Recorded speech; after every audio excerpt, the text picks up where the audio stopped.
One of those matches that if you're FNATIC, you might overlook because of the seed disparity, but simply one of those series you can't afford to overlook, especially when you're bringing on a new player, right? I know it's just one new player on FNATIC, but anytime there's a team switch, one player is 25% of the team, so that's day zero for me. So day zero, a chance to check out this new FNATIC roster, but for now we're hopping on board here with Nexisor of Villians as he's locking down that top tower control here early to start the game.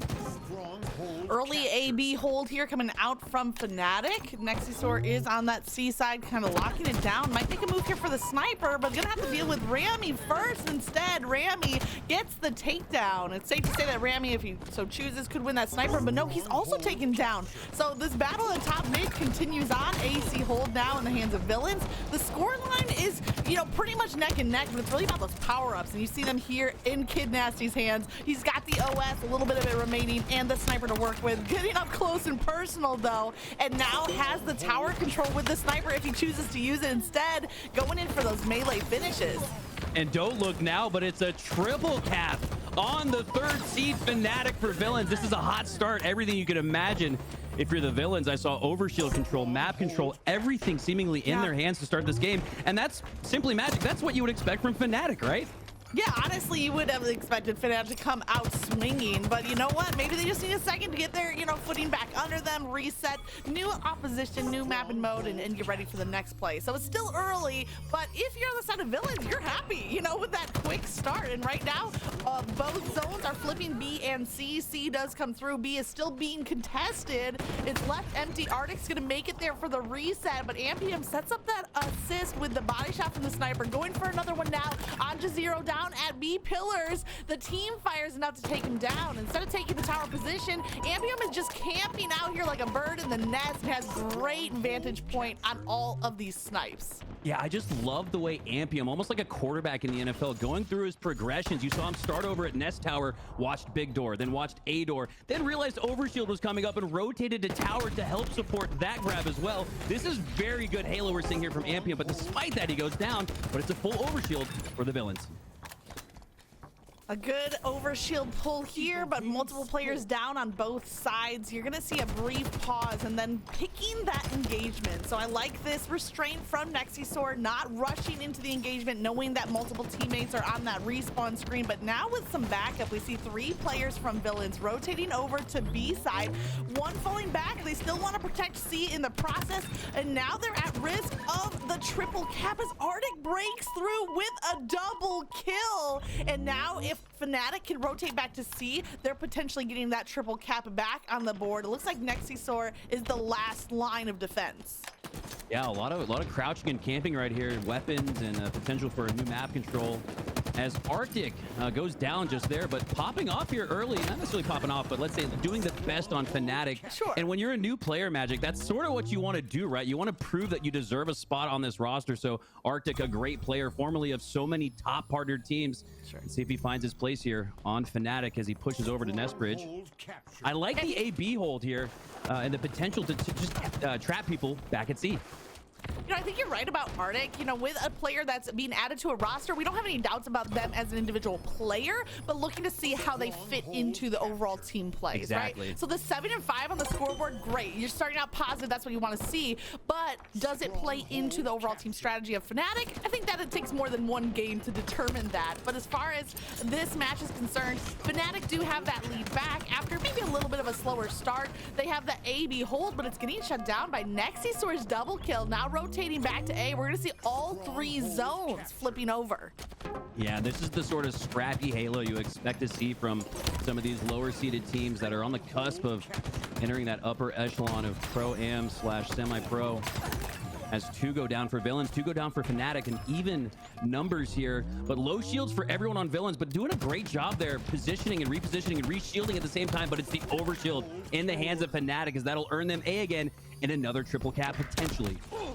think that triple kidnap is going to be stopped by the C capture from the Villains, enough for them to kind of, you know, slow down the bleeding, but still the zone control in the hands of FNATIC. We see Arctic now on the C side, so maybe that's just a delayed triple cap coming through, like a secondary push. If he can hold off against Demon with a rush, the plasma pistol comes out, cleans it up with a BR, and he survived just 1 second long enough to flip zone C over for FNATIC. And speaking of popping off, we got Nexi on the other side. Villains 15 and 5 right now.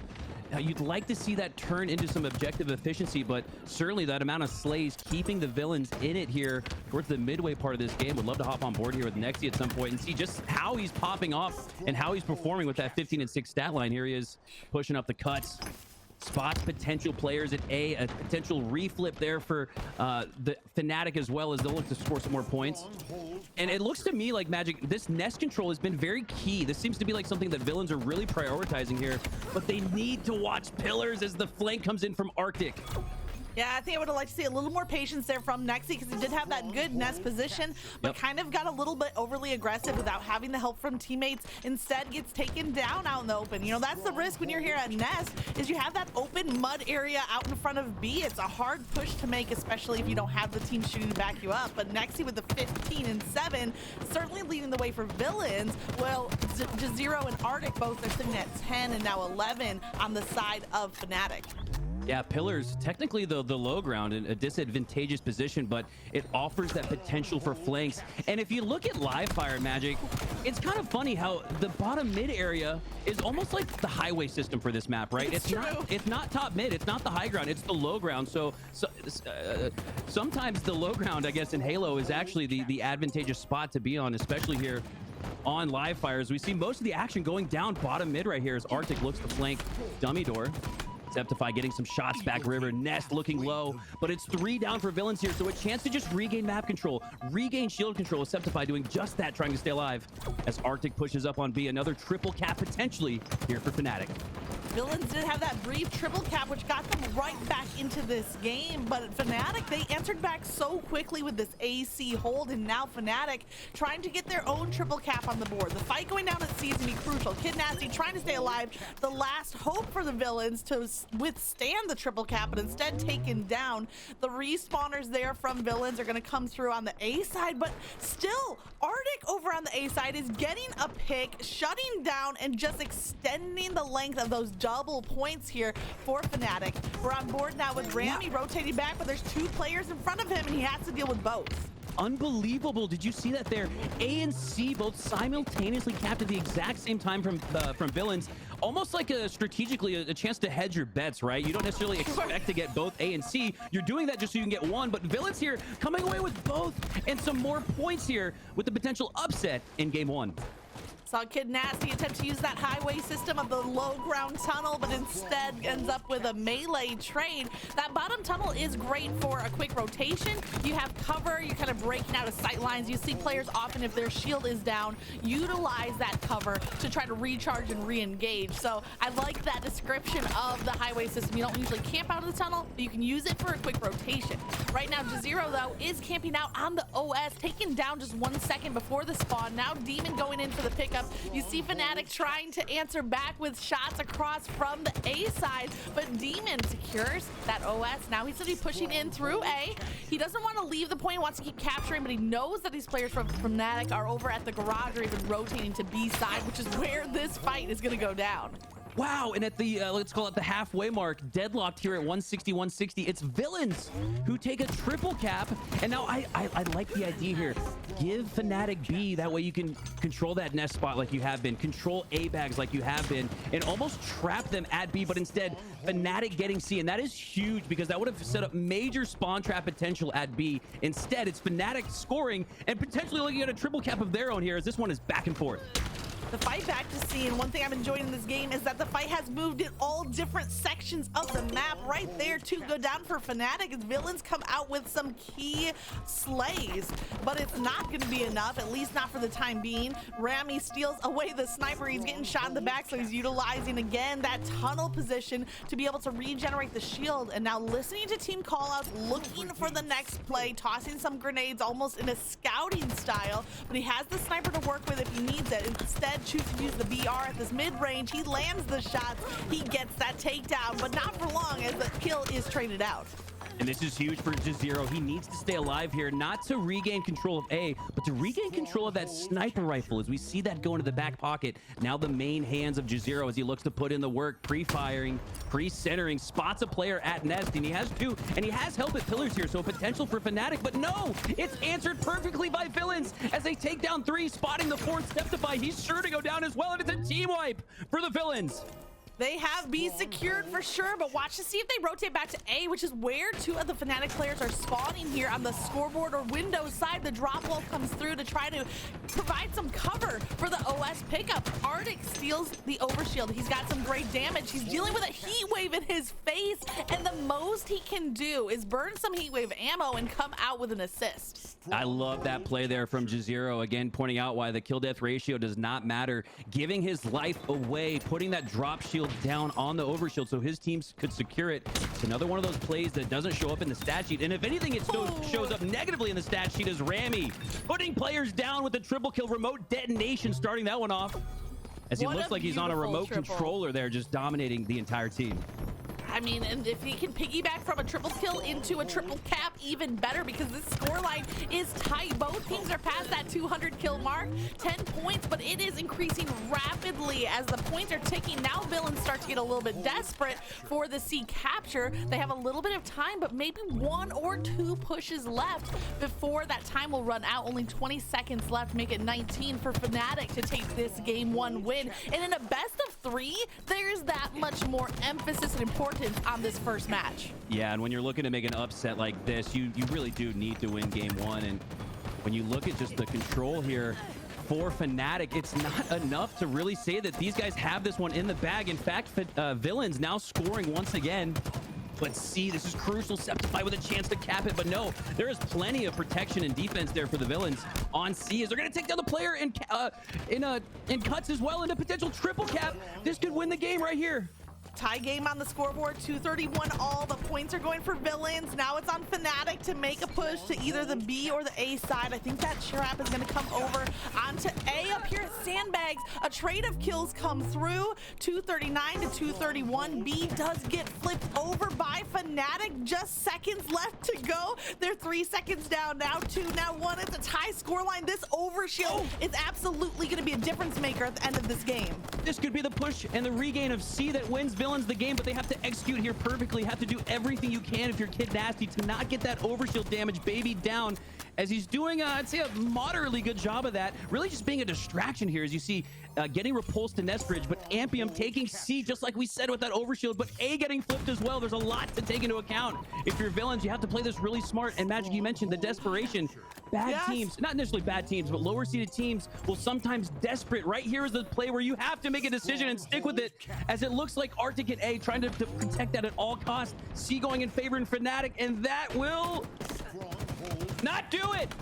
Oh, okay, it will do it. That will do it. That was the decision there. Do they contest for A or do they rotate to C? Yep. Instead, it ends up with being a win, but wow, did that game take us down to the final seconds with captures flipping back and forth, power-ups flipping into almost everyone's hands. And you teed it up. What a great one. You teed it up perfectly. You said the desperation, right? And going back to it, lower seeded teams, it's like a chicken with their head cut off in that kind of scenario, right? Like, but the calm, cool, and collected squads, the 3 and up seeds like a FNATIC, it's just business as usual, right? But Villians didn't seem like they had the IGL, didn't seem like they had the person in comms calling out, all right, guys, off spawn, we're going for A. All right, guys, off spawn, we're going for C. You have to have someone make that call to give yourself a chance in the end game there, but instead we see FNATIC taking a narrow 11-second victory over Villians. An incredible match here to start off the day. No, I still will go back to when it was tied at 231 all, and credit here to Villians. They might be coming in as the number 30 seed, but I told you this is not, I don't think that's a just seeding or a fair representation of their skill level. The fact that they're giving FNATIC a run for their money is quite exciting to see. Here's some of the replays, and I think we caught a great moment from pretty much every player on these 2 team rosters, but FNATIC are going to go up 1-0 in the series. It's going to come down to this game number 2. What was the moment for you, Makowski? Was there a moment or a engagement that kind of stands out as being the game changer? Yeah, it was that overshield for Villians as they pushed up. It was at that 230, 230 mark. And when a team gets overshield at that point, you kind of assume that the favor is going to tilt on their side. But I mentioned it. Do not let that overshield get babied down. And it wasn't like FNATIC just like took this direct approach and tried to like dogpile on the overshield. They just kind of chipped away at it, right? Didn't actually put themselves in harm's way. And as a result, they were able to regain C control and control of the entire map and win that game.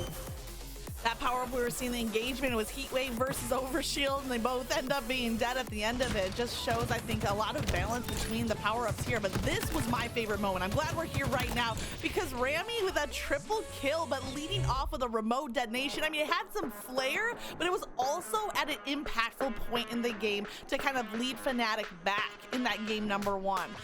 You know, hats off to Villians. Man, they started off today on a strong foot, and I would love to see them come back in game two and take this series the distance. Yeah, here we go. Catalyst Team Slayer. We saw some incredible matches from the NA Super, despite this, I would say, not being the community's favorite map. But still providing some intense and exciting matches nonetheless, as we have an early 2-3 game here. Villians on top. Early start here, and I think there's some more pronounced strategies starting to form around this map and mode. I think that's probably more in your area of expertise, Makowski, but also noticing that teams tend to kind of group together and rotate one side of the map instead of trying to control the map as a whole can be a really dangerous strategy. That top mid bridge is sometimes utilized, but rarely. These kind of corner corridors are really the priority. The danger there is getting caught by a grenade if you're too close to the rest of your team. Yep. Yeah, and if you look at Catalyst, it almost sets up like a SWAT team practice drill, right? There's so many tight corridors, so many rooms. It literally is set up like a SWAT team practice day or whatever. I don't know exactly what you call that, but so when you look at the way you have to play this game, it's just like a SWAT team. Close quarters, almost holding hands would be the term for it here in Halo. But because of that, you have to watch out because the grenade damage, the splash damage could be enough to take you down as Nexy. Not going to do enough there. Hiding in the corner. Didn't really have any support. It looks like he has someone now coming in Demon. But now this is a mistimed push. It would have been a 2v2, but instead it's a 1v2. Little trick shot, we'll call it there. I don't know exactly what happened there, but just a mismanagement of the push and timing there. And as a result, it's an early lead for FNATIC.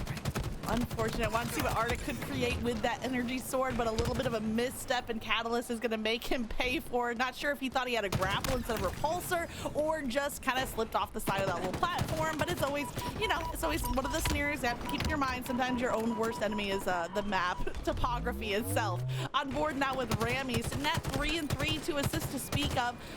Has some good damage out, but you see all 4 of the villain players on the opposite side. Now Rami is getting focused, fired, taken down. You really see FNATIC trying to utilize these spike grenade spawns or these balconies, and there's Zero who just grappled away the overshield. You see that Kid Nasty gets there just a second too late to contest that power-up pickup. Yeah, speaking of strategies developing, like you mentioned earlier, Magic, the grapple combination, grabbing that overshield, such a risky spot down bottom mid. You really have to have perfect control, and so often we see teams bait that location, right? Go ahead, go run for overshield. That's a free 4-shot. But when you grab that grapple, it certainly turns into a good play at that point. So a very effective use of the grapple and overshield combo there from Zero. Now we see Villians are still kind of playing this grouped up, this team fire strategy, but overall for kills, it's not counting.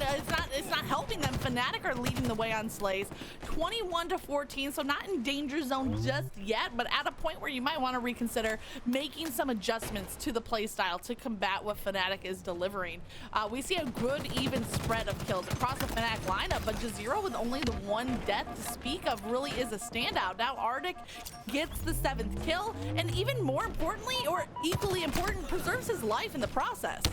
Yeah, Zero doing a great job. I'd say having the best game so far on FNATIC, despite being 3rd in kills. And the reason is, deaths are at a premium in Team Slayer. Like Hunter JJX always says, you really only get 12, right? Because 12 times 4, 48. You really only get 12 deaths in a Team Slayer. So if you're just Zero sitting at 1, you're opening up so many opportunities for your teammates to not necessarily play dumb or get easy deaths, but to play free, to play open, to do to move around the map as you please, right? So Zero opening up all of those lanes that we see here on Catalyst for his team in game 2. Yeah, take chances, makes mistakes, get messy from my favorite kids show, Magic School Bus.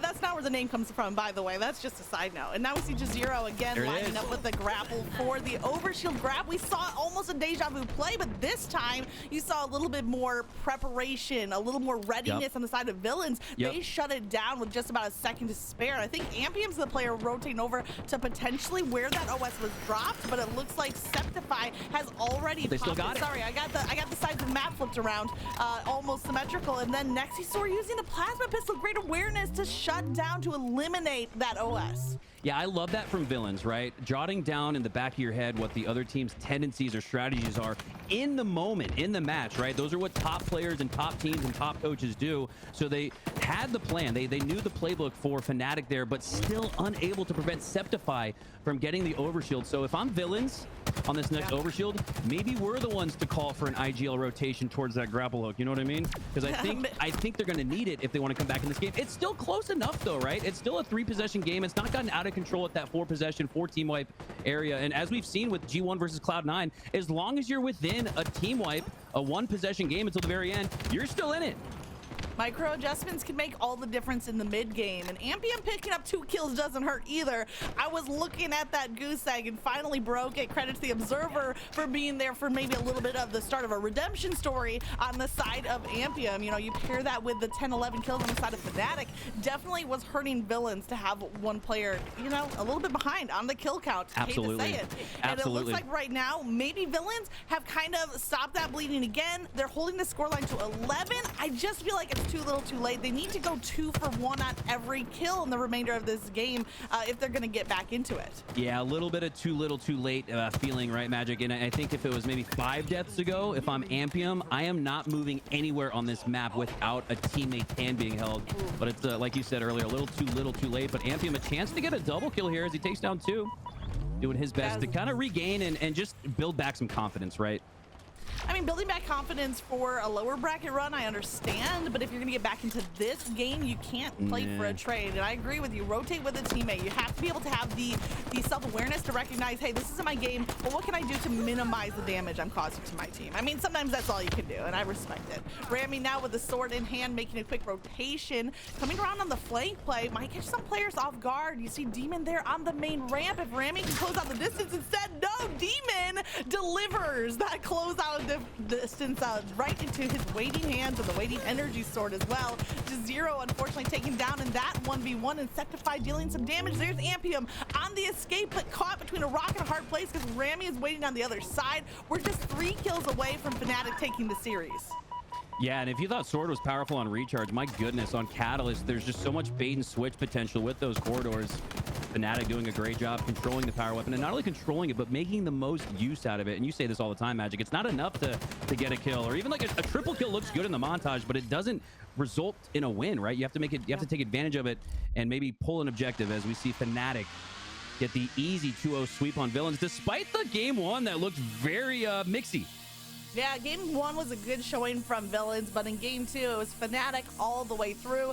Rami was so close to eating a pancake for that final kill. I had my fingers crossed. I was holding my breath, but it's all right. They still come out with a win. A great showing here from the FNATIC lineup and from Arctic himself, you know, fitting right in, you know, fitting like a glove. But I feel like the test is yet to come further on in the bracket. Villains, however, dropping into the lower bracket are going to have a run in front of them. I think that if you're looking at the overall bracket, they probably saw FNATIC, you know, down into winners round 3, which is this matchup, might have expected this outcome, and hopefully they have the mental preparedness to make a comeback story. But looking across the stats, Rami is really the player to stand out, not just for the 12 kills on the board and only 9 deaths, but the 10 assists as well. Really being a team player. Almost half of the kills he was a participant of.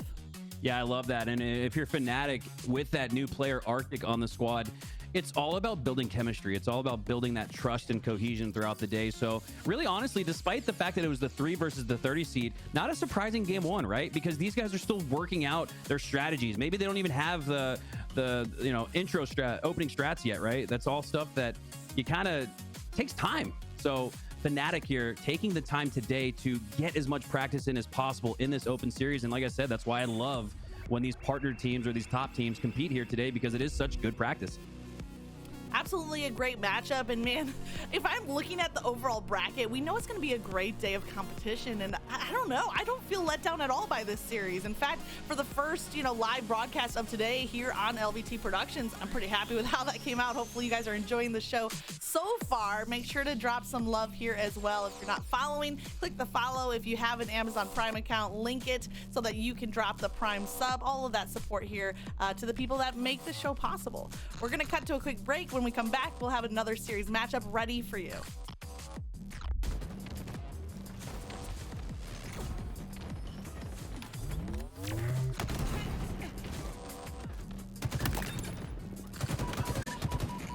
Excited to see what takes place here on Live Fire Strongholds. I'm sure we're going to have a fast and frenetic one.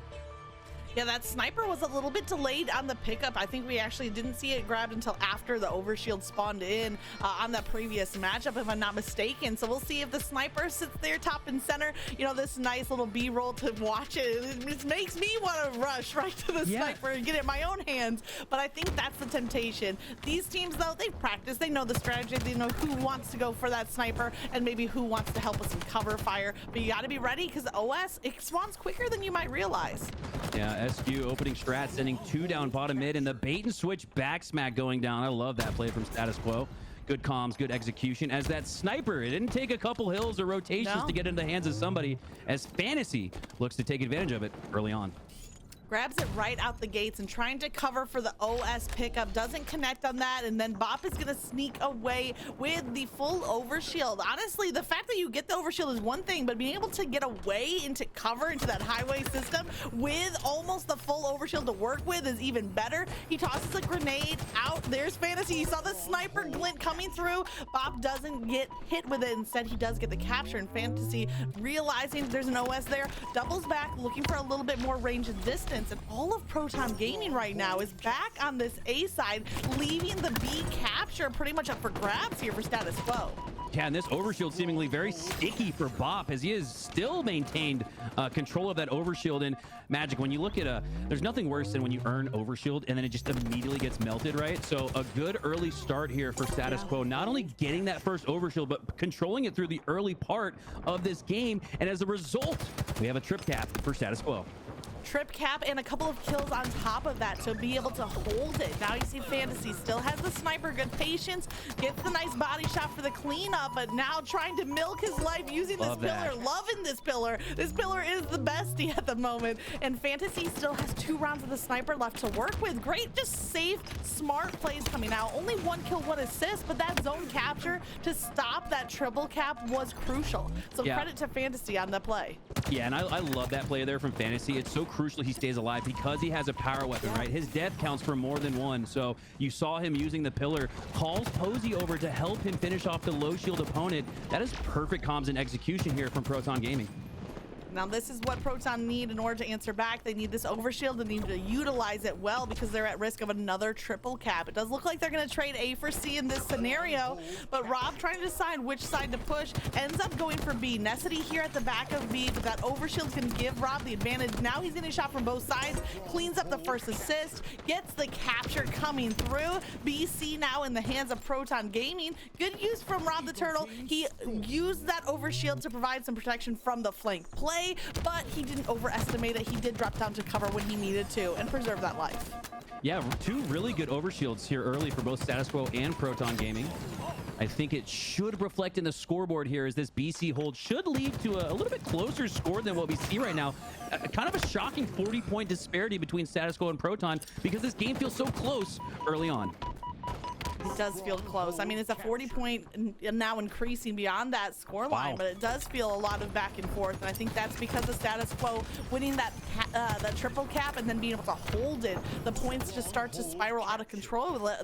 The overall ebb and flow of the game feels very neck and neck, but I think they have, a decent lead, not anything to be comfortable over. You see Posey picking up the fresh sniper. Now you see Fantasy on the back of B, and Rob with a beautiful grenade takes down that kill. He's kind of playing the supervisory role here at Sandbags. Yeah, and they have a good hold here at A and B, so they could elect to just kind of hold this, lock it down. I'm sure an overshield is coming up soon enough. So this top tower control, the switch from 99, perfect. As we see Posey getting control of not only the sniper tower, but the sniper itself. should lead to some points scored in an overshield, as well as a triple kill goes down for Haynes. Switched over to that just in time as he spots Nest, and he's gonna go for the overkill. A little overzealous there, especially with help on Nest and Snipe Tower, but you know what? If you're gonna have an overshield opportunity here on the stream, why not go for it?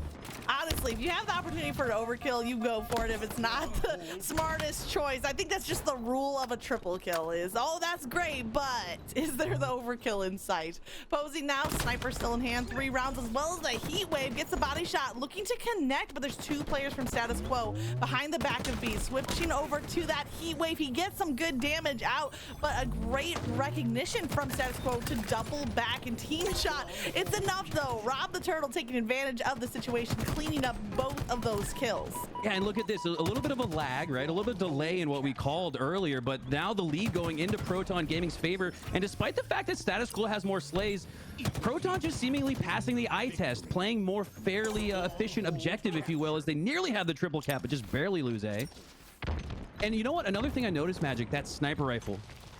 It's no longer the quick scope, no scope, 420 headshot, right, that it used to be in MLG Halo 3. Yeah. Now I like to think of it as more of a DPS demon, right? Going for those almost no scope body shots, electing to not even worry about being ADS because it feels rather clunky in Halo Infinite, right? So I'm noticing an evolution of the sniper rifle in Halo Infinite. It already did evolve just in its natural tendencies when the game launched, but the way players are using it, the way players are recognizing, playing towards its strengths, starting to see a little bit of that evolve in HCS.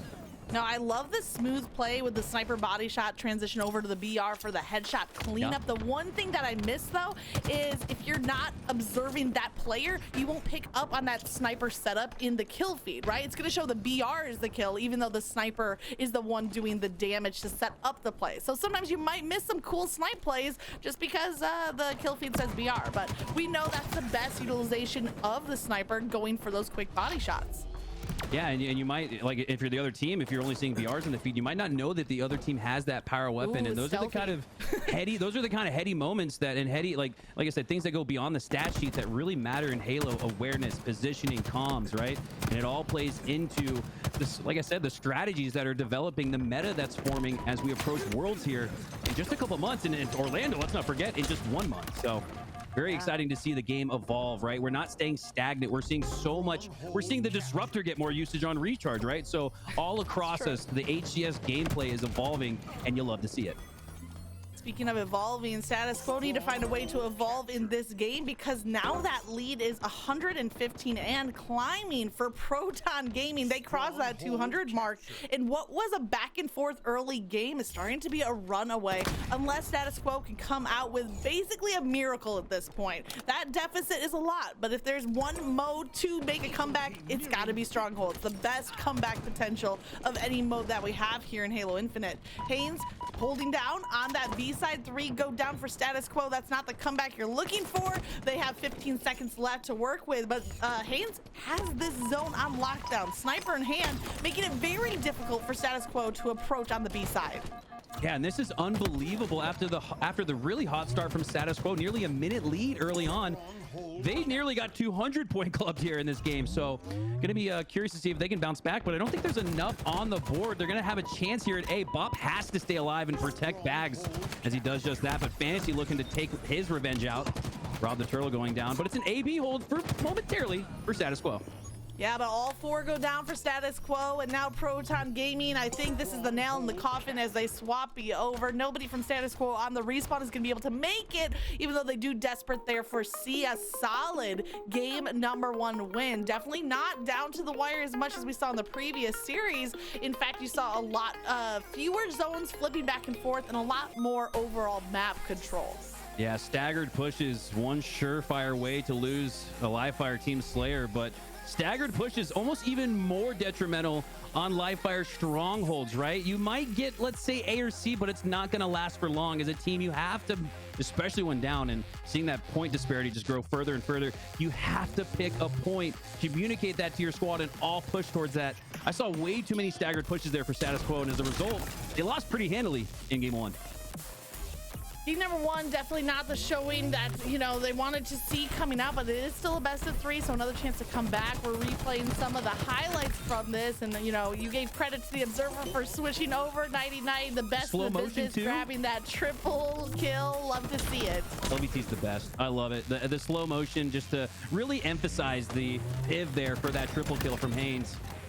Great production from LVT, Brandon. Great camera work from 99, the man behind the scenes. And I just want to give credit to the people behind the scenes, Magick, because a lot of times it's the casters. It's us that get the credit, but really, it's more often than not the people behind the scenes that are really killing it. So shout out to everybody from the LVT production squad for being the best, just being the absolute best. You guys are awesome. We appreciate you. I absolutely agree. And we're looking at the overall series layout. You know, this is still winners round 3, so it's the same map mode combo that we saw from the previous series. Just as a quick reminder, the winner of this matchup does go on to face FNATIC in the winners bracket round number 4. So Proton Gaming, they're poised and ready to take that matchup, but not before Status Quo get a second shot on the Slayer Catalyst. So if you're on the side of Status Quo, what does your strategy look like going into game number 2? Yeah, we talked about staggered pushes at the end of game 1. You look at a game 2 Catalyst Team Slayer, you cannot afford to not push together, to not push, as we said earlier in the broadcast, as almost like a SWAT team unit, right? So Status Quo going to need to tighten up both physically and metaphorically here if they want to win game 2.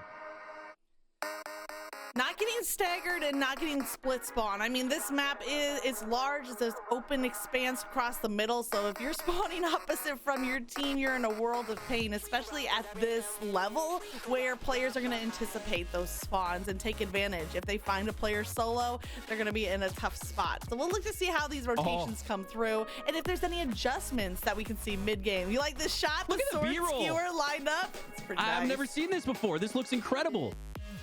Oh my goodness, just the shots, the production, the community. You love to see it.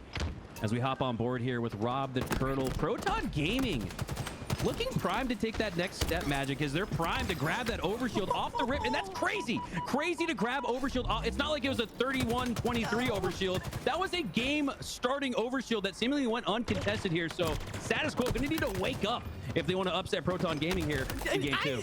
I'm sorry, Makowski. I'm normally on board with what you say, but I absolutely disagree. The overshield was secured, but taken down by the team fire. That was the first death in the game, was the overshielded player. So yes, they made it to overshield, but they didn't do any. They didn't get the opportunity to do anything with it. So, you know, hey, if you're gonna give up a power up, you take it away just as quick as you gave it up. And so I don't know.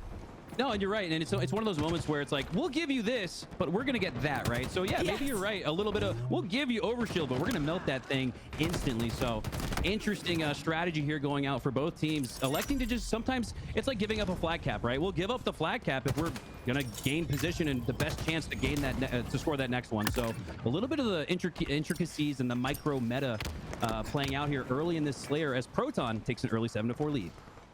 On board now with Fantasies, sitting at 1-1, but 3 assists as well. So some good team fire coming through already on the side of Proton Gaming. They have 6 assists in the early stages of this game and 7 kills. So 7 out of those 6 have been assisted with some team fire. That's something you love to see, especially when you're on the Catalyst map. You see Posey is poised with the energy sword in hand, waiting for the next target. They're going on the hunt. They are really searching for the respawns coming from Status Quo. Status Quo maybe playing a little bit slower, a little bit more stealthy, crouching and climbing their way around the outside of the map. 3 players from Status Quo grouped up, 1 player kind of on the flank looking for some crossfire. I think it's Dark Matter, if I'm not mistaken, is kind of separated from the team. We'll see if that pays off, as these teams are going to meet head to head like a clash of 2 bodies of water right there in the middle, and the double kill comes through. 3 go down for Status Quo, and Proton Gaming increasing that lead. Yeah, when you talk about Catalyst, you talk about a map that you've got to check your corners. Proton Gaming not only checking their corners in that previous sequence, they went all the way to the back of flag to make sure no one is creeping and crouching behind enemy lines. So I think Proton, they just seem so prime. When I see plays like that, right, you don't want to take too much time going for something that's not there, but I love that they're kind of checking off all their boxes, right? They're making sure that fundamentally they play Catalyst the right way, but it's only going to lead to a 1-kill lead early on here. Status Quo is putting up a good fight. A nice little comeback from Status Quo. A pretty even spread of kills across the board. Everybody is really pitching in. Dark Matter coming out with a flank, gets the melee takedown, and you see the pinch coming through. One player from the low ground, one player on the jump up in order to trap in one of those dangerous corners. So those high ground corners can be a great peak spot, but you can get in trouble if the trap comes in and closes you back in the corner. And now Rob the Turtle with almost a deja vu moment coming with that response right back. Yeah, and the numbers disadvantage for Status Quo, and you look at why. They were really split there. You almost like, and I like that they were split 2 and 2, right? You at least give yourselves the chance to play duo Halo, but not close enough together there. And as a result, we still have a tie game. So a few going down there for Status Quo, but not enough to really like make this game a lost cause, as they're still very much in it if you're both teams. Yeah, a little bit early to practice for the duo There's Halo. your Let's pancake. save it. There it is, the pancake. Oh, I'm so proud. I'm officially rooting for Status Quo and Ness in particular for the rest of the series. That's the rules. I don't make them. I just live by my absolute favorite medal in the game. So thank you. Didn't expect it so much here as you would on Live Fire, but hey, making it happen any way you can. Credit to Nessity. It actually, no, we're kind of, having a good time trolling, but it really points to the importance. And you look at Catalyst, it's not like a Streets where there's so much of the sandbox available. Right. People don't really think of like Catalyst is kind of like Aquarius. Like you consider it like your meat and potatoes. Everyone's got the battle rifle out at all times, which may be the case on Catalyst, but they likely have a repulsor in the back pocket, a grapple hook in the back pocket, and we're just seeing how effective those two utilities are. Almost like on this map, the utilities are almost like power ups or power weapons, right? Like Sure. I hope that's not a reach for me, but I just see so much value in those utilities here on Catalyst.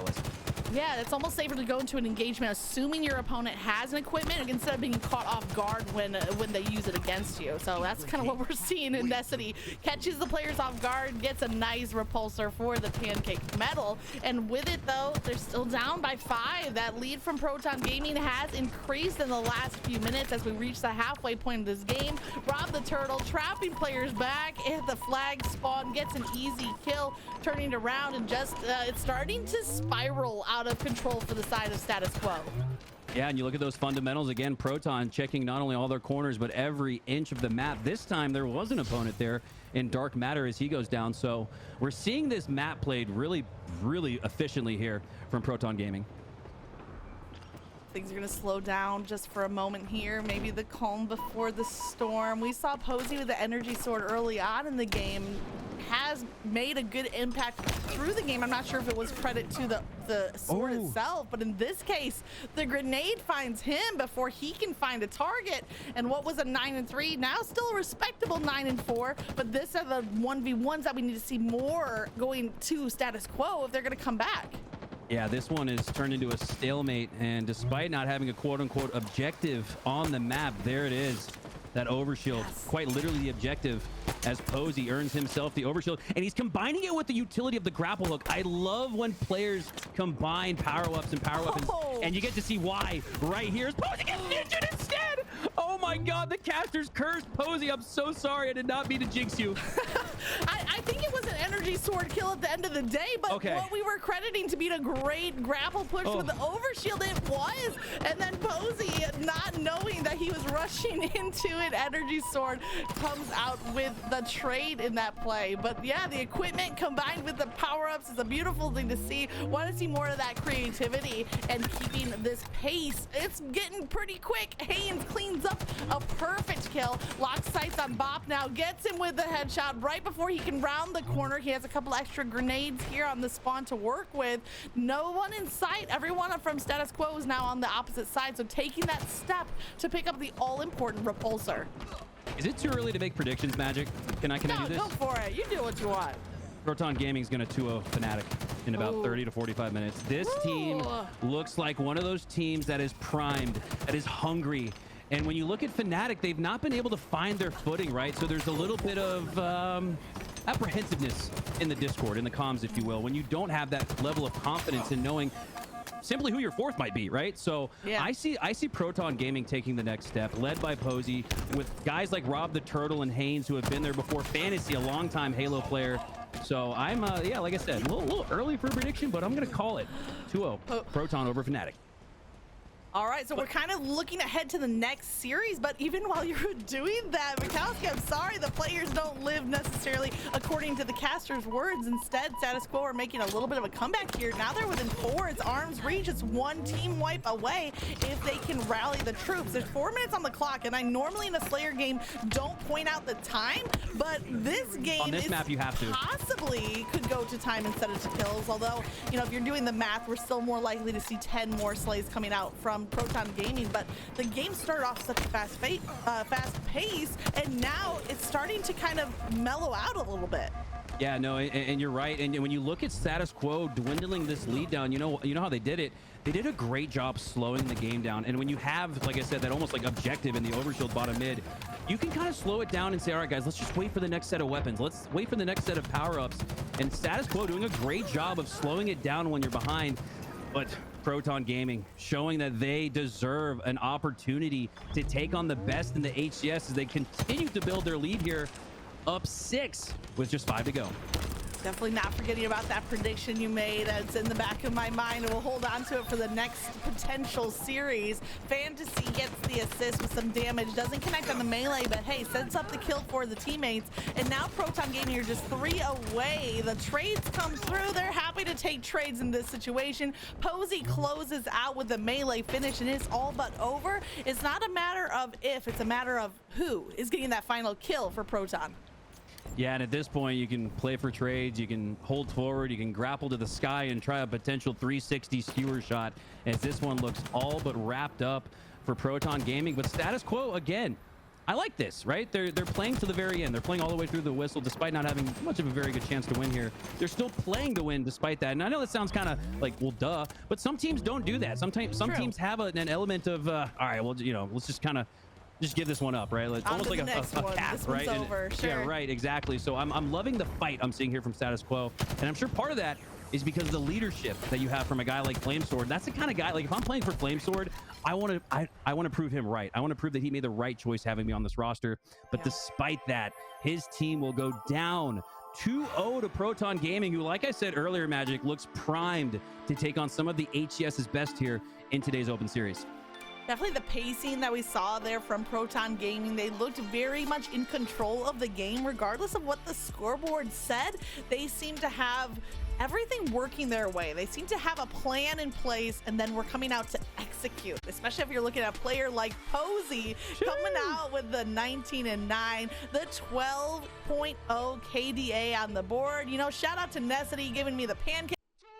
Hey guys, thanks for sticking with us. Just as promised, we're heading right into the next series. It's FNATIC, who we saw take that win over Villians, and now up against Proton Gaming, who Makowski predicted to take this next series 2-0. So now that prediction is being put to the test. Are you gonna stick with it, Makowski? I am sticking with it, and if we lose, we'll hold the L. That's part of life, right? So sure. I feel very steadfast. Am I responsible for this prediction too? Wait a second. Well, you're my duo, so you're whether you like it or not, you're gonna be a part of that prediction, unless you want to go ahead and take FNATIC, be my guest.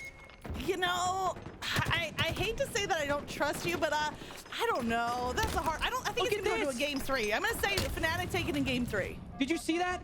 The Rockets were grabbed bottom mid, a little bit of a chance to, just the slightest chance to die from C, and he tossed them up to his teammate in tires. But but Rocket's going to end up back in the hands of Jazero. But I still like the play. I like the idea there from Proton Gaming. But it's FNATIC who execute instead.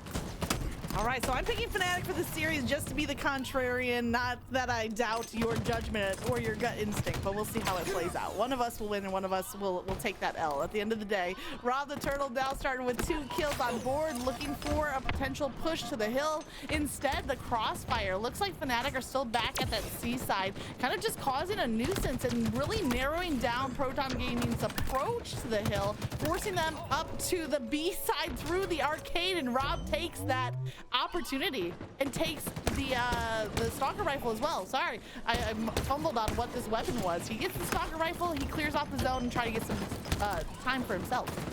Yeah, no, this is big. Early lead for FNATIC here, but Proton starting to inch forward. And let's talk about the micro here. Why this first hill is so important in King of the Hill. It's because of the running clock. If you can take an early advantage in King of the Hill, you can start to kind of again, you can. The map is yours, right? You don't have to desperate. You don't have to stop the clock and get a pinky toe in the hill, right? So taking this first hill is going to be huge for either one of these squads if they want to take an advantage going into that second hill. A big advantage, I would say. I mean, especially Street's king of the hill, right? Like the game is usually determined in the first 3, maybe 4 hills before it gets to that middle hill. Exactly. So every hill you capture has that much more importance, almost treating it like a flag capture and capture the flag. So right now, Proton Gaming, they did win over control of the map. They haven't gotten that hill just yet. They're a few seconds away. The push coming in. Look at the scoreboard lighting up blue, and Proton take it. This is the kind of teamwork that we would expect from a partner team in FNATIC, but instead it's Proton Gaming, the 14 seed here in the Open Series. Did you see what they did at the end there? They stepped out of the hill, baited and waited until they had numbers on FNATIC to secure the hill ultimately. And why that's important is because it set them up to rotate and take an early advantage on this second hill. And then Haynes, just adding insult to injury, gets the kills with the Rockets, gets the assist on the cleanup play. And now FNATIC needing to regroup. They can't make a quick push onto the hill because they need to have the numbers to break this hold. They don't have the numbers right now. Rob is taken down in the end. Now Haynes in the flanking position, getting some shots behind. But Proton Gaming, they're holding on to this hill. And Haynes on that killing spree, 6 and 2 and 7 assists as well. I predicted the 2-0 from Proton Gaming, but I did not expect them to go up so easily, so quickly. 2-0 here in this first game 1, King of the Hill on Streets. And this one's turning into something that might get out of hand here if you're FNATIC, right? And when you look at Arctic as a new 4th, this is bigger than just moving on to round 5, right? Winners round 5. This is about keeping the team together at this point, because if you lose here against Proton, the lower seeded team, I'm just going to have to, another prediction, I would predict that Arctic isn't on this squad next week. Ooh. So that's a lot of pressure to put on a player, but I think rightfully so. Right now, Arctic sitting at 3 and 9 is not helping to keep FNATIC in this game 1. Instead, Proton Gaming have broken every hold that FNATIC have set up.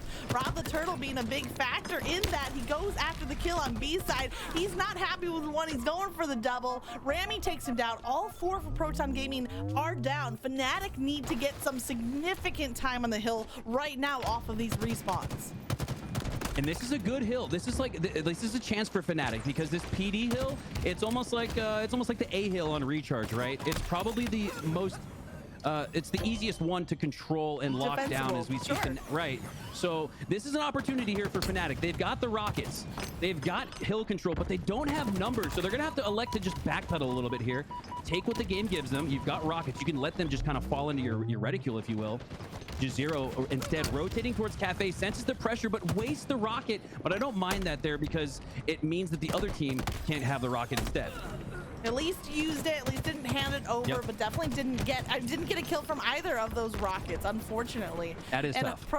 We did see a little bit of time on the hill now, 1 over from FNATIC. They only need 1 more hold, really, to take over this, and Rami is going to try to set that up. The triple kill. The Stalker Rifle is getting the work done at mid-range, at close range, at long range. The Stalker Rifle really can do it all, and Rami is showcasing it so well. Yeah, if anyone's primed to help this team come back, it's Rami. I love what I saw when he was on SSG, really pushing G1, KCP, some of those top teams in those Open Series.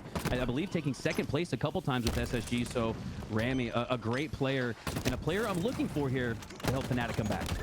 Well, they do capture that zone, so they, cut the lead, but I think this hill is going to be oh so crucial. I mean, if Proton Gaming go up 3-1 with this hill capture, this game is all but over, with the mid hill being the next rotation. On the other side, though, FNATIC, if they capture this hill, it ties up the game before we get to the chaos of mid-map. So I really think that hill number 4 is where it all boils down, and this game could be decided.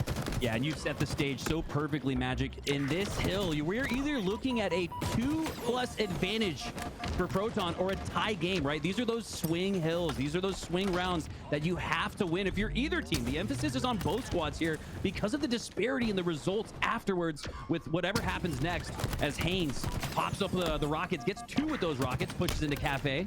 It's looking like a potential team wipe here for Proton if they can take down the player on P Street, but no.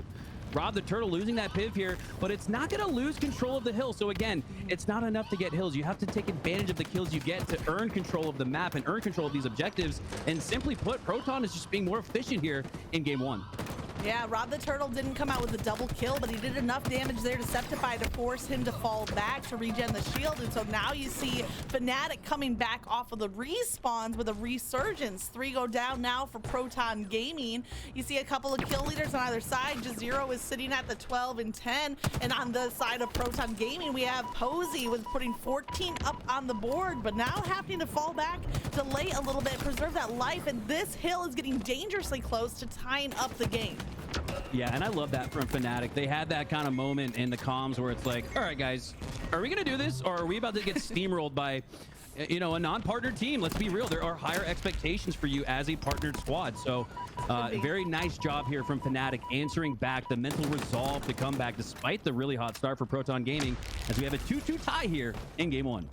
A little bit more time on the clock, though. Both of the, all 4 hills, rather, were captured fairly quickly. You saw a little bit of back and forth, but primarily it was decisive hill captures. Arctic losing sight of Fantasy, though, could cost him his life. He does have some help, though, so falling back and kind of ducking under that ledge to regen the shield. And now Fantasy, hiding in laundry, gets the back smack. Not folding laundries, but maybe folding the other team by meleeing them down. And even though this hill is hard to capture, they're sure gonna give it a shot. They already have it halfway. Yeah, and you pointed out earlier, Magic, when you look at the score and the clock, not a lot of milk of the game clock going on here. So this one is primed to go to 4 here, as FNATIC looking to take down all 4. They take down 2, looking to get the numbers advantage, but Rob has the rockets, doesn't know that player's behind him. It cuts. Oh my god, the splash damage seemingly reaching for Arctic there, as Proton gets the rocket kill and a potential to cap this 3rd hill. You'd think that subway bench was safe, but maybe not. Yeah. If the rockets find you with that blast radius, sometimes it's just enough damage. FNATIC now backs a little bit against the wall. This hill being so crucial. We're below that 2-minute mark. There's a player from Proton hiding in tires. Yes, the observer saw the same thing I did. There's the break. They're crouching in the corner there. 3 go down for FNATIC. 1 left alive. This is dangerous. Proton Gaming can hold this hill. It might flip over and give them the game. I love the recognition there from Proton Gaming, noticing that all 4 players were alive for each squad, electing to play for the break kill, take advantage of your numbers, and sort of steamroll and snowball, because it's exactly what we've seen, and it's exactly why Proton is primed here for this next hill. And they're doing a little bit of the same. Again, numbers advantage, not in their favor. It's 2-2. Now they get a little bit of numbers advantage, but Fantasy goes down and cuts. This one's back and forth, and they're not going to just, they're going to take what the game gives them. They're not going to just throw themselves into this bottom mid hill, especially with how dangerous it is. And especially when you're up here, you kind of force FNATIC, you force Rami to take control of that hill. Otherwise, it's almost like a flat cap where you say, let's just move on and go on to this next hill. But you can't really afford to do that now with the clock dwindling down lower than a minute. So there's a lot at play here and a lot of plates in the air for both of these teams to control and try to catch. Yeah, that analogy of, you know, keeping the plates spinning is exactly what this game of Halo is becoming. And right now, Proton Gaming, they are keeping it all balanced perfectly. They get that very critical hill capture. And now with just 1:14 on the clock, you see Rami wasting no time, and rightfully so, getting in some hill time. Rami has the 16 and 16 with 7 assists, leading the way, and gets a nice cleanup kill there on Fantasy. But a player spawning behind him in PD, it's Haynes. The 1v1 coming through. He deals out some early damage, but he opts out of that fight. It's enough to slow Haynes down, however, and they do have that hill just about at 1/3 of the way captured in favor of FNATIC. Oof. All right, let's take a look at the situation here. Less than a minute to go, but some points on the board for FNATIC. So this is kind of, again, the in-between where there's a bunch of plates in the air. Proton Gaming isn't at a point where they can just play Slayer for the rest of this, but they don't necessarily have to overextend to get themselves in the hill here. So expect to see Proton play for a team wipe here. Expect to see them take down Arctic and push in, try to clear out this hill. And I'm very curious, are they going to get out of the hill, or are they going to get back in it here after this triple kill from Haynes? And they're going to elect to play Slayer. There we see it, the micro, the meta, the strategy all being at play here. And this is a little bit of of a gamble here because Proton's only up 1. FNATIC halfway to that next cap, but the clock is dwindling. So Proton gonna IGL, I assume it's Posey, calling for the team to play Team Slayer here as we're seeing just that, the killing spree going down for Haynes. And so too does the potential for FNATIC to win this game. Haynes is doing it all with the kills on the board, the assists, and Posey with 24 and 18. You know, we can assume the one calling the shot to play for time, and right now it looks like that gamble is paying off. Only 8 seconds left for FNATIC to get on the hill, and then from there they need to hold it without letting go. Fantasy has the Bulldog in hand, rotating around behind Septify, cleans up 1 kill, looking for the second, juking back and forth. That's enough. They're gonna bail out of the hill. The clock ticks down. That's game number 1 for Proton Gaming. Wow, and just like that, Proton with the upset in game 1. A potential 2-0 sweep here, something that nobody would have predicted, right, Magick? Nobody, especially not Makowski, calling for the 2-0 in this series. Okay, I hear what you're doing. That was spiteful. There. I apologize. That was a Hey, little I haven't spiteful. been proved wrong yet. All I said was it was going to go to a game 3 and FNATIC were going to win, which is still within the realm of possibility. It's just gotten a little bit more difficult. A great showing here from Proton Gaming, coming out strong, especially Haynes. We saw several highlights with rockets, with the BR, making moves, and comes out with that 11.0. I like the even balance here. Kills, deaths, and assists. And if you're new to maybe Halo or the Halo community and you're wondering what some of these acronyms and the vernacular that Magick and I are using here in this this broadcast, IGL is an in-game leader. It's the player that you expect to make calls for your team. Exactly what we talked about at the end of that King of the Hill game where Proton electing to play Team Slayer. That would be an IGL right there if you're new to Halo or wondering what that is. And an IGL is someone who makes the call and the team goes and executes on it. It's almost like imagine like in basketball when the point guard's walking up the court, the coach makes a play call, right? Or the point guard does. He'll hold up 1 or 2 fingers or 3 fingers. That's the point guard IGLing, right? It's the same thing we see here in Halo. And I want to go back to the IGL because that was incredible strategy there at the end. Sure. Recognizing the situation, seeing that clock dwindle away, and look at that. Proton did not step foot in that hill, if only to take FNATIC out. You look at that, instantly exiting, playing for the triple kill. And in another situation right there, that player might have stayed in the hill to just try to milk more time. But because of that early advantage that we talked about at the very beginning of that game, they're able to slide out to B-stairs. Like the goal there is to get out of hill, and it pushes you towards, almost like hands you a free triple kill. So the domino effect, the cause effect at full display here in this series early on as Proton take the early lead and the camo.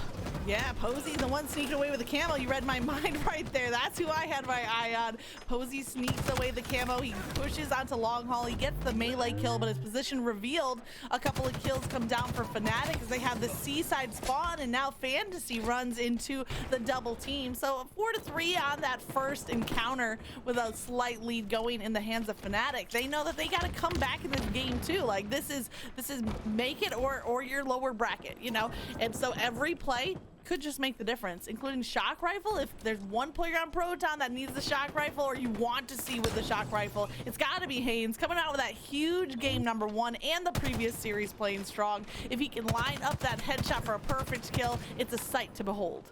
Yeah, and Haynes, maybe another player on a revenge tour as we approach Orlando and Worlds. Players seemingly kind of like discarded from that Oxygen roster.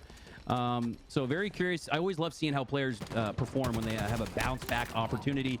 Oh my goodness, a sword in his face, and Haynes wins the melee battle, something you rarely see in HCS. It's seemingly impossible to not trade out with that sword. Very difficult there, so not connecting crucial as Rob to the victor goes the spoils. But that sword is going to go back and forth, and that's a crucial. Blue now becomes almost like a power position, right? Because of the sword being there, you really want to take control of that location and control of that power up here as Fantasy pushes into A. Looks for the remote detonation, not going to land it though, as Haynes with that intel is going to elect to push up. Spot Septify potentially, no, but that shock rifle's back up, and what a start as Arctic goes down. The BR looking to clean it up, but you need to stay alive here if you're Haynes, and I love that. I love that. I love not pushing through to glass, instead electing to play back into gold and retain control of that shock rifle. Ooh, and he shuts down the player in the low ground, picking up the double kill. Fantasy with a great takedown. Now the sword was there, but Fantasy has the sight set on that next play, that next kill the takedown. 12-11 as we just crossed that first quarter of the game. Still 1 point difference. This game could just take us down to those final seconds. Rob now trying to rotate the back of Pipes alongside of Haynes, trying to regen. Haynes deals out some damage, but you see two players from FNATIC getting dropped, and now Fantasy and Haynes each connecting on a kill. Another player right in his face. He wastes no time. He takes them down as well before he's finally eliminated. And it's the heads up play there from Haynes, playing the shock rifle almost like you would see an oddball played here on Recharge. I love that. Sensing the pressure from Pipes, throws the shock rifle out and says, if you're gonna get me, you're not gonna get the shock rifle too. That's a heady Halo play from Haynes. Love to see that coming through. The game's still at that 1 point difference, so we're back on board with Haynes. How can he handle off of the respawn? He goes in and ends up with a trade. You know, it's gonna maybe help your team to make a push through the A side, but instead Rob is opting to go for the grapple. He's coming around the back of Pipes, and Septify is the one who finds the shock rifle in his hands. He's chasing down a target, but he's lost sight of them, and now two go down for Proton Gaming. Septify working with teammates to try to collapse. They find Rob the Turtle. Looks like Fantasy is last alive there on the glass side spawn, and Posey around the corner trying to defend on the Pipes push. Yeah, a momentary 3 down for Proton Gaming, and with it an opportunity for FNATIC to cycle here, but they didn't really jump on the spawns, didn't locate the players at C, and it's going to be this is one of those like advantageous spawns where you spawn you know, back C, but look at that, the sword is coming up, so I bet Haynes is going to elect to wait for that and use that sword to break the setup from FNATIC. Being able to wait for the power-ups is a tough position. You got to have some restraint and the awareness of those timers, so some good patience coming out, and we assume they're going to be rewarded with the energy sword in play. 22 all is the score line. Posey goes in for the melee on the chase, doesn't connect, and that repulsor catches him off guard. It ends up becoming a trade, what looked like to be an easy kill. Yeah, solid regain there from Posey. Definitely down after that repulsor. It was back and forth. He had the advantage, then got repulsed, had the disadvantage, and it's ultimately a trade, so kind of a no harm, no foul situation there. As we see FNATIC go 3 down, 2 down now for each team. This one is back and forth, and the score reflects it. 27-27.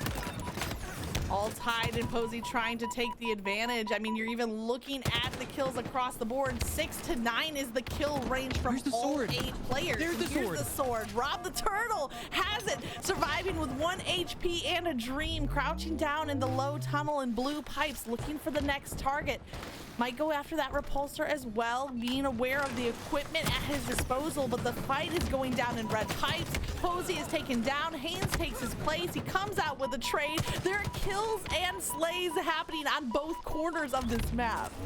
Yeah, FNATIC recognizing that Proton is just electing to kind of hold down C, which is an odd spot to really set up at. So you're going to see the pinch come in. There it is. There's the pinch. Players from both sides timing the slide, almost looking like they're perfectly in sync, in unison. Those are the kind of plays you expect from players like this. Such talented players on FNATIC as they take a 2-kill lead into the 30 mark. This one is, oh man, this one might actually end up in a 2 or 1 kill ultimate end score here, so don't be surprised if we see a 49-49.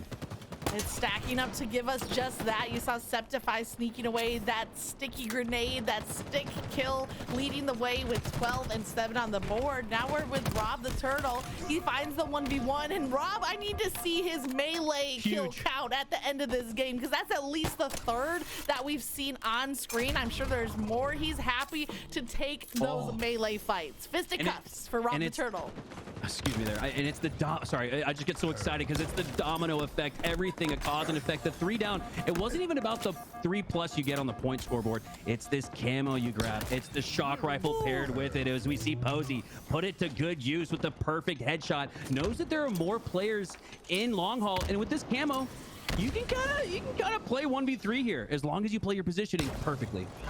And you have to hit those shots as well, because you're going to get outnumbered. And there it is, the perfect from Posey. It's a nice tongue twister, but he gets the play. He gets the melee. It's enough for an assist on the second. And now things are starting to fall into place. Rob, he cleans up a double kill. He's competing for the high ground and almost connects. You see the weapon swap. That was incredible there, the cleanup. These guys' comms are on point. Did you see immediately as we switched to Posey, he had taken down the failed triple kill for Rob the Turtle. So again, it's like you know, it's an unfortunate situation. Rob doesn't get the triple kill, but when you have good teamwork, comms, and chemistry, you can make it all for naught. You can make the mistake null and void, as Proton Gaming is just 2 kills away from a 2-0 upset on FNATIC.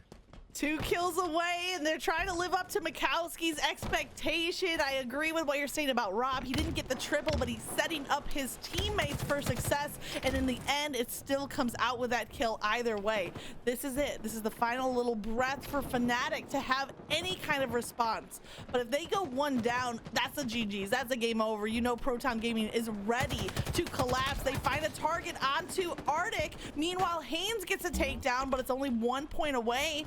Haynes gets that kill, has to double back looking for another, but Rob the Turtle comes out with the final kill, and what was a neck and neck game gives us that 50-43 for Proton Gaming. Wow, wow, wow, wow, wow, wow, wow. A 2-0 sweep Who for would have Proton. predicted? I'm okay. I'm gonna let you handle that right for now, but wow.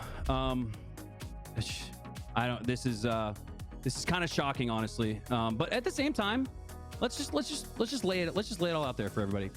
FNATIC, a pool play partnered team in the Super last week. You look at Proton Gaming, a losers round 1 team, starting off in the elimination bracket, but placing higher than FNATIC did. I'm sure everybody thought I was crazy for predicting a 2-0 sweep seemingly, it seems like hours ago.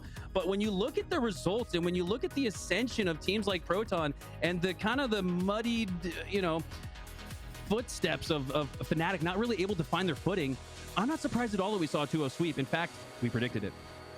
Well done. Credit to you, Makowski, on that belief in Proton Gaming, and happy to see them live up to it. I might have been on the other side, but I'm happy to be proven wrong, especially when you have an upset and up-and-coming team. And Proton Gaming really just put it all out there. It looked like they were in full force of both of those games. Game number 2 was neck and neck throughout the first half, and then all of a sudden, you saw them starting to run away with it with some precision and some patient takedowns that led to a spiral that unfortunately FNATIC was not able to recover from. So that's it for the upper bracket as far as FNATIC is concerned. They're going to continue their run potentially through that lower bracket, but a great position now for Proton Gaming as they move into the winners bracket round 5. We're going to cut to a quick break. When we come back, we'll have the next matchup here on your screen.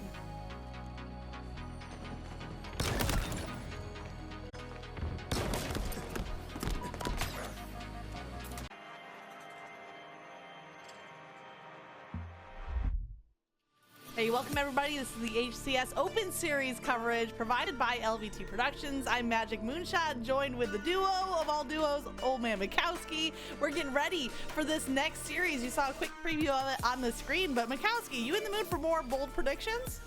I am not only in the mood for more bold predictions, but I am in the mood for 2 upset potential teams playing each other. Like, what happens when 2 upset potential teams match, right? Because we just had FNATIC going down to Proton and Oxygen losing to Ness Co. We're seeing some very surprising results here, but it's just getting started. Yeah, it's hard to predict what's going to happen now that these 2 teams have both overcome some tough bracket runs, and now we're into the qualifying match for that top 8 spot. Proton Gaming versus Ness Co. Starting out the gates, you see Leader Ness with the active camo in hand, and Native gets his hands on the flag. But yeah, going back to this series, my prediction sticks. I'm sticking with Proton, man. I have seen some things that show to me that they are a team willing and ready to take that next step. Whether or not they stick together is really, like, I think a bigger question mark than anything, but they're going to give themselves every opportunity to see what they got. But looking at what we've got here, Native with the potential flag score for Ness Co., but they're going to desperate it despite the score being 0-0. Did you see that? They didn't just elect to kind of bait the grenades out, wait for the damage to pass through. Instead, they sort of all dogpiled and all went down as a result, and it's a counter cap potential for Proton instead. They kind of dug back into that corner of the utility room to try to protect themselves from grenades, but to no avail. And now Fantasy getting some work done, the double kill with use of the heat wave, taken down by Native. Both flags are out, so what looked to be a guaranteed capture is stopped short. Wow, and that's an incredible job by Ness Co. there, regrouping and regaining to quickly get across to the other side of the map. Probably didn't take any shots on their way there, instead electing to just play for positioning, to play for a potential counter in return. We have a lot of action going down as leader goes down as well. Even numbers for both teams here, and it looks like a potential reset for both flags. A huge reset coming through after almost a quick capture, but now we're pretty much back at a full, ground zero. We're back at the starting point. Both teams trying to make their ways out of the base. Fantasy has a couple of thrusters to work with, sitting at a respectable 4-2. 2 players in front of him, a little 2v2 action as Haynes takes the high ground, breaking shot in the back of the base with 1 shot away from death, and he's milking his life. Wow. It paid off. The ring around the rosy, and he survived for the kill. Yeah, but don't look too soon because of the attention in the back of the flag there for Ness and company. An easy camo going to rob the turtle, but no, okay, that's going to work out actually. He takes down 2, and the heat wave not going to switch and transfer to the other team. So despite maybe not being the most effective use of the camo there, it gets the job done and puts Posey and friends in position here to get a flag out as Posey secures himself the double kill and a potential pull. It looked like that flag might have been attempted to drop off the side, but instead it looked like Haynes was trying to rotate it back to the utility side. Posey coming in to try to finish off the job, but 3 go down. Actually, that's all 4 now for Proton Gaming, and now they're on the respawn, giving that opening opportunity to Calder and the rest of Ness and company. And wow, we are seeing wonderful, calm, cool, and collected defense here from both sides. And they say defense wins championships in the sport of football, but I'm not sure on Aqua CTF. You're going to have to put some flags on the board here if you want to win. But both teams seemingly playing, like I said, really good defense. Nobody really taking an early edge here as Calder is in the enemy base, and a potential here to upset the 3 opponents he's looking at for Proton Gaming. Calder needs to stay alive. He has teammates respawning. He needs to hold this position, and he's hugging that corner. Haynes is coming in for the cleanup. Haynes connects on those shots, gets the cleanup kill. Now fighting against 2 players from Ness Co. So they take 1 down, 2 more spawn back in the place. Kills trading back and forth, and neither team able to make a full run with the flag after that early on stop. Yeah, and Proton Gaming a little bit ahead here in the Slays department, but not really playing that objective efficiency we saw from them in the likes of Strongholds on Livefire, right? So maybe a CTF, a game type that they need work on here, as Calder is going to get a flag out and a potential run here with numbers for Ness Co. Saw a nice little pickup of kills there from Native, who had a little bit of a slower start, but now evening out at the 7-7. Breaking shot clears off the top mid, and with that remote detonation, hits the plasma grenade, gets the crucial double kill. A good chance for a run here from the rest of the teammates. And Magic, today we have been treated to some obscure medals in Halo Infinite. Plenty of remote detonations, pancakes. What else? Do we got a ninja in store this match? We can hold our breaths and certainly hope for it to come through. Although a map like Aquarius, there's a few potential locations to set up the ninja. Will it be Leader Ness coming through? Instead, he's gonna play obstructing Proton Gaming from making that push, guarding the capture coming through. So Ness Co get the first cap on the board. Yeah, and I love this from Ness Company. They're maintaining their aggression despite just scoring that flag. They're doing the best they can to get into the opponent's base and pull another one. But again, it's the defense for Proton coming through as they take down enough from Ness Company to potentially regain map control, but it's going to be a fight for it here at P2. Calder doing his best with his teammate as he drops bottom mid. I love this play because he's going to come back up and help him at the generator and have numbers here, but despite that, it's a trade for Rob the Turtle, and those are one of those trade win conditions for Rob because it was a 1v2. He had the sidekick at the ready, and he used it in close quarters along with the melee that we saw so much of from the last series. Rob is happy to handle those fights that are right up close and personal, wins that one out, leading the way with the 12 kills on the board. But meanwhile, Native on a little bit of a comeback after, again, that slower start, but now trying to secure top mid. Breaking shot gets a melee of his own. A little bit back and forth, but watch for that camo coming up in 3 seconds. Oh, and if you can pair it with the heat wave, a deadly combination, a potential 2-0 lead, in fact, for Ness Company. But Proton, they're doing a really good job baiting this camo, doing their best to defend it, but it's going to be a clean break for Breaking Shot. He's got this heat wave and a potential here to make it a 2-0 game. A clean breaking shot. I thought there was a tie in there when you left it off with the clean break right there. The heat wave camo combo does come through. Some damage dealt out, but that position has been revealed. Good defense and answer back from Proton Gaming, but they're still on their back foot. Down that one capture, and until they can get a flag run across the map, they're gonna keep on being the team that needs to come back. Yeah, and speaking of coming back, I almost feel like the player for Proton could have came back here, Haynes, as he's going to be the last alive and likely go down. Did you see that there? Haynes was far enough on the map, almost in the enemy base for Ness Company, but they didn't have mid-map control just yet. That's why we saw Posey go down in a 1v2 engagement, and it's all a domino effect here as Ness Company has another flagpole. The flag is pulled, but Native gets dropped, not able to run very far. You see Fantasy going in for the reset, and Calder trying to break it up. Calder versus Fantasy, a 1v1. Fantasy caught in the reload, and Calder takes advantage of it. Touches the flag, gets the return, but only moved it about 2 steps closer to utility. Ooh, Haynes again, the last player alive, and he's going to go down too. This is a very easy potential here for Ness Company.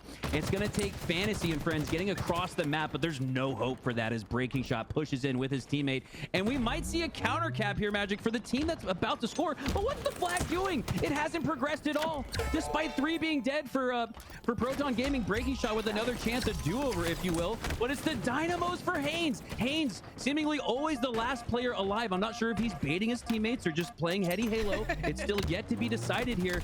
As to is this match, as it's back and forth and only a 1-0 lead for Ness Company, despite a few really good pulls. Now, Proton Gaming have been playing some good defense. I mean, a 1-0 in a capture the flag Aquarius isn't much, but now the second capture coming through. We're seeing that Ness and company are powering through that defensive effort. It's paying off, and now we need to see something on the offensive side from Proton. Gonna be tough to do against this active camo. Yeah, again, looking at the slays, nobody's really too far gone in the slays department, so it's not like either team is just fragging out and dominating despite the 2-0 lead here for Ness Company. So yeah, gonna be looking for more of efficient, objective play from Proton Gaming. Gonna be looking for that mid-map control, and again, the domino effect of mid-map control is a potential camo grab as well, and they're gonna need every bit of it here if they want to come back in this game. Just 3 minutes left. That first takedown so crucial for Proton Gaming. They turn it into a full team wipe. They need to get their hands on that flag ASAP, and this run needs to go the distance. The clock is below 3 minutes. They got the team wipe to set up the flagpole, and now they're trapping Ness Company back in the refrigerator as Rob is the flag runner nearly back. He's gonna dunk this one in and bring them to within 1 point. Oh, and that was huge, though. They lost numbers. Proton with the potential to really spawn trap the Ness Company players at the fridge location. Instead, they do a great job breaking out and getting back map control. So that flag, although it goes in for for Proton Gaming, it's going to create this opportunity here for a counter because of the great job Ness did to regain that map control and fight from a really disadvantaged position out of the fridge. You know, sometimes you'll see a team choose to play defense when they're ahead, but Ness Company instead are staying on the offensive. Native leading the way with 20 kills is also happy to rotate with the flag, and now Posey breaks the hold of top mid control, has the takedown, and has the heat wave as well. Fantasy might be the one to cut off the runner. In fact, no, it was Rob the Turtle who finishes off that kill, and they toss out the potentially game-tying flag. Yeah, it looked like Fantasy a lunge melee miss there, but he does get the flag out, and Posey's going to extend it even further. So a great position, a great potential score here for Proton, but it's the last second grenade around the corner that takes him down despite being 3 down for Ness Company. So incredible defense, incredible composure here. It would be an absolute shock if Proton Gaming didn't score this flag.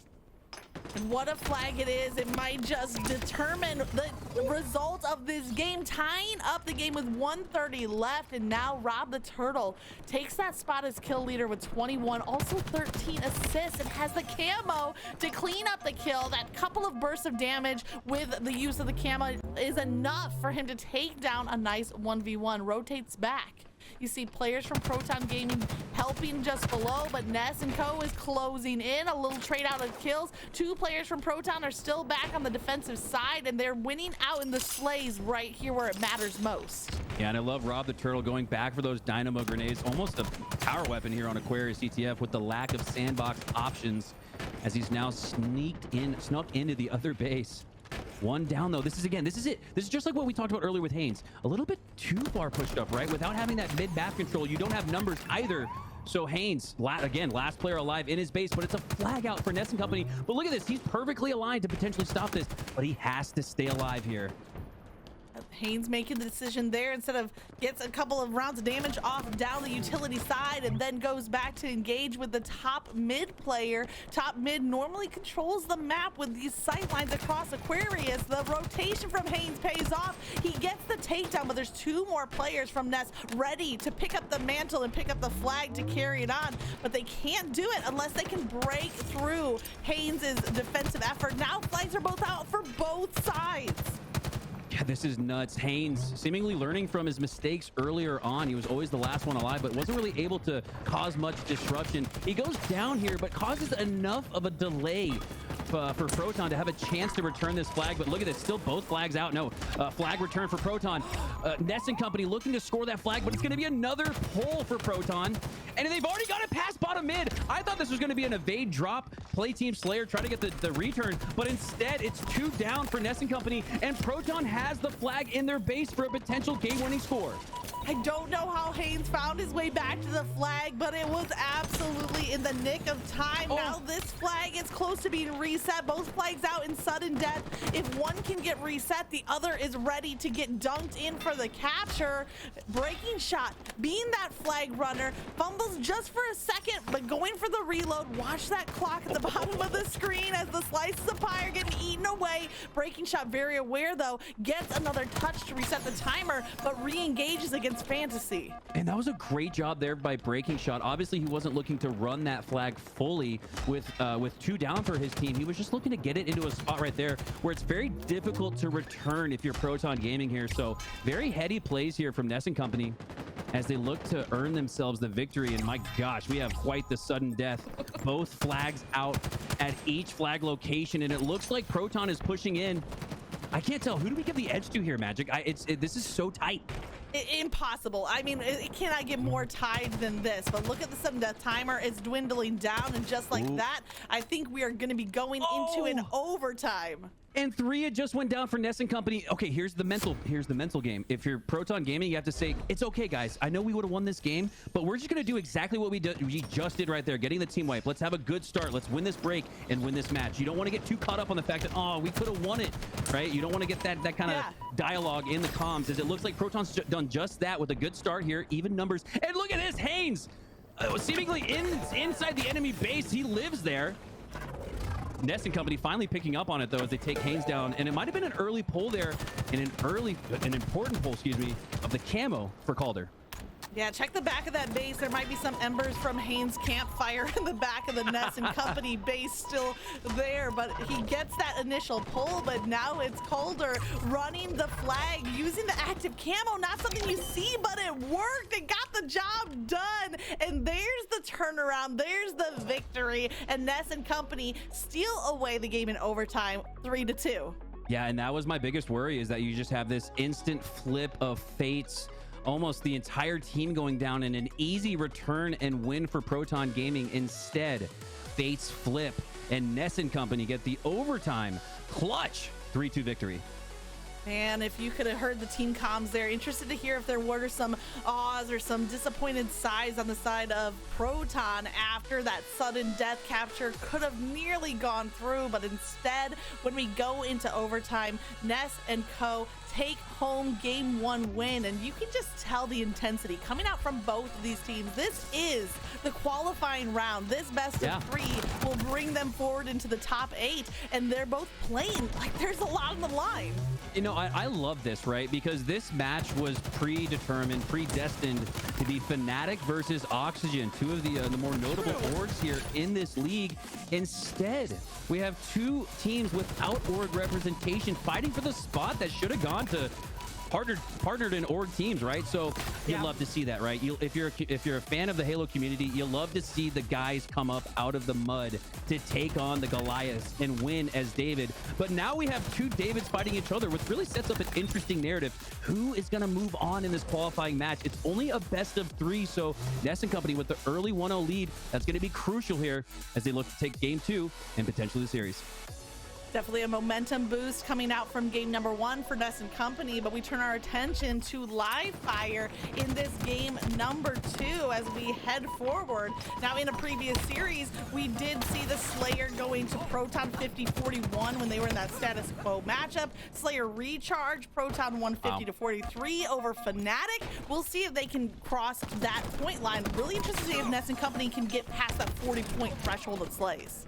Yeah, and it's kind of wild because exactly what I saw from Proton Gaming earlier in this this broadcast is what I'm seeing now from Ness Company, right? So as the great Tony always says, there are levels to this, and even though Proton looked primed to qualify through winners, they have quite the challenge here against Ness Company as Rob earns himself the headshot and stops the bleeding a little bit here early on in Slayer. You can say levels, I prefer layers, like an onion or maybe a nice parfait, but Rob the Turtle with a sniper in play gets a nice body shot. Meanwhile, Fantasy cleans up the double kill and with it wins over the heat wave. So now Proton Gaming with all the tools in the toolbox at their disposal.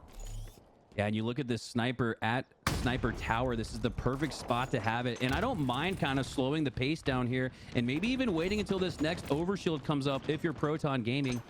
I love the job that Rob the Turtle has done with this sniper, because when you talk about just building up that kind of confidence again, when you see a teammate popping off with sniper, there's just something to it that makes you start playing better as well, right? There's just like some hidden buff that hits when your teammates are popping off like Rob the Turtle has. And because of that killing spree, his team has an early lead.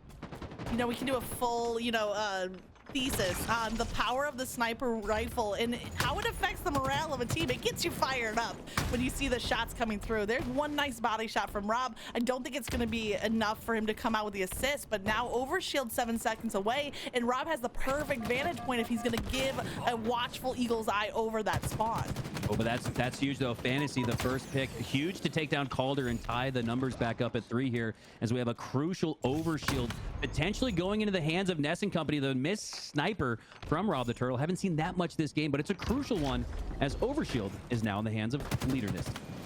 Yeah, he missed the sniper. When I have the sniper, they call me Mrs. Sniper, but I'm still missing the shots either way. Leader Ness gets a nice pick on the B-side pillars, playing for the life, but we're sitting at a 2-point game as Fantasy gets another cleanup. Fantasy sitting at 4-3, but everybody on Proton is putting in some work. Unfortunately, Calder off to a slow start, sitting at 0-5. Definitely a difference in this 1-point game, and hoping that he can bring it back in the second half.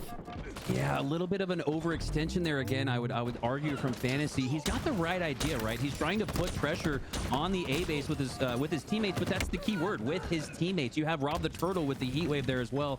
Just a little bit of a delay in that push for Proton Gaming. Could have ended up in a team wipe for Ness Company, but instead we have a tie game, 16-all. Posey rotating with the help of a teammate, but unfortunately, I think both of them instead caught a grenade together to go down for Proton Gaming. We're neck and neck at 18-all. Rob the Turtle, he likes to get up close and personal with the melees, but in that situation, he was forced to retreat, and unfortunately, it wasn't soon enough. Here we go, hopping on board here with Haynes, the standout here for Proton, one of the better players that we've seen perform here today. It's no wonder his team is giving him that sniper rifle control. A crucial moment as we approach the halfway mark, and this one's still knotted up at 19, so a big play, a big push. And right here, Magic, is where you're gonna wait for that quote-unquote break kill and then the snowball push. So gonna be very curious to see who gets that break kill. There it is, Fantasy with the break kill, Haynes with that proverbial snowball, if you will, and it's 3 down, make it 4 for Ness Company. What a beautiful triple kill coming out from Haynes, using the BR, using the sniper, and using the map positioning to clean up all of those kills. And that could just be the snowball effect that you're referring to, Makowski. You talk about it in terms of a team v team encounter, but in the case of the whole game, one demoralizing moment could just cost you, especially when the teams are this close. And if we're talking about demoralizing, Achilles spine, the back smack on the overshield, perfectly played by Fantasy. Magic, we have some kind of like, we'll never see RNG like this again. We have seen every obscure metal, every 1% and under usage rate metal active in today's stream. Active is the sniper rifle for Fantasy as he takes down his opponent, Native. And the potential to build on this here for Proton. Not only do they have the lead, but they have, more importantly, they have map control. They have that sniper rifle. And I'm doing the exact same thing I did earlier, where I'm just kind of waiting it out, waiting for this next overshield as Fantasy takes down an opponent, and everyone's spawning at B for Ness Company. So that overshield is going to be highly probable for Proton. Posey takes advantage of everyone spawning at B. He closes out with a double kill, and third is an assist. So all of Ness Company hitting that respawn screen. Proton Gaming coming out in force to force that game 3 if they can take this game win. Right now they're poised to do that, but they only have a 6-point lead. Plenty of time for Ness Company to answer back. You see Fantasy still holding on to that last round of the sniper, and we have a bit of a slowdown right here. Look at this fight. Top mid, leader Ness around the corner. Fantasy knows he's there, lines up the shot, cleans it up. Well played and good patience from Fantasy to get that pick. Yeah, we talk about it on maps like Catalyst. Checking your corners, a great job by Fantasy there. And honestly, I want to see an even better job, because earlier in this match, Fantasy had a propensity to overextend a little bit, to kind of push blindly, taking advantage of the intel and the experience he's had in this game to improve his gameplay in real time with that kill top mid. So you'll love to see it there from Fantasy. The new OS is spawned in. It looks like Ness is going to be able to pick it up for himself. Breaking shot, breaking away through cuts, kind of helping out, leading the way, carving a path, if you will, for Ness. So now we see maybe a switch here. We definitely see the advantage as far as the sniper weapon, the overshield as well on the side of Ness Co. If they can utilize it, Ness gets a nice cleanup. He's going in for the double. He gets the double, and you wouldn't know he was in combat. He's still at full health because of the use of that OS. Yeah, and that overshield key essential at potentially chipping away at this this lead here. But despite some of the slays we just saw go down, it's still the same it was before. 6 kills, it looks like, as long as my vision's correct. Yeah, it could be a 6 or an 8, but yeah, that looks like an 8. So despite that, yeah, despite the overshield, despite the great double kill, interesting to see not only the lead not dwindle, but it's actually building a little bit. Okay, it's back to 5 here for Proton Gaming, but yeah, we're seeing everything we need to here from Proton to send us to a game 3, and Native with the utmost potential to bring it back with that sniper control at Sniper Tower, but instead he goes down. This is something you've mentioned so many times today, and rightly so. He didn't check his corners. Rob the Turtle was in the back corner of C, around to his left. He immediately rounded that ramp, turned to his right, got hit in the back, got trapped, and drops the power weapon because he didn't check his corners. So taking notes, I'm taking notes here. You should be taking notes at home. Always watch your corners. You don't know if there's a turtle crouching gonna shoot you in the back. Yeah, and if you're at home, you know, what does checking corners mean? It's not necessarily to say that your reticule should be lined up in the corner, but the reticule should be lined up in the middle of the screen so that the left edge or right edge shows an opponent. So if you're watching at home looking to improve your game, definitely some analysis there that could help every player. And it just goes so far beyond hitting shots, as we see the shot hit for Rob the Turtle, and it's gonna secure the game 50-39. What a way to just put the cherry on top of that match. Rob the Turtle coming out with, I believe it was a 14-5 or something, a crazy KDA. We'll get to it in a second here, but the headshot from the sniper to round out that match, and it's a 50-39. You know, I said Proton Gaming, pressure on them to break that 40 kill mark, and they're stopped just short. Rob the Turtle 14-6. I'm sorry, 14-5 was correct, 6 assists, 11.0 KDA, and that's the person you want to see bring it home for Proton. Yeah, and we mention it all the time. One kill is not one kill in Halo. There's so many variables to consider. Speaking of this headshot, just perfectly timed. Love the slow-mo. But if we rewind it even a little bit further back, I believe it was Native who had control of that sniper, had potential control of Sniper Tower, but like we said, didn't check his corners. Again, that's 1 death for Native, but it's really like 2 because he gave up the sniper, and it's all a domino. It's all a cause and effect. That's exactly why Rob the Turtle had it in his hands right here. And then eventually at the end of the game, here we see Fantasy playing so smart. We saw him kind of overextend through top mid earlier in this match, playing and watching for his corners there instead. And when I see improvement in players, I get really excited. I love when players improve, but when they improve in mid-match, again, look at this. Fantasy taking what the game gives to him, not overextending, right? You don't always have to be holding forward. It's okay to crouch and play a little cringe in Halo, right? I know there's like so much backlash against it, but sometimes that's what wins you games. Honestly, if you have to camp out to get the dub, you get that dub. This is the qualifying match, no holds barred, everything on the table. And if you weren't a fan of Proton Gaming before, you should be now. They gave us some flashy, fun, exciting plays that were also effective. And balancing out that style with that substance gave them the 50-39 win in game 2.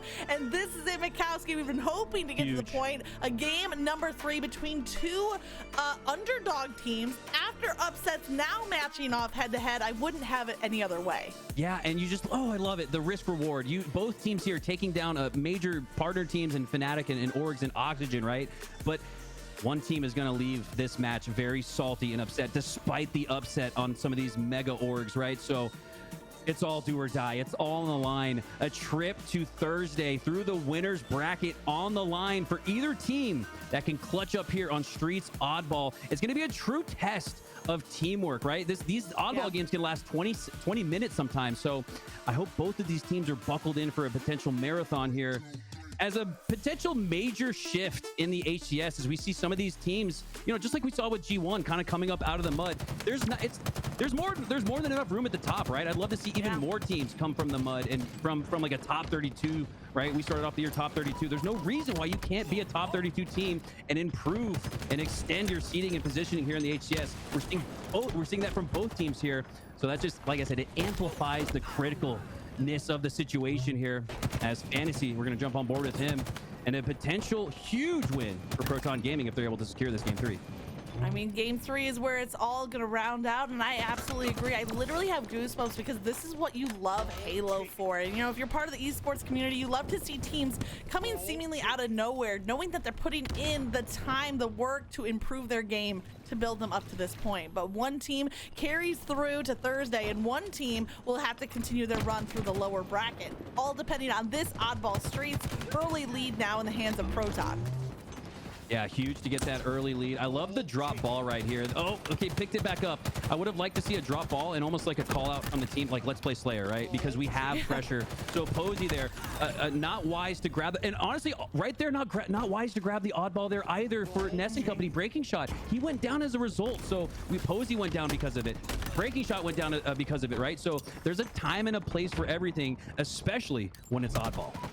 Yeah, sometimes you need to choose the weapon over the objective in order to win back that objective control, which is what you see with that fumble coming through there. Now Calder deals out some damage. It should be enough for an assist to potentially come through. Looks like that kill rather does get cleaned up. And now Breaking shot, rotating the ball out for Ness, getting some control back, and it looks like he's doubling right back to where they came from. Yeah, great pressure from Ness Company here, not really allowing Proton to push up off of spawn and take the easy P Street push or red driveway flank, whichever it might be. It looks like as Proton elects to push through that P side, but we have a pinch coming from the trash can as Rob the Turtle puts his opponent in the bin, and it's 3 down for Ness Company, a chance for Proton to score some more points. He put his opponent in the bin because the trash can. Okay, all right, Makowski, you're gonna win everybody over. You drop these analogies and you just leave it there as if I'm not supposed to react to it, but I'm going to anyways. Here's the 1v1 Rob the Turtle. In fact, he finds himself pinched in a 1v2 instead, so that encounter turns around. Unfortunate for him, but Proton have won back that oddball. Everything is staying focused on the C side, including Breaking Shot, who cleans up a perfect kill. Oh, and if you're Haynes here, sure, milk is nice, but getting the play ball out and preventing the other team from milking is even nicer. I love that play ball there. And I love the fact that he grabbed the extra 2 or 3 seconds he could without leaving that ball up there at Stalker Rifle. Because can you imagine if that ball was left at Stalker Rifle? You have the positioning of C control. You probably have the Stalker Rifle as well. So a critical play ball. Again, one of those plays that doesn't show up in the stat sheet from Haynes, but gives his team the best chance to win here. Always appreciate recognizing those heads-up plays. Now Native looking to deny that push from Fantasy. Native with a great start here, sitting at 8-4, doubling back, happy to finish off that with an assist. Now locks on to Rob the Turtle, cleaning up kills in the team fire right now from Ness and Company. I have to give them credit. You see assists coming through left, right, and center. Yeah, and Proton had a little edge. The reason being they were almost over milking, right? They were playing for the oddball in moments where they needed to play Team Slayer. So Ness and company playing the long game. We talked about this potentially being a marathon game 3 here. So I think this is setting up nicely for Ness and company just with the strategy and execution they brought here early on in game 3. Still a close game, 45-32. Ness and company just 5 seconds shy of that halfway mark. Also keeping an eye on the clock because that could be a factor, especially in a match that's this much back and forth. Yeah, and did you see that? That was so huge for the Ness and company final player staying alive because he got not only spawns at A with him, but he also got a pinch spawn, and there's the pinch kill. That was absolutely massive. Staying alive there, being that last player alive and milking your life equally, if not even more important than milking something like the oddball here. So again, I'm seeing a lot of great plays here from Ness and company, and despite only having a 10-second lead, I'd almost say it feels like 20.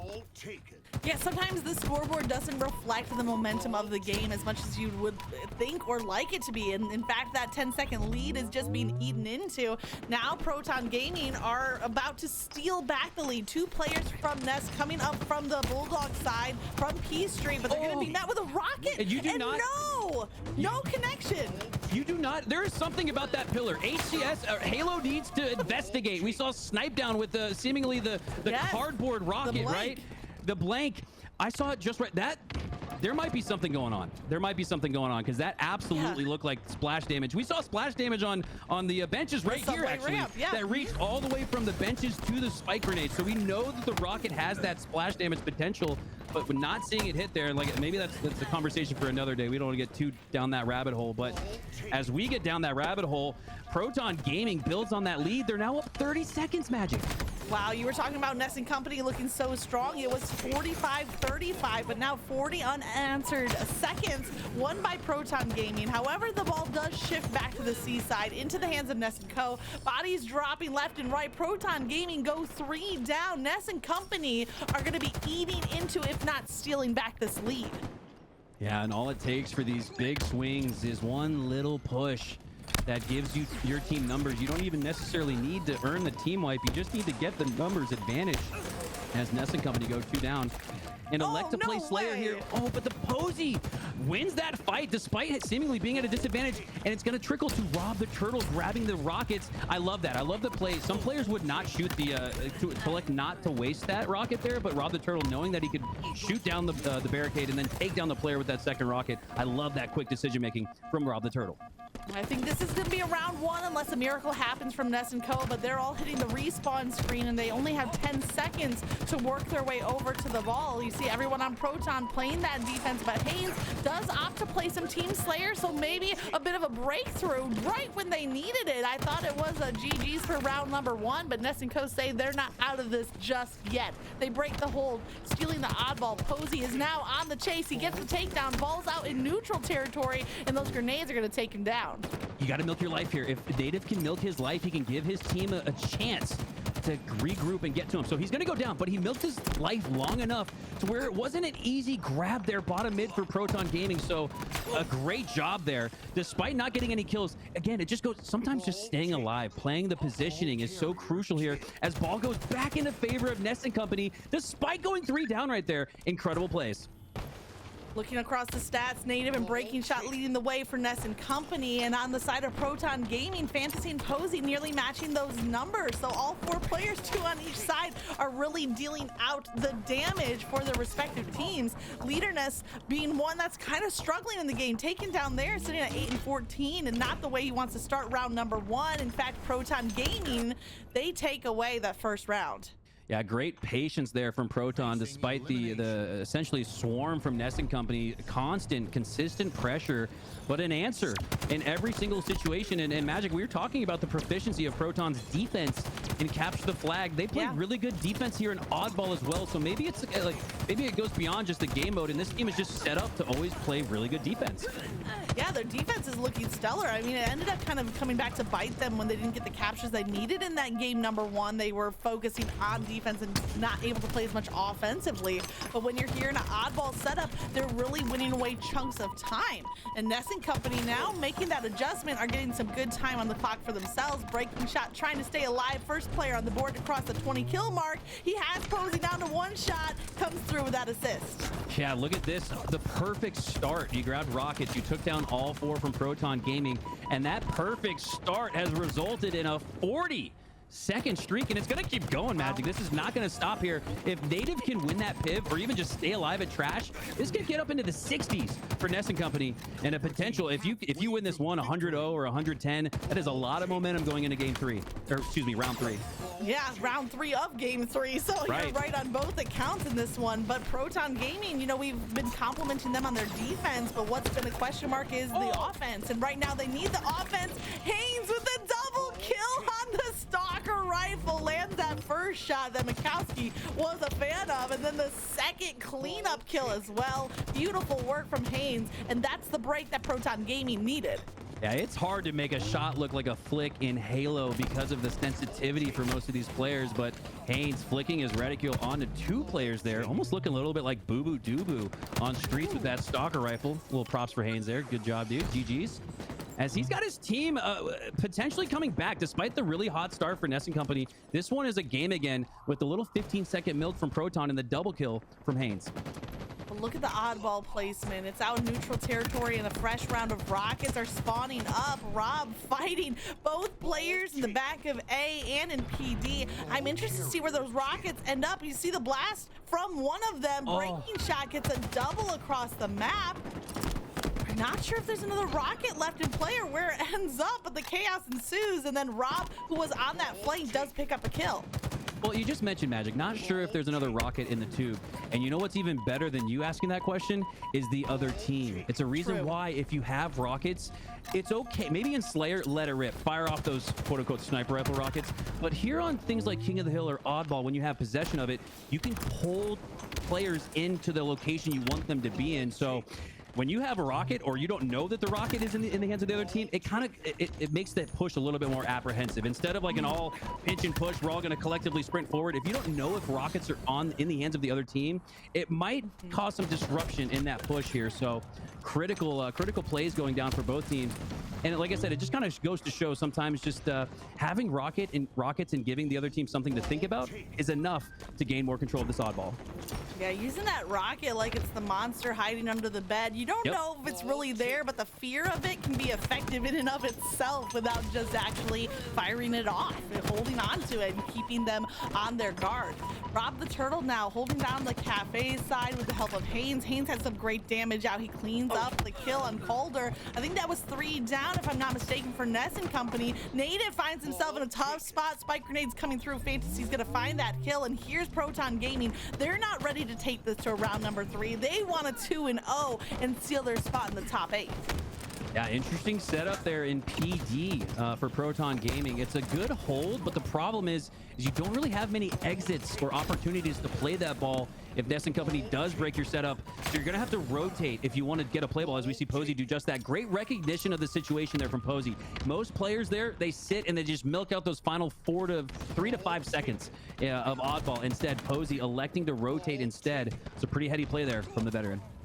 Posey, I think, was crouched there at the bottom of Laundry, playing patient and looking for the next target, but they don't have much time because Ness Company are sitting just 22 seconds away from taking this into a round 3. The fight commences on the B side, bodies dropping left and right. Haynes with the double kill, grabs the oddball, trying to rotate it back to cover and looking for teammates spawning in. Instead, hearing that call out from Rob or from Fantasy, hey, we're back here on A side, we're back here on PD side. He rotates the ball back to safety. Yeah, the juke there is what pulled the majority of players from Ness Company onto that red side, right? Did you see the oddball holder, Haynes, it looks like now, was going towards that red room, towards that driveway, and almost juked out his opponents by going back to PD, but Ness Company doing a great job picking up on that as they've got 3 down, but no control of the map, control of the oddball going down into breaking shot, though, as he looks to milk a little bit here.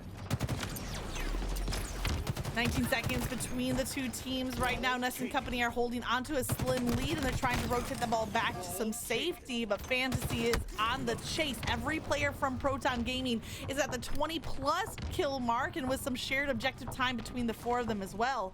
Rob is now trying to find out a target. Haynes is creeping up through tires. He has some damage on multiple players, but it's always that first pick, and then the dominoes will fall down, and right now the dominoes are on the side of Proton Gaming. Ness Company are winning out on the Slays. Yeah, 3 down again for Proton, as it looks like Ness Company will put the finishing touches on a very effective and efficient round 2. Not going to really see any resistance, as we're going to take this one to a round 3. A decisive do or die round 3, game 3. Both of these two teams with the potential to write incredible stories as they've upset big orgs, despite not being represented by an org. And like I said, if you're in the Halo community, you'll love to see the upset. You love to see the underdog come through. But in this match, both teams underdogs. Let's see who takes it.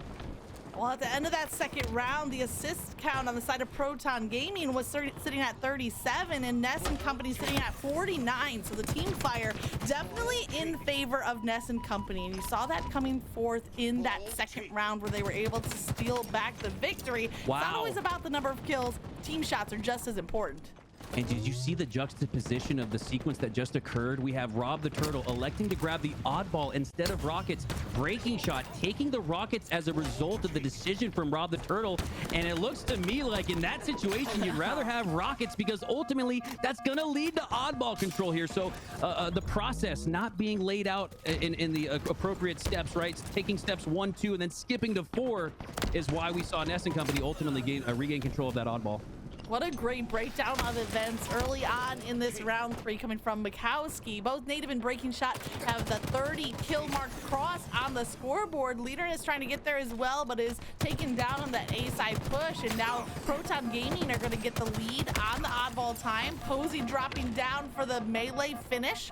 Now trying to milk that life, as we've seen all too often. They're happy with that hold at the back of A. Here comes the push from Ness Company on the B side. And look at this.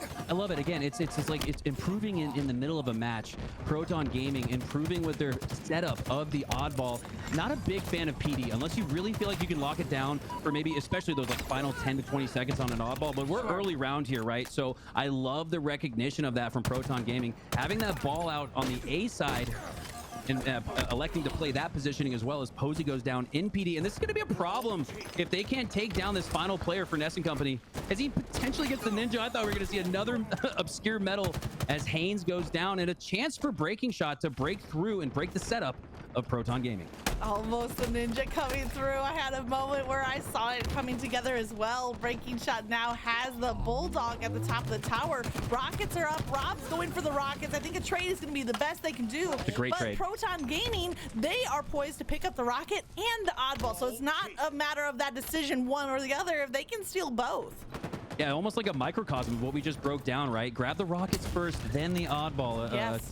Tip and trick for everyone looking to start fragging like a pro in chat, as we break down the moments that matter here in this crucial round 3, game 3. It's Proton with this pretty convincing lead here.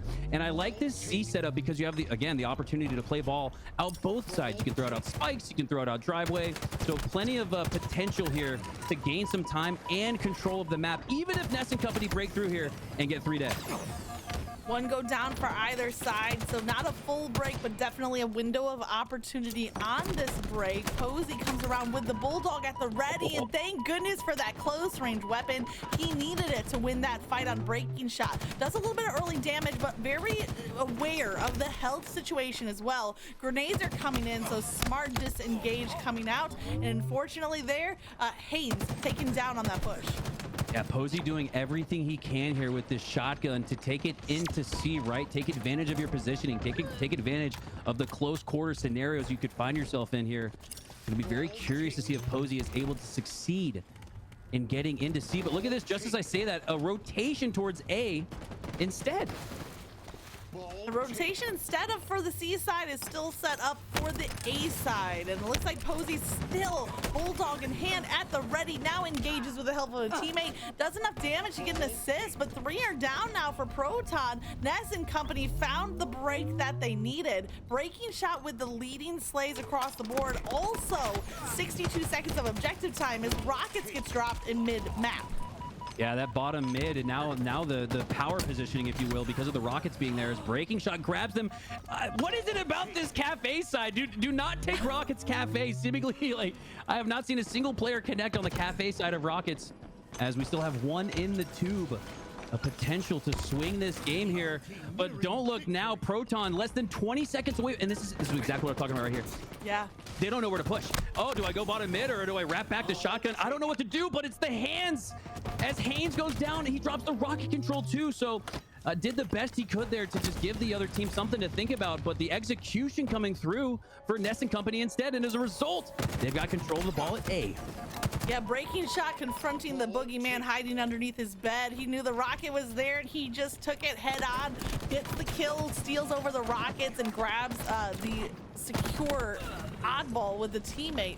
Now Ness and company on a bit of a comeback. They're still down by 31 seconds, so it's not over just yet, but that was the break that they needed to get a glimmer of hope for this round 3. Numbers going down for Ness and company. That oddball going out for the play ball. That's a really heady play. But look at this, an even headier Uno reversal as that ball gets played out, and someone Fantasy from Proton catches it like a wide receiver and is potentially going to put the finishing touches on the series. There's no one from Ness and company within range to stop this hold. That's it. That is game 3. That's the series, and that is securing the top 8 position. Fantasy with the magical game sense there knew that because numbers went down for Ness and company, he was expecting the play ball there, caught it in his own 2 hands and milked the final 10 seconds. This was unbelievable. Look at that. Oddball goes out instantly into the hands of Fantasy, and while Ness and company was almost like preoccupied with these continuing existing battles at PD, Fantasy just kind of creeped off into Cafe, grabbed himself a little tomato basil soup, a little grilled cheese, maybe a little espresso here, as he holds onto that oddball and the victory for Proton Gaming. Dang, Makowski, now you're making me hungry. That sounds delicious. I'm gonna copy Fantasy and make a trip to the cafe myself, but you're absolutely right. I think the trust was there, right? Fantasy, right here, this is the key moment. He trusts that Posey is going to distract Ness and company for long enough. Posey ends up, I think, getting this win, which allows Fantasy to take the breakaway. Posey with patience here, knowing that all he has to do is stall for the teammates to get those valuable final seconds. Beautifully done on the side of Proton. Yeah, the win in that piv, just the cherry on top of whatever, maybe a lemon custard pie picked up at the cafe, right? Okay, I'll stop. But no, that was a great job there, because Posey, he knew, I don't need to do anything other than keep you in the back corner of this this base, right? So the overextension, the no shields push essentially had to come out from Ness and company. So again, I just love when I see players take what the game gives them, and that's exactly what we saw there from Posey and Proton Gaming. And as a result, they're moving on to Thursday.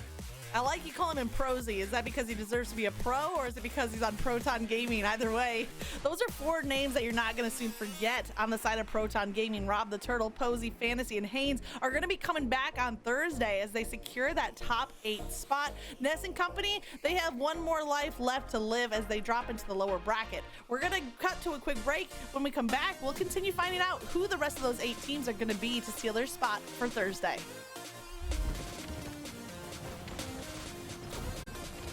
Welcome back. I knew new faces. I know you guys were having such a fun time with Magick and Makowski, and I had to come in and ruin the day. I'm sorry about it, but we have our next match starting right now. We're starting ourselves on Catalyst, and it's going to be a doozy. Be ready for an incredible match around. It's gonna be the boys at ESA Blue going up against the other side. I'm trying to remember the names, guys. I'm so sorry. I'll get the name. There it is. Wolfcave on the other side, and we're starting here on Catalyst. One of my favorite maps. Sorry, I can't lie, guys. Catalyst, it can be tough, but I do like Catalyst flag. It's not the worst We're getting into it, but what's important about this matchup, guys? ESA Blue versus Wolfcave. You know, it's gonna be that back and forth, but it is what lies later in the bracket. FNATIC is gonna be the team to play after this matchup, and then on the other side of that bracket, eventually Oxygen Esports looks to be the roster waiting for them. So we got some high octane action happening in this elimination bracket, and these two teams are gonna be the ones that decide who get to go into the gauntlet and see who can come out on top. And so far, ESA Blue doing their job as the flag is rounding its way through the side bases. And I might have missed this earlier on, Toolez, but you probably mentioned the seeding here, 24 versus 25, so it's shaping up to be a tight matchup between the two teams on the screen right now. Hey, you know what? You can't get it more even. These teams, they've had the same exact results basically in my mind. 24 to 25. This is about as close as you can get it. Welcome, Magick. She is continuing on the journey with me. Glad to have you, Magick. And we're going to be seeing a hell of a matchup. And honestly, one of these teams has to go up against FNATIC, but maybe not the worst thing in the world. Oh, we see a lag out, unfortunately. We'll head back, but maybe not the worst thing in the world, right? Because FNATIC not looking to be on their highest level right now. Yeah, FNATIC definitely not in their prime when we saw them in that earlier series in the upper bracket where Makowski predicted that Proton would take it 2-0, and they sure did. But now FNATIC needing to kind of rely on that second life, that second shot from the lower bracket. Interested to see what these two teams can deliver. ESA Blue and Wolfcave, do either of them have what it takes to force another upset on a team like FNATIC? Yeah, I absolutely think right now FNATIC is at the weakest that they've been at in a long time, and any team right now that is feeling themselves getting a little bit hot absolutely has an opportunity to come and find an upset versus FNATIC. That's why I think it's very important to watch this match with a close eye, see how they are performing today, and see if they can make the upset happen. This ESA Blue team, they can come out of nowhere. I've been watching these guys for a little bit. I definitely think they have a chance to come through and maybe find a potential upset. Well, ESA Blue might be the team to watch. Is there anyone like particular on that roster that kind of has won over your favor? Nah. Okay. I so still you're think looking there's at the so team much. as a whole? Yeah, I think there's still so much out there to prove. You know what I'm saying? Yeah. I think there's still a lot of opportunity for these teams to come and win fans. You know what I'm saying? I think we're still young, and a lot of these other teams, like young in the way that like a lot of these teams, a lot of these players have a lot to prove ahead of them, and I think this is their perfect stage to make fans, right? Come out and show everyone what they're about. And I think that's a big piece of what the Open Series as a whole is about. It's about teams being able to bring forth their best for and also give them a chance to showcase what they're capable of. Maybe there's teams that we're not expecting who rise to the occasion. That's the upset, that's the comeback stories that you love to create throughout. So adding to the list of reasons why you love Catalyst, unfortunately there was a necessary reset to get back into the CTF. Yeah, you know, Catalyst, I actually have been enjoying Catalyst a lot more on Flag. I think Slayer, you know, Tashi hit me up. I think we can remove it right now for Slayer. You know, please. I think we have plenty of maps. But Flag, I've been really enjoying. And what I've noticed is there's a lot more tech being developed on the flag runs, right? Getting on top of that utility now is so crucial in this game, making sure that you're on top of the grapple and the repulse, because there's so much opportunity to use that and use different techniques to make flags go faster and to be quicker on your runs.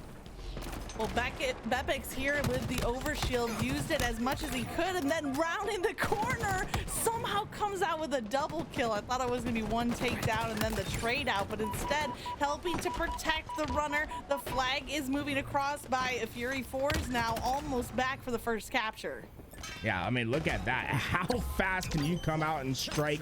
It was ESA Blue on the original game that came out first, came out hot, had a flag run going, lag out for Wolfcave, and now Wolfcave, they take that opportunity, reset themselves, say, hey, nothing before mattered. They get their first cap in. They're looking great early on.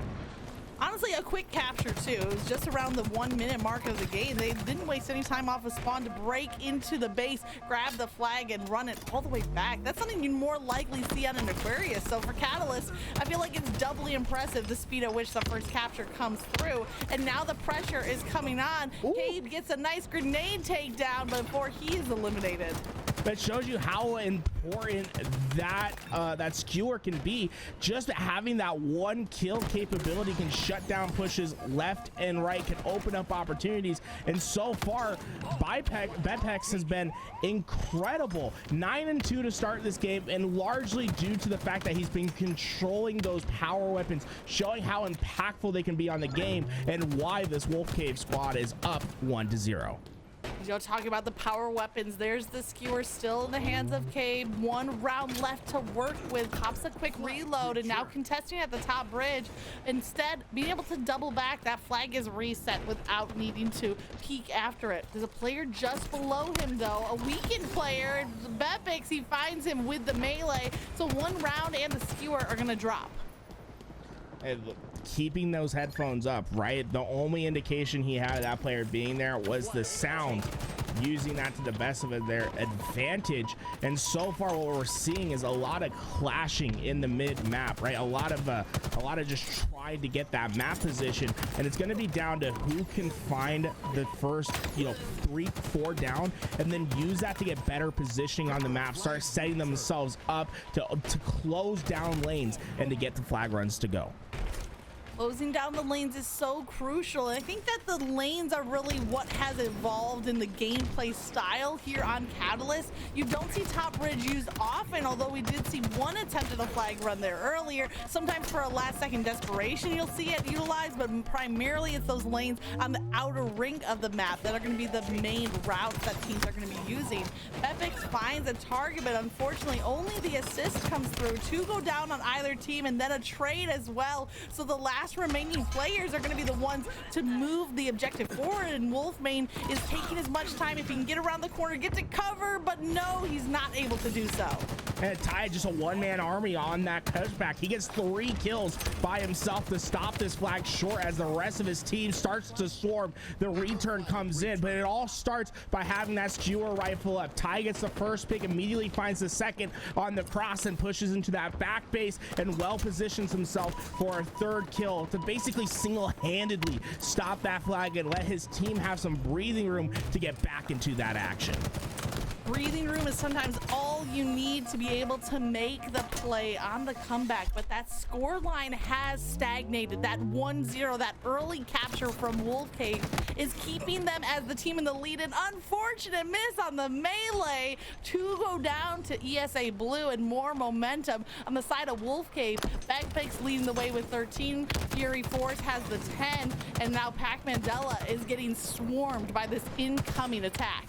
Yeah, this is exactly what you want for ESA Blue. Get into their face, get right into their base and make them uncomfortable. Don't let them have any space to breathe. And so far they're doing a masterful job at getting in and causing havoc. Sword goes to Cade, and they've been able to clear everyone away, as now they're ready for a counter push of their own.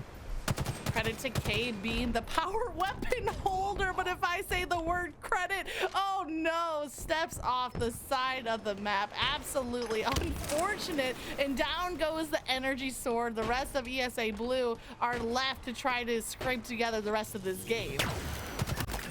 All of a sudden, Ty, he has the noob combo out and ready to take some faces. Not as good as it was in previous iterations, but we'll go back a second. Get out PR'd on the ramp. No chance over there. Ty comes out on top. Cave able to get the next, but oh my, the noob combo making an appearance. Something that I want to see a little bit more in Halo Infinite. I think people are starting to fine tune how it exactly works. Much slower projectile than it was in previous games like Halo 5, but still very much a great utility weapon that can make a difference on pushes.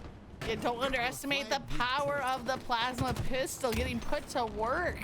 It looked like ESA Blue had a great breakthrough, but their flag run is cut short. Still at that 1-0 deficit. Pac Mandela has sights set on the fresh overshield, but Makowski across the way finds the target. There's the double kill from Alleluia. He's gonna scoop up the OS, but he doesn't have any mobility on the equipment side to be able to rotate out. He's gonna have to rely on his teammates.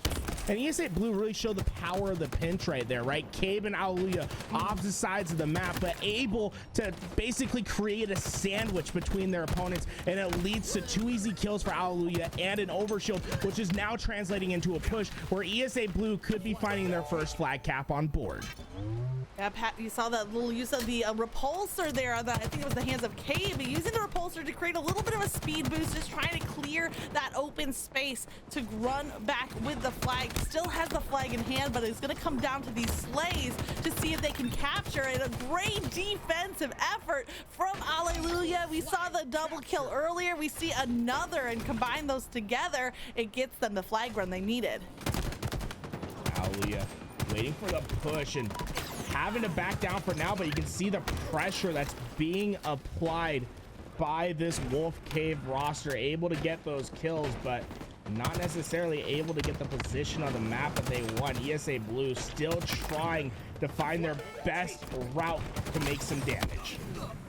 Headed to Cave with that takedown, but unfortunately it's not going to be enough. 3 go down to ESA Blue, and Alleluia with the back-to-back double kills is last alive. And maybe it'll be enough to hold off Wolfcave, at least for now, waiting for the respawns to come in. But all of the pressure and all the attention is in the back of ESA Blue's base.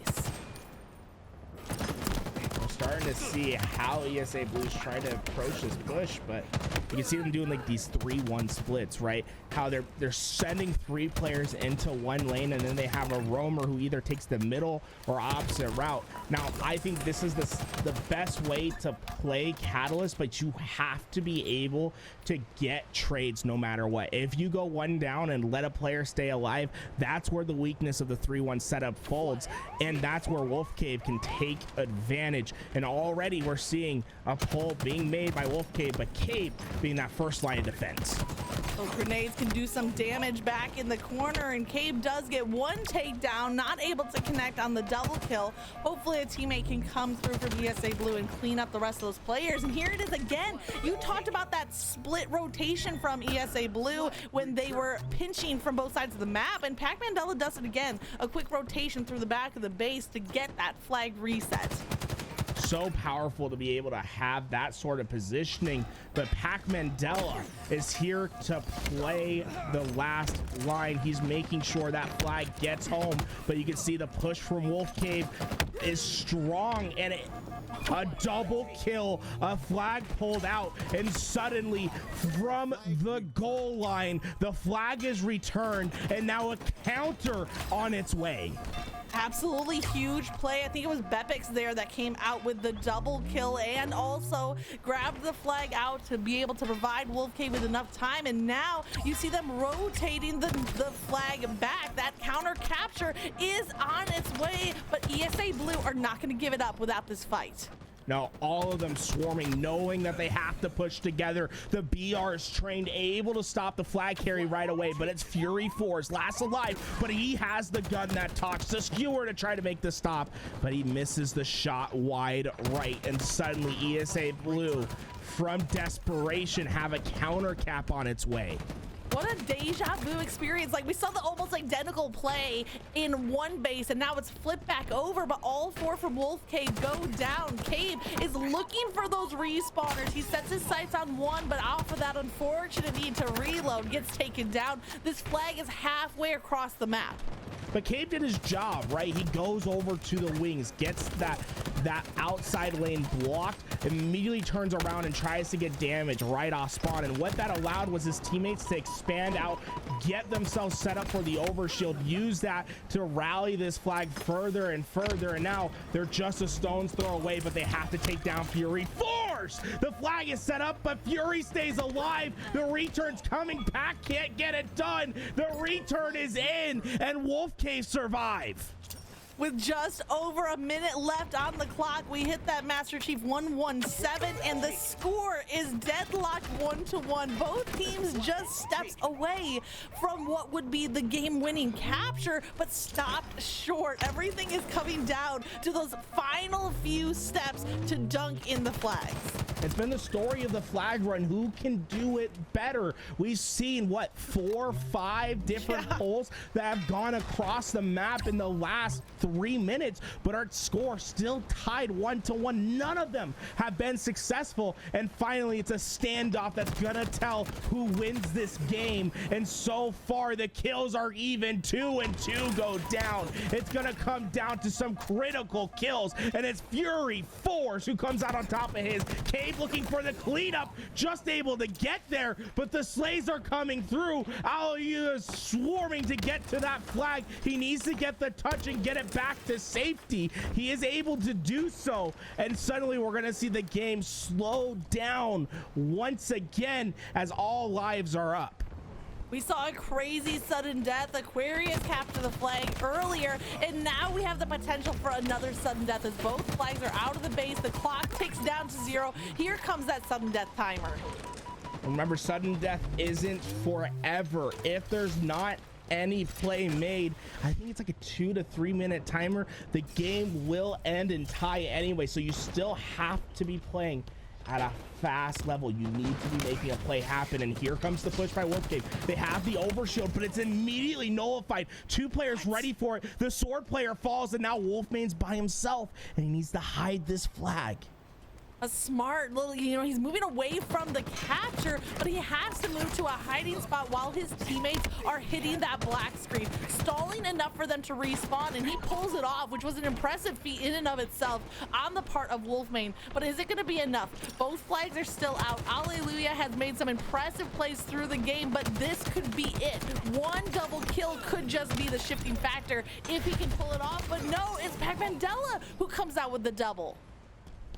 And so far, it's just been answer after answer, right? We saw the original push. Wolfcave throw 3 at ESA Blue. ESA Blue find the kills. ESA Blue try to do their own counter push. 3 throw in, 3 go down. It's been play for play, answer for answer. Both teams knowing how to react to these situations that have led to this prolonged standoff, but time is running out. You need to get to a position in which you can get that return and win this game for your team, and that might come in a sneaky route, right? Play slow, get behind, snake in the grass, and try to find an opportunity to limit yourself to a one-on-one. You do not need to be taking team fights. You need to be sneaky and get this return.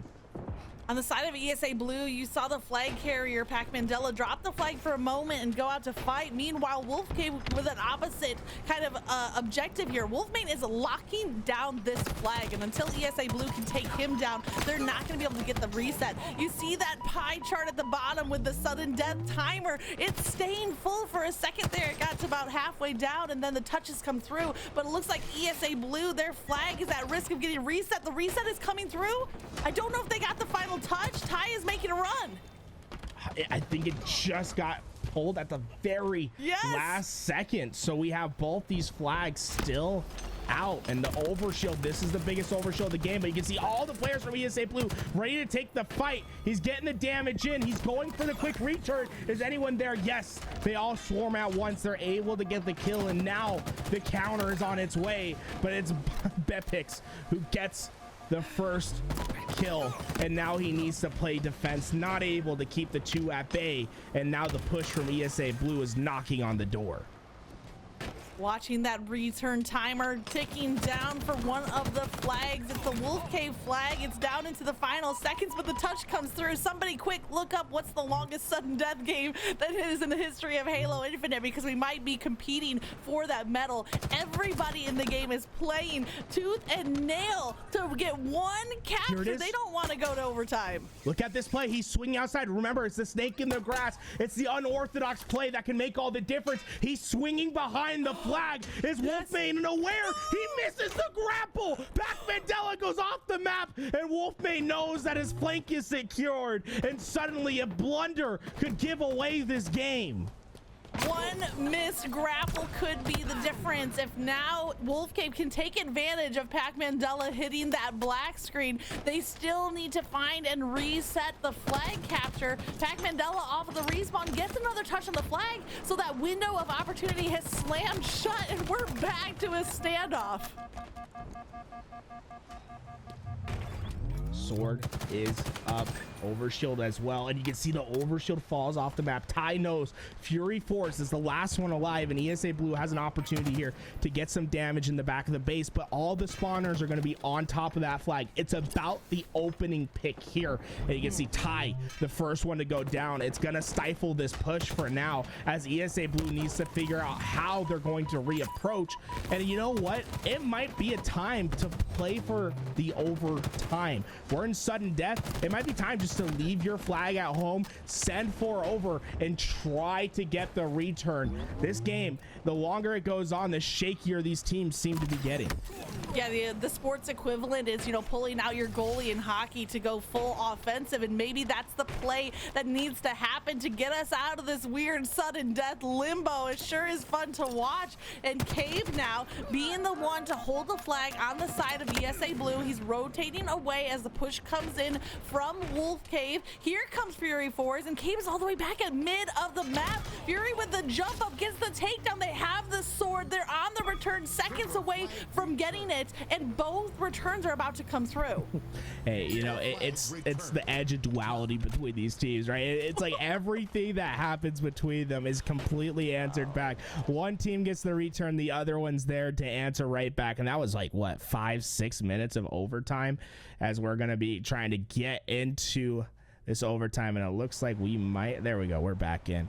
Just making sure everything's going right, and we're right into overtime. Sudden death rules. First cap wins, as we might be on the longest game of flag that you will ever see. The longest game, and only the scoreline of 1-1. You know, that's what people either love or hate about a Catalyst CTF. You're not going to get that huge capture count, especially in a matchup between a 24 and a 25 seed. You'd expect nothing less but this overtime run. This overshield's going to be so critical. Hallelujah needs to get this kill, and he falls at the last moment. Pac is ready to get the trade, but well aware of the situation. What a way to play around that pillar. Gets the flag run out, and suddenly is around the corner. ESA Blue is sweating bullets. They have to recover from this position.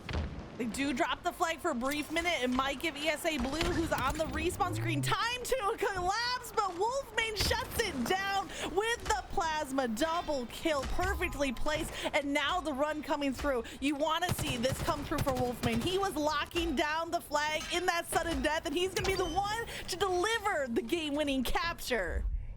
And it comes from a perfect dime, a 2-for-1 throw into the end zone. Able to get those 2 kills. His teammates clutch up on the other side. It's a 4-down flag away. Easy breezy at the end of the day. And Wolfcave able to find their victory. They struck first in this game.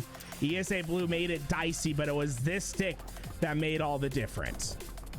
Easy breezy, beautiful Wolfcave, I think is the expression right there. There's that plasma grenade. Honestly, that was the play of the game right there. So big pogs to Wolfmane for getting that stick double kill and then being rewarded with the game-winning capture. Absolutely a huge play off of a crazy sudden death. Someone said a cluster luck, more like cluster stuck. Am I right? Because both those players stuck it down 0-1 in this series and having to find a way to claw their way back. Pac Mandela tried his best at 30 kills for his team, but the slaying output from this Wolfcave squad proves to be too much. 34 and 32 from your top 2 slayers on the team, and now we're going to streets, and this could settle the game. ESA Blue have had their ups and downs the last few months, and I think everyone's been seeing them kind of up on that up trajectory. Everything's looking good. They get a lot of practice with each other, but this is a series that they just can't afford to lose. This is where you're starting to maybe question whether their growth is being stunted if they lose this series. You know, they want to find themselves in top 16 contention. You can't afford to go down in a series like these.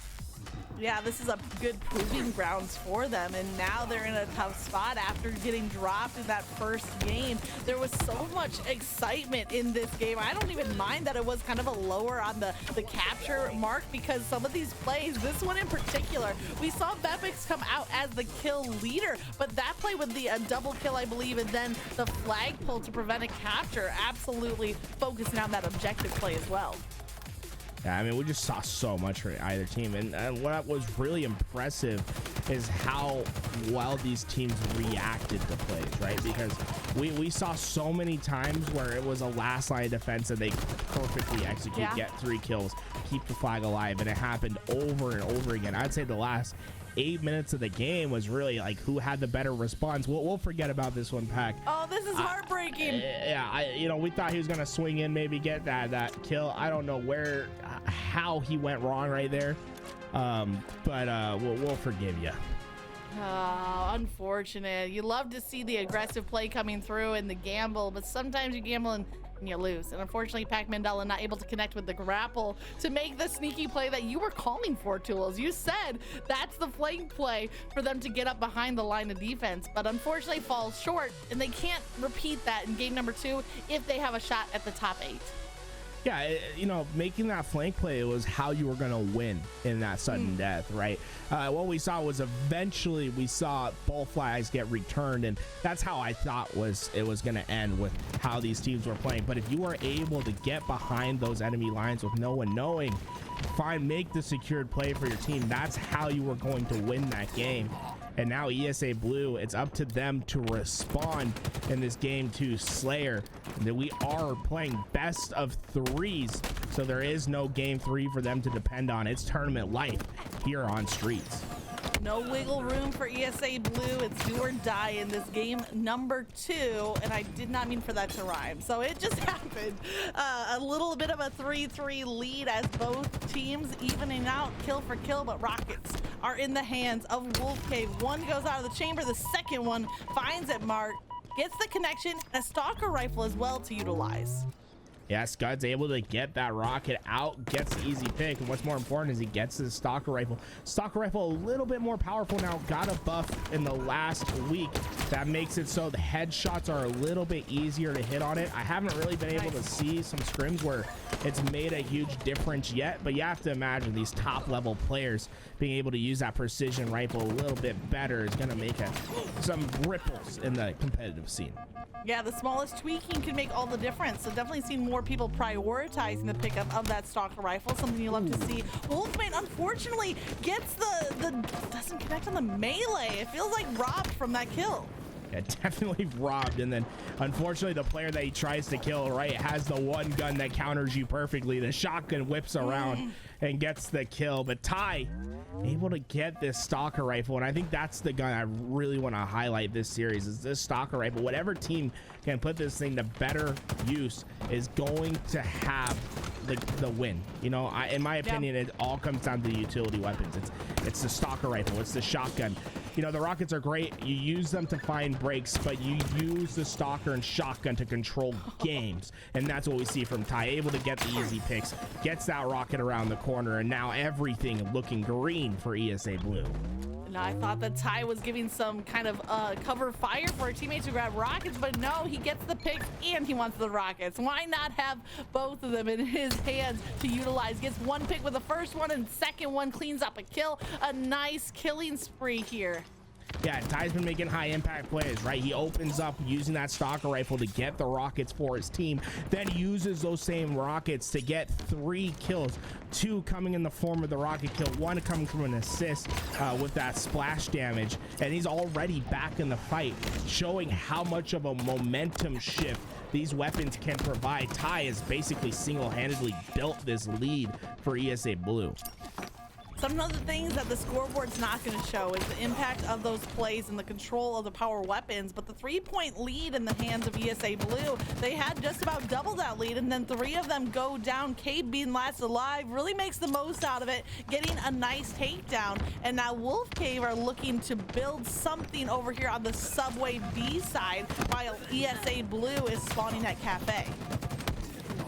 Already Ty getting right into the face. Oh my God, Wolfmane and Betpix able to work together and to stop that push, and all that momentum's now gone because it's a clean 4 down, and Wolfcave know exactly how to collapse on these spawns. They've done a beautiful job at positioning themselves, and ESA Blue quickly find themselves on that back foot. They're gonna have to get 2 BRs together and find a pick to stop this Wolfcave squad.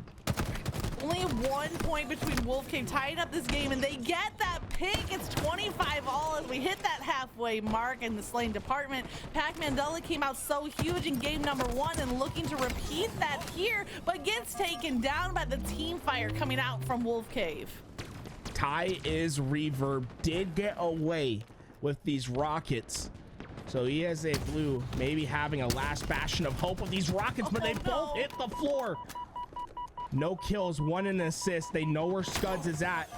Wolfcave is trapped at the back of their spawns, but ESA Blue need to find the collapse and get these kills.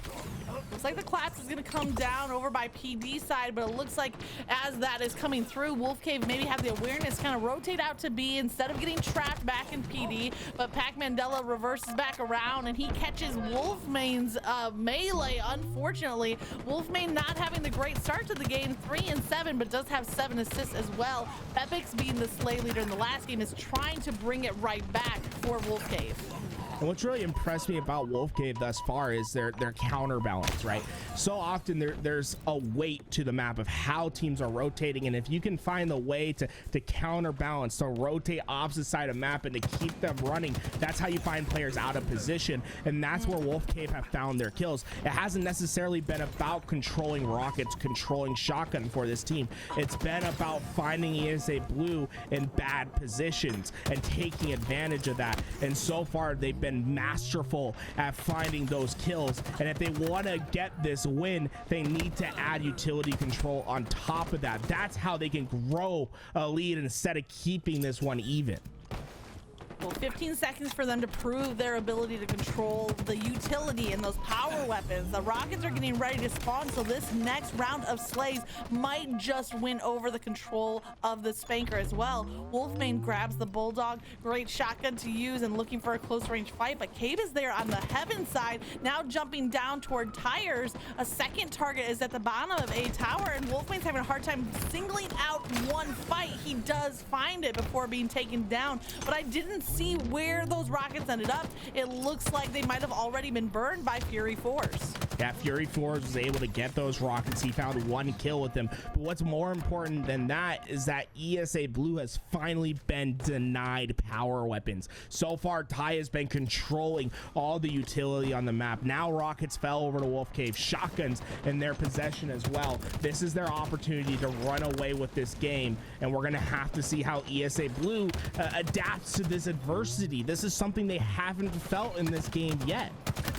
That adaptation is so critical, and right now it's only a little bit of fine-tuning time left. 44 to 42 on the board, and Wolfcave are trying to steal away not just this game, but this series. They have that 1-0 lead, and now they have a 1-point lead in the game. Every engagement is important. Cave trying to play for his life, ducks back into the subway bench, has a little bit of cover here from Ty, tossing out the grenades. Good team plays there from ESA Blue, but they still are that 1 point down.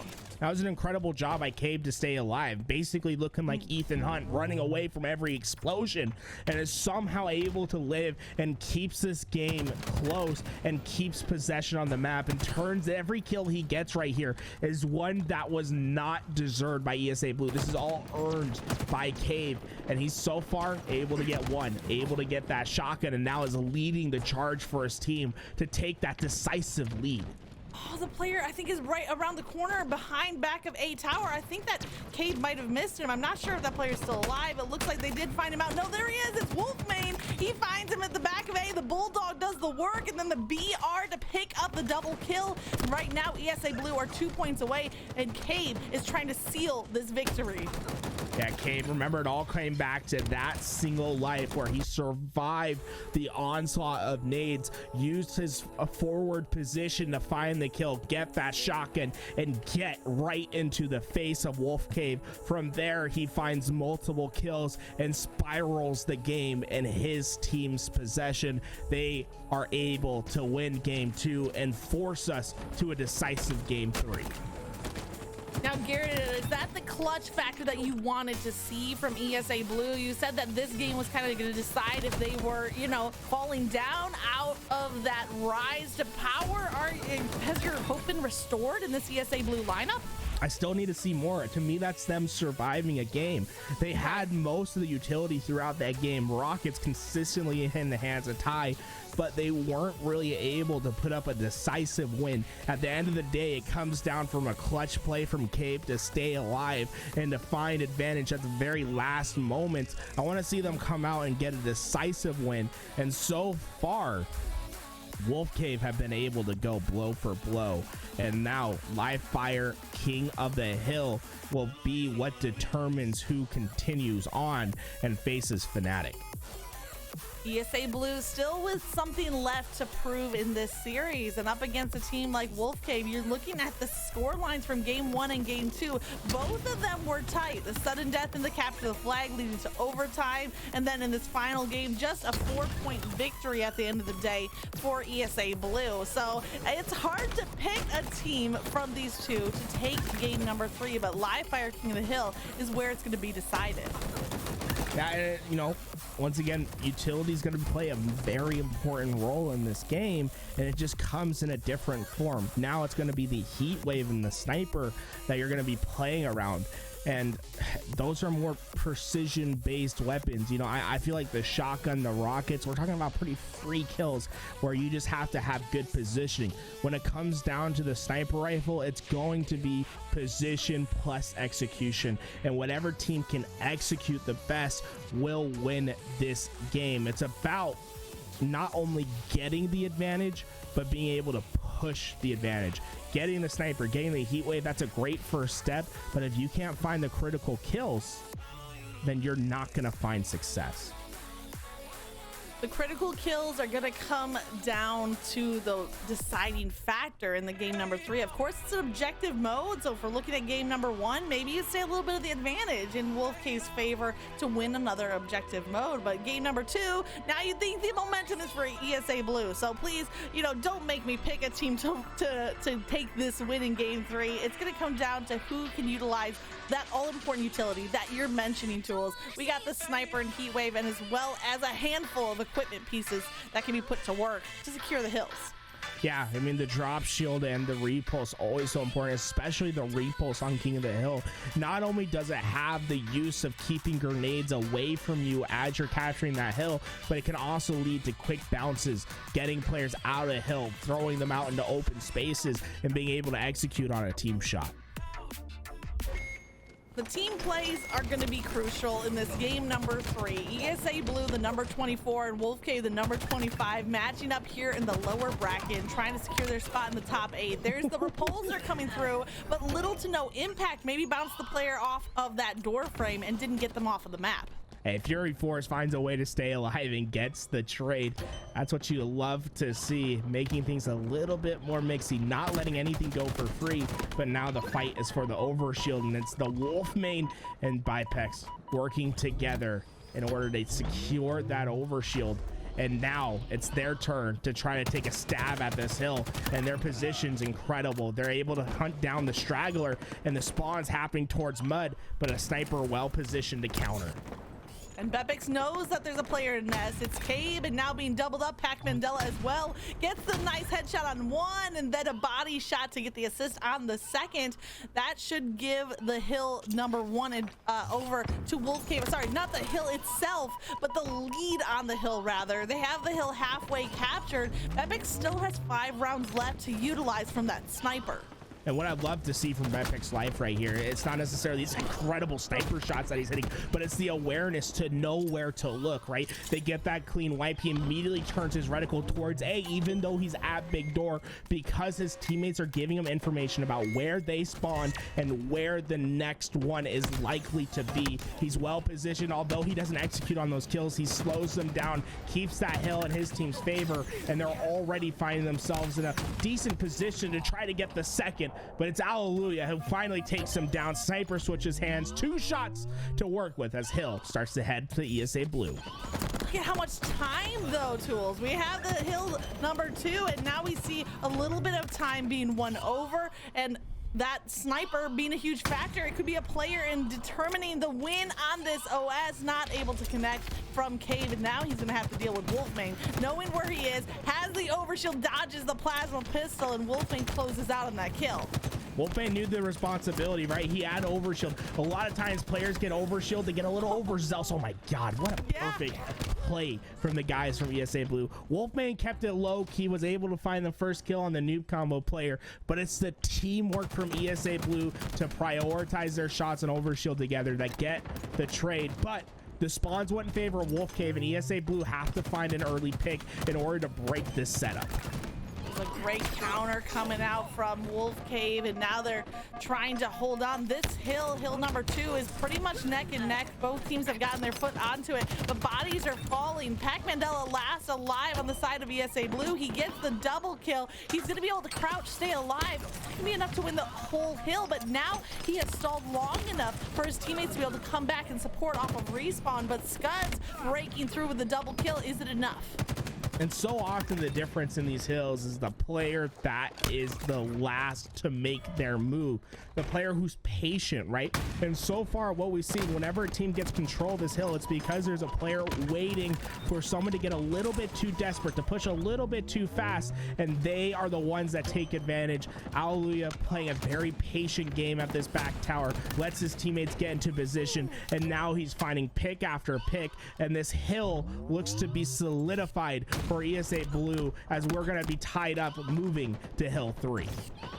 I feel like Alleluia only gets kills in doubles. Like, I think we've seen 3 double kills from him in this series. I know there's more that we're probably not catching on the screen, but he seems to constantly win in these 1v2 situations that come out with both kills. Can he survive now? He has 2 rounds of the sniper. That overshield is coming up, and that's it. A perfectly placed snipe finds the dome of Wolfmane, and he proved me right. He gets another double kill on the board. It's a razor thin edge for Alleluia to work with right there as he's able to find the kill with the sniper. And so far I've been very impressed with both these teams on how they've executed with this gun, putting it to great work. But it's been Alleluia who's been an absolute menace, a killing frenzy for him, as he's been able to basically single-handedly got them that hill by hill 2 and really led the charge for hill 3.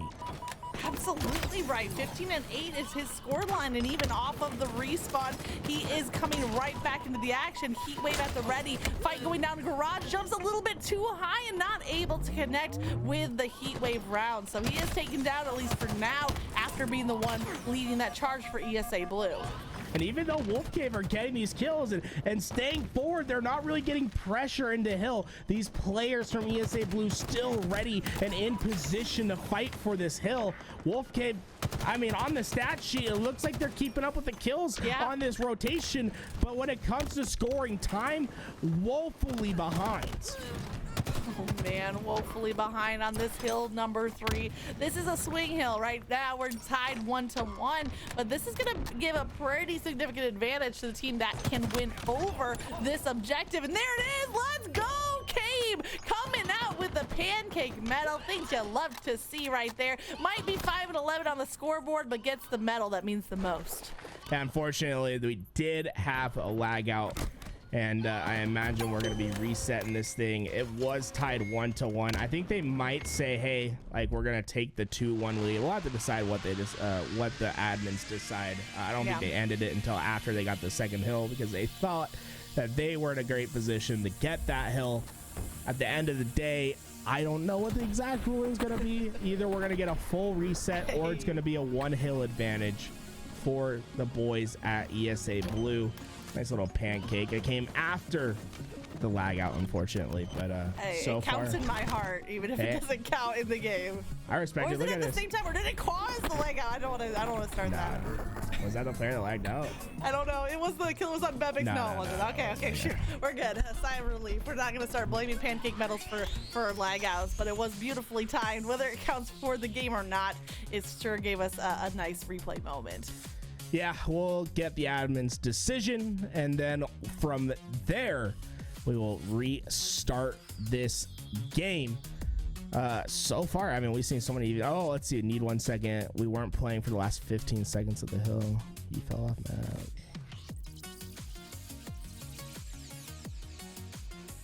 Is this the equivalent of like? Yeah, I like this. They're like doing CSI. they're like doing the post-mortem, like figuring out what happened. Yeah, I would say 1-1, and I think Pac Mandela feels that as well. So we are going to go reset, full reset. I don't know if they're going to play first to 3. I imagine they're just going to full reset it. I would agree with that ruling just because those players were clearly not playing, and they did have hill position. If the other team was like, you know, off respawn, maybe having to try to find a break, I would say, hey, you know, 2-1. But I think 1-1 full restart is the way to go.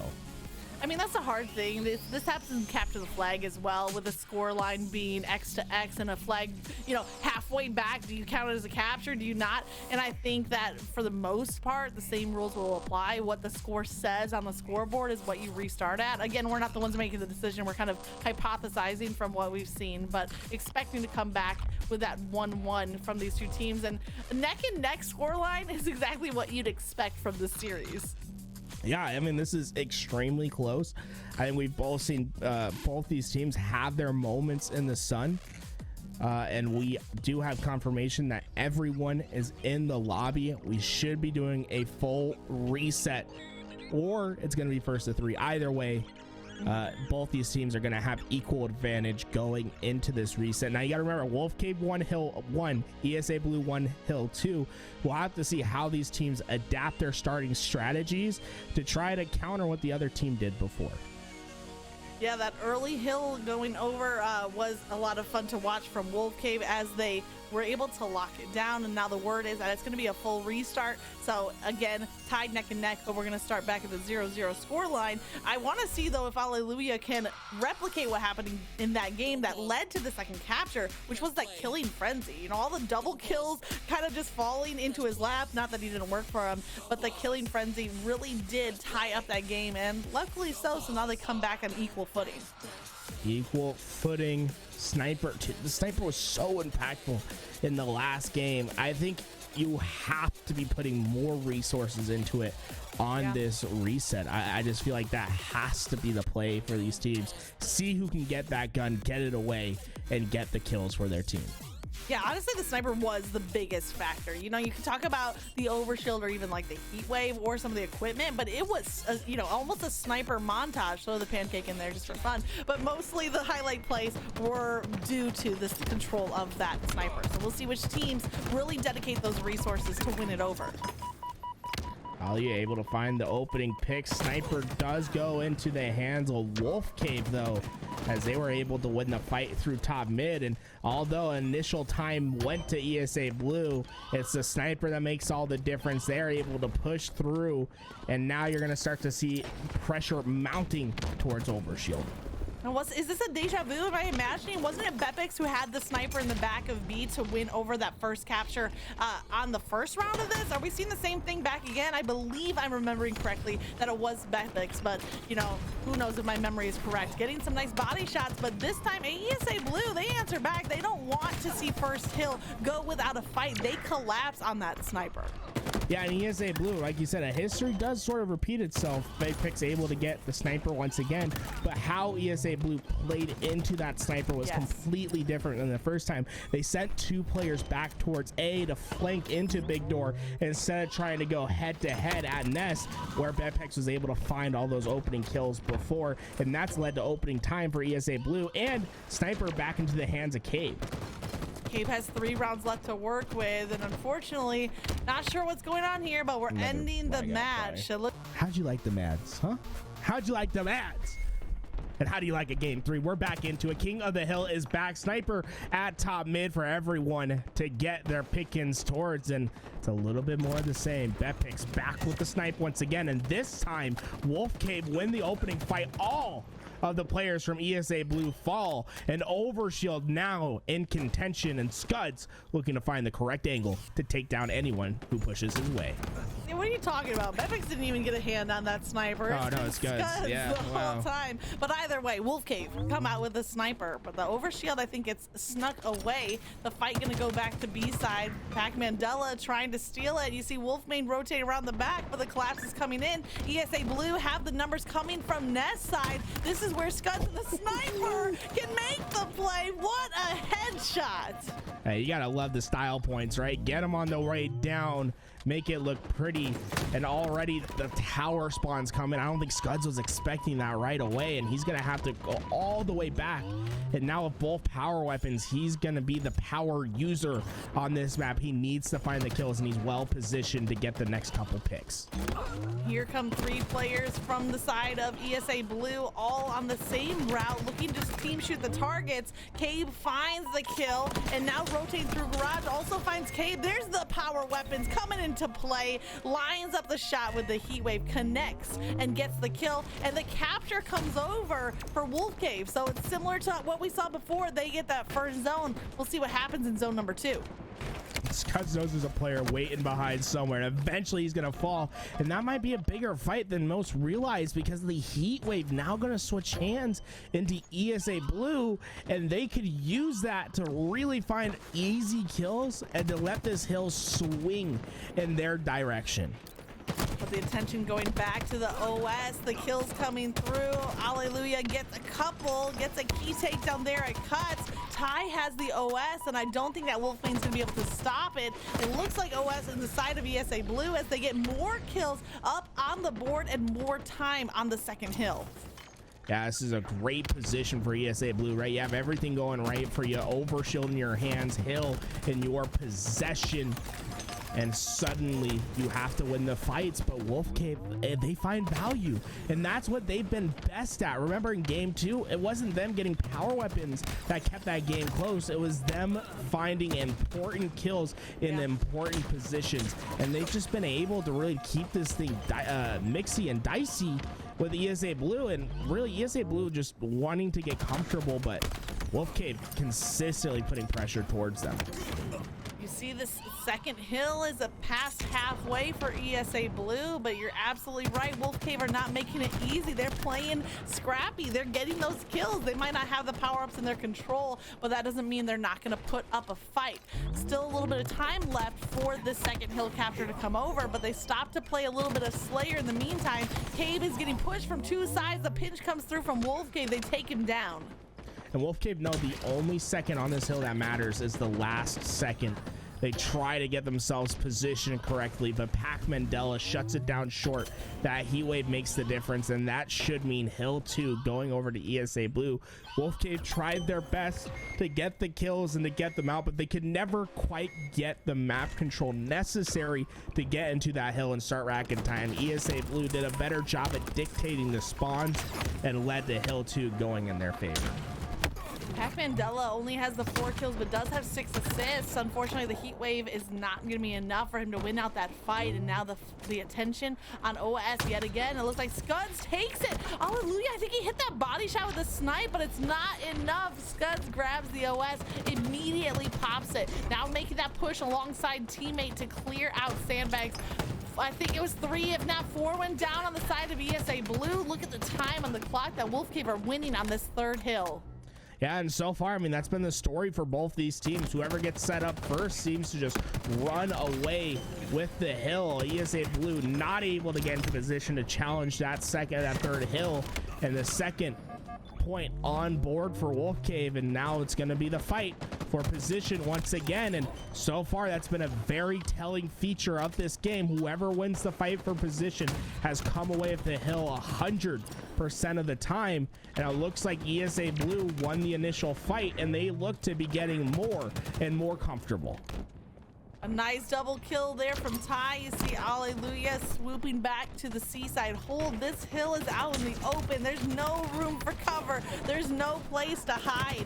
Cave finds out the hard way that he can't hide even as scoreboard, and Mandela sweeping through cleans up a double kill. Some time advantage going back to ESA Blue as they try to tie up this score line on this fourth hill. And we got to keep an eye on that flank that's coming through. Wolfcave trying to do their best to break this hill. They're going to be able to get there, but Cave and Alleluia finally found their way, but was it too slow is the question. Cave made a risky play by going for that flank. He was not able to get there in time, and Wolfcave get the critical break, and now they have a chance to take this hill.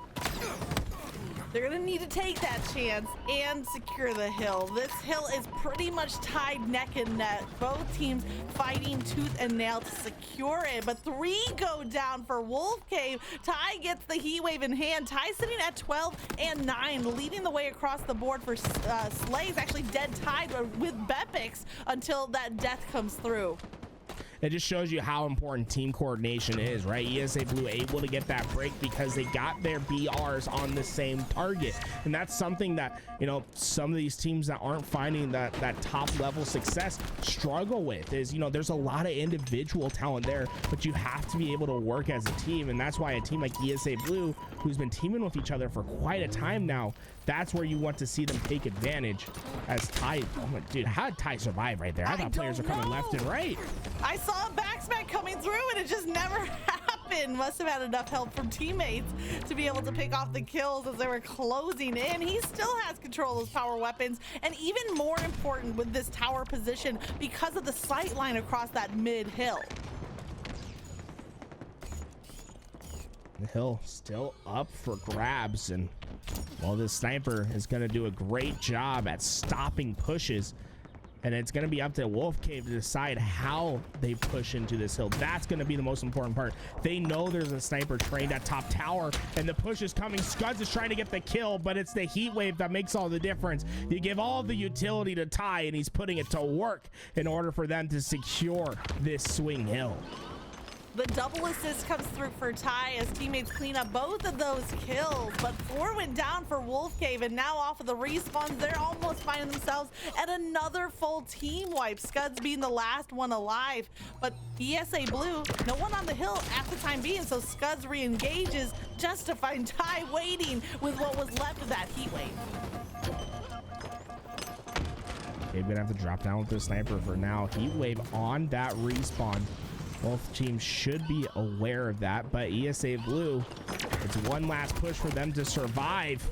Ty's able to get the trade, overshields up. Alleluia is trying his best to get away with it, not quite able to pull that one away, and Wolfcave suddenly find themselves in a position not only to get that overshield, but they could find their way back into this hill. It's only, what, maybe 5 seconds, probably less for them to get this hill, but overshield, heat wave, sniper in the hands of Wolfcave in a critical moment.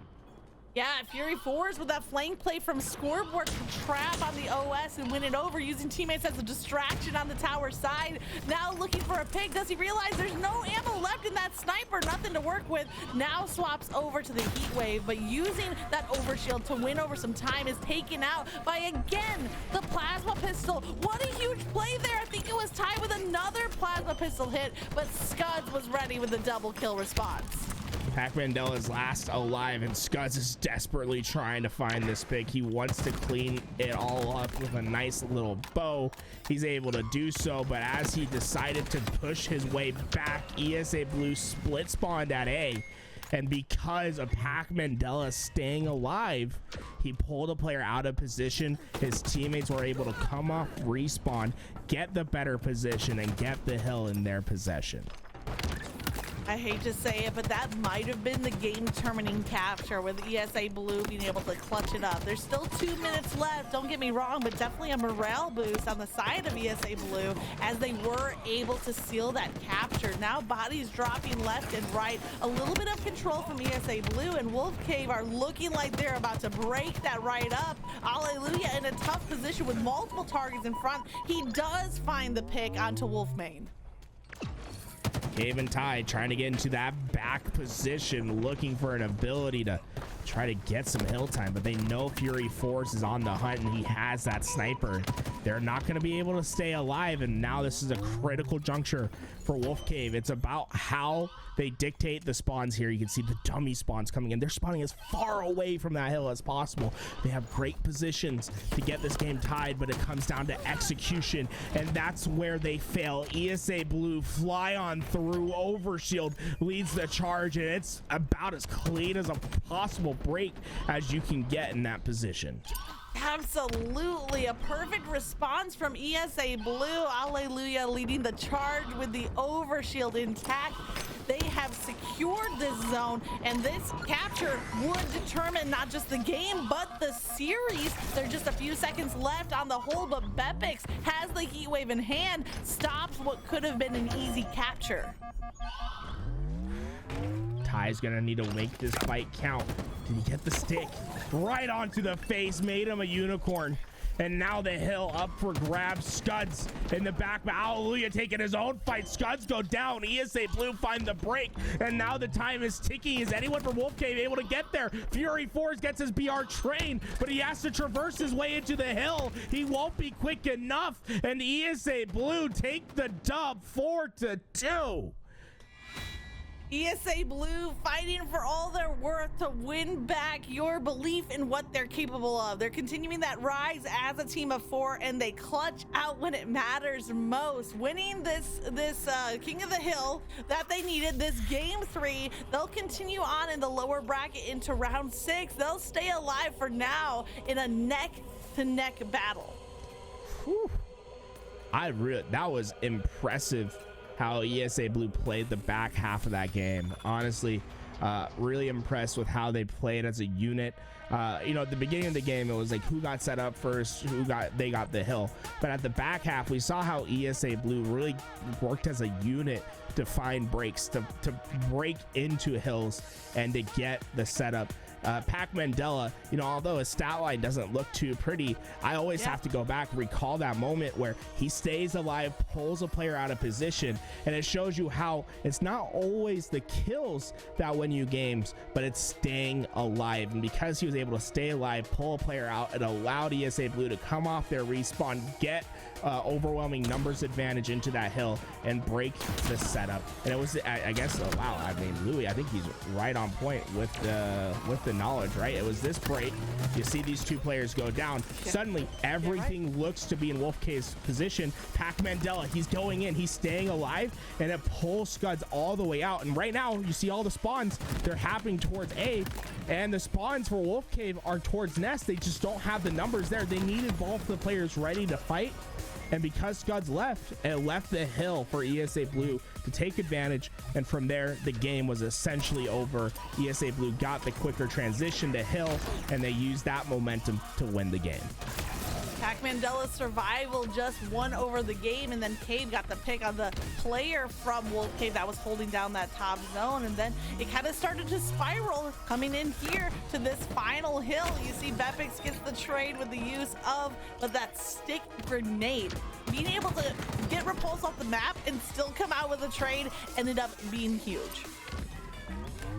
Absolutely. ESA Blue move on through your tournament. FNATIC gonna be the next one on their plate. We're gonna get into that action as soon as possible. Magick, I think that's gonna be your last one for the day. It might be my last one for the day too, I'm not sure. But Okay, my Magic, voice you is fading. yeah, you have So- anything you want to say before you go? I mean, hey, you know, it's your last chance to talk to the crowd. What you got to say? Hopefully not last chance ever, but I'm appreciative of every chance to be here on the LVT Open Series watch party. Thank you so much for having me. You can follow me on Twitter at Magic Moonshot. And yeah, just grateful to be here. Thanks to the Halo community for welcoming me aboard. Just continuing to try to learn, improve, and get those reps in, like we see the teams and players doing, also on the side of casting. Absolutely. Guys, we're going to our break. We'll be back with more action right after this. Welcome everybody to the HCS Open Series by LVT. This is the watch party. I'm joined here with Toolez. Toolez, how you been, man? It's been a while since we cast together. How you doing? Well, I'm doing great, man. And we have a hell of a matchup coming up. FNATIC versus ESA Blue. FNATIC been having their problems for the last few weeks, trying some new things. Arctic in the roster instead of Super CC evades. So far, the experiment not quite working the way that they wanted. Made an early exit out of the winner's bracket and now find themselves fighting for tournament life against ESA Blue. Yeah, Arctic's had a really tough pass. You know, I ended up talking to him on Twitter in DMs, and he talked about how, you know, he's had a couple problems with his orgs in the past. He's had a couple problems with his teams, just trying to find a direction. This could be it right here. FNATIC looking for that member to replace Super CC. Arctic, if he performs well, you know, at the end of this tournament when it matters the most, we could potentially see him join this FNATIC roster. It's going to be up to him, but we're on board with Pac Mandela. He's got the ball rotating towards A. Yeah, and for FNATIC, right, there's not that many options left on the market. You know, Arctic, one of the hottest free agents around, they decided to try him out, but so far, I mean, not having his best performance, I think now is the most critical time for him to really step up and show his ability to slay, because that's his strongest part of his gameplay, right? When you let Arctic loose, let him around the corner, let him be that entry fragger and find kills. Right, I really do think it comes down to those mental barriers. I think Arctic's, you know, in his own head a little bit too much. I think, you know, if he gets on that focus, starts to focus on the goal in front of him, could potentially be a little bit of a turnaround. You said the tournament's been slow so far. We'll see how this game starts. I mean, so far, ESA Blue has a lead, 1-14. And this sword well positioned, right? Anyone who decides to push into this tower is going to meet its blade. But all this time, that really could be getting soaked up for FNATIC. It's nowhere to be found. Only 1 second of ball time thus far. Although they're leading the kill feed, they're not able to keep up with that time. And that ball, it's dangerously close from getting reset right now. It looks like ESA Blue is on the push at the moment. That camo coming up in 13 seconds, so a vital push here for ESA Blue. If they can get 1 or 2 picks, this camo could potentially be theirs as well. But unfortunately, they go 2 down. FNATIC's defense looks really solid. And at the last possible moment, just Zero able to get that ball. Pac Mandela is able to get away with this camouflage though, and this could be all the difference because Shock Rifle also up for grabs, and he knows what to prioritize. If Pac Mandela can find himself behind the enemy lines using this Shock Rifle to get easy kills, it could be an easy break for ESA Blue. Tries to stay alive there with the grapple. Unfortunately, losing cam on a shock there, like you said, that's not good. 3 go down for FNATIC. ESA Blue finally have control of back C, so they're gonna have a few seconds to add to this lead here as FNATIC once again goes for a full push. They're gonna need that 1 pick though, and it looks like right here Septified tries to get it, lets him alone, and that's gonna be the first pick and opening up the push here right now for FNATIC. And Septify able to get that kill, but not before Ty gets that off the map. But it's 4 down. Cabe gets probably the best possible spawn, but Septify's waiting and ready. Cabe somehow able to stay alive. Are you kidding me, Halo Infinite? Pac Mandela spawns into the reticle. Cabe still in trouble as that ball sits waiting for the opponents to pick it up, but showing how important it is to manipulate spawns in the game, right? FNATIC blocked all the primary spawns, leading to the only available space being right in the reticle of Septify. Fortunately enough for him to get the damage in, and you know, now they're gonna try and push off this, but unfortunately FNATIC goes 3 dead and that make that 2. This 1v1 with Septify is very important. He's got to watch back on those C-class spawns and long haul spawns as well, because ESA Blue is gonna be able to get control of this pipe side very quickly. So far, I mean, with how the slays have been, I mean, really, it feels as if, you know, FNATIC has dominated the slay count, but ESA Blue have just been consistently finding ways to keep the ball out of FNATIC's hands, and that might change right here as Septify finds a critical killing spree for him as he's one away from double digits. Ball finally changes into FNATIC's hands, and they're only 6 seconds away from taking the lead, and Septify is letting himself loose, finding kill after kill. Camo still down for the grab as we start to see FNATIC swarm, and I think a player from ESA Blue has swooped in and stolen that camo away. Love that aggression by Septify there, jumping off that glass side, sees an isolated player on bottom center, ends up picking up the kill, and FNATIC has just been slaying non-stop here. Fortunately enough for them, it's a 3v3 situation on board with Pac Mandela. Is he going to be able to utilize this camo in a great way? Is the value going to be realized is the question, but look at Arctic utilizing that grapple, unfortunately going to go down. Pac Mandela, I mean, he's just between every single player on FNATIC, having a little bit of a shaky start with his aim, but the camo making up for it, able to get the kills, and now the lead back into the favor of ESA Blue. FNATIC's push stopped short, and ESA Blue, I mean, they've been just getting more value out of their kills, I would say, in this game thus far. FNATIC needing to change up their approach if they want to win this game. I love that rotation towards A, and I agree. They definitely do need to change the approach up, and it looks like they're trying to split the resources here, but it's not working out for them. Rami gets picked off, Jazero, Arctic as well. That's 3 down for FNATIC right off the bat. Splitting resources not always the answer. Ball taken.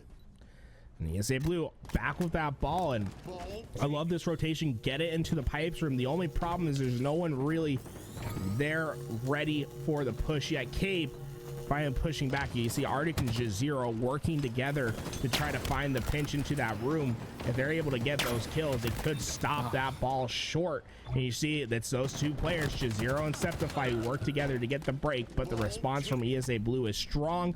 Ball back in their possession. It's a quick 4 down, and Arctic's going to be the player to watch right here. He just snuck away with that camouflage, and he's going to be that really the last line of defense for FNATIC to try to stop this ball in time.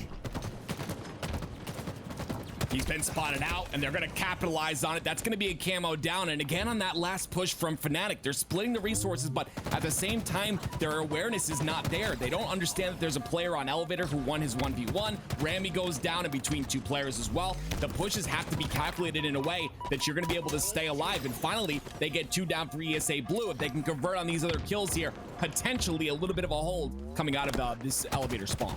Yeah, right now the top priority for FNATIC is just to get a 3 or 4 down. From there, it could be easy enough to win the game. Hallelujah gets behind everyone, but they know his position. We'll see how much damage he's able to do with them knowing his spot on the map, and Septify has to push all the way back. Hallelujah's still alive. They're trying to give him a rotate. That ball not going to be able to get around the corner. He throws it to the opponent. Ty gets around the corner, and it's 5 seconds to go, and they're not able to get the job done. And so far, ESA Blue, they find more value in their kills. Septify's trying his best in the kill feed, but so far, when it comes to just getting more points per kill, ESA Blue is far and away the better team.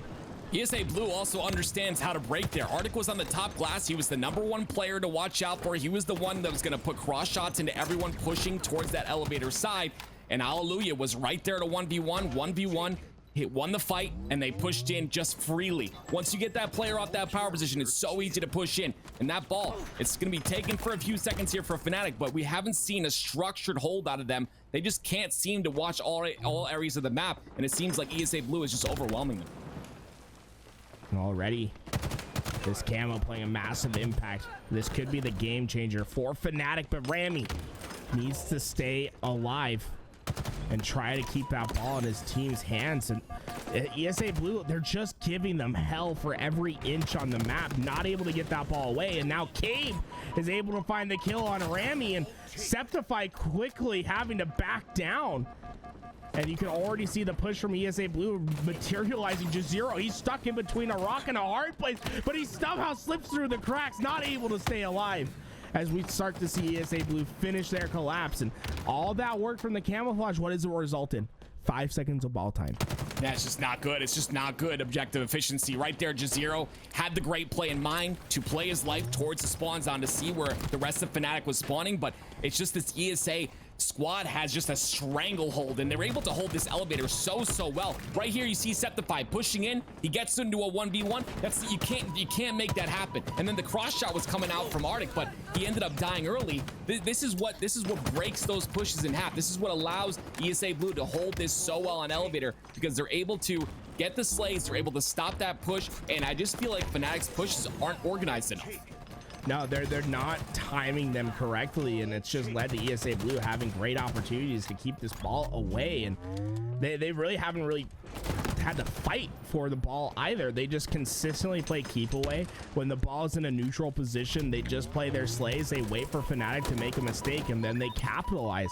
And now FNATIC, they're going to be able to eventually win these fights. Ball goes in their possession. The question is, how long can they hold on to it? Because that's been their struggle thus far. Finding kills, not a concern. Getting sustained ball time has been a struggle for this team.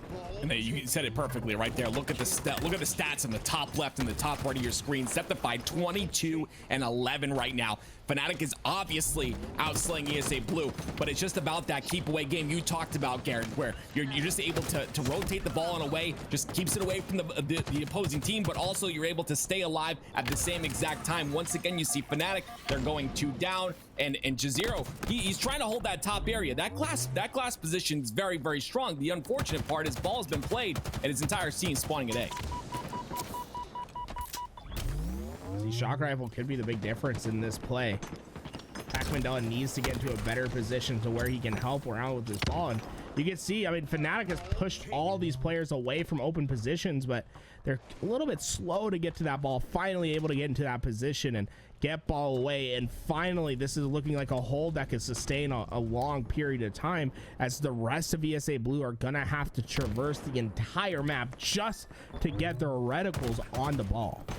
See how slow they play it though. They don't just rush in, they calculate it. That shock rifle shot comes in, then of course Alleluia goes up to try and get the kill onto top glass, but stays alive at the same time. This is what you need to have happen, and once again FNATIC go 3 down because of it. Make that 4. Arctic's gonna spawn onto C, but this is the break you constantly see. You don't see ESA Blue pushing in one by one, or their timing being off like you talked about FNATIC. They wait for the opportune moment, they get the damage in and push off that damage. That's a good team. Camo did change hands, as it's Arctic, the player, who's looking to make the impact. Ooh, Arctic wanted to get a little greedy right there. He wanted to get that shock rifle out of their hands, but he saw the help come through, and he's gonna have to figure out how he wants to reapproach this one, as Cave's the last player alive, and Arctic is quickly trying to hunt it down, and he's gonna be able to get himself the shock rifle. Did he not see the shock rifle? He pulls up the ball. It's just simple mistakes from FNATIC that just keep coming to bite them. Not able to really have a secured setup when they try to go for this. Rami now trying to get the ball away, and it's going to be Cave who's already there ready to fight, but Septify, the one shining light so far for FNATIC, shuts that down short, and now ball time going in the hands of FNATIC, and the lead finally exchanging hands.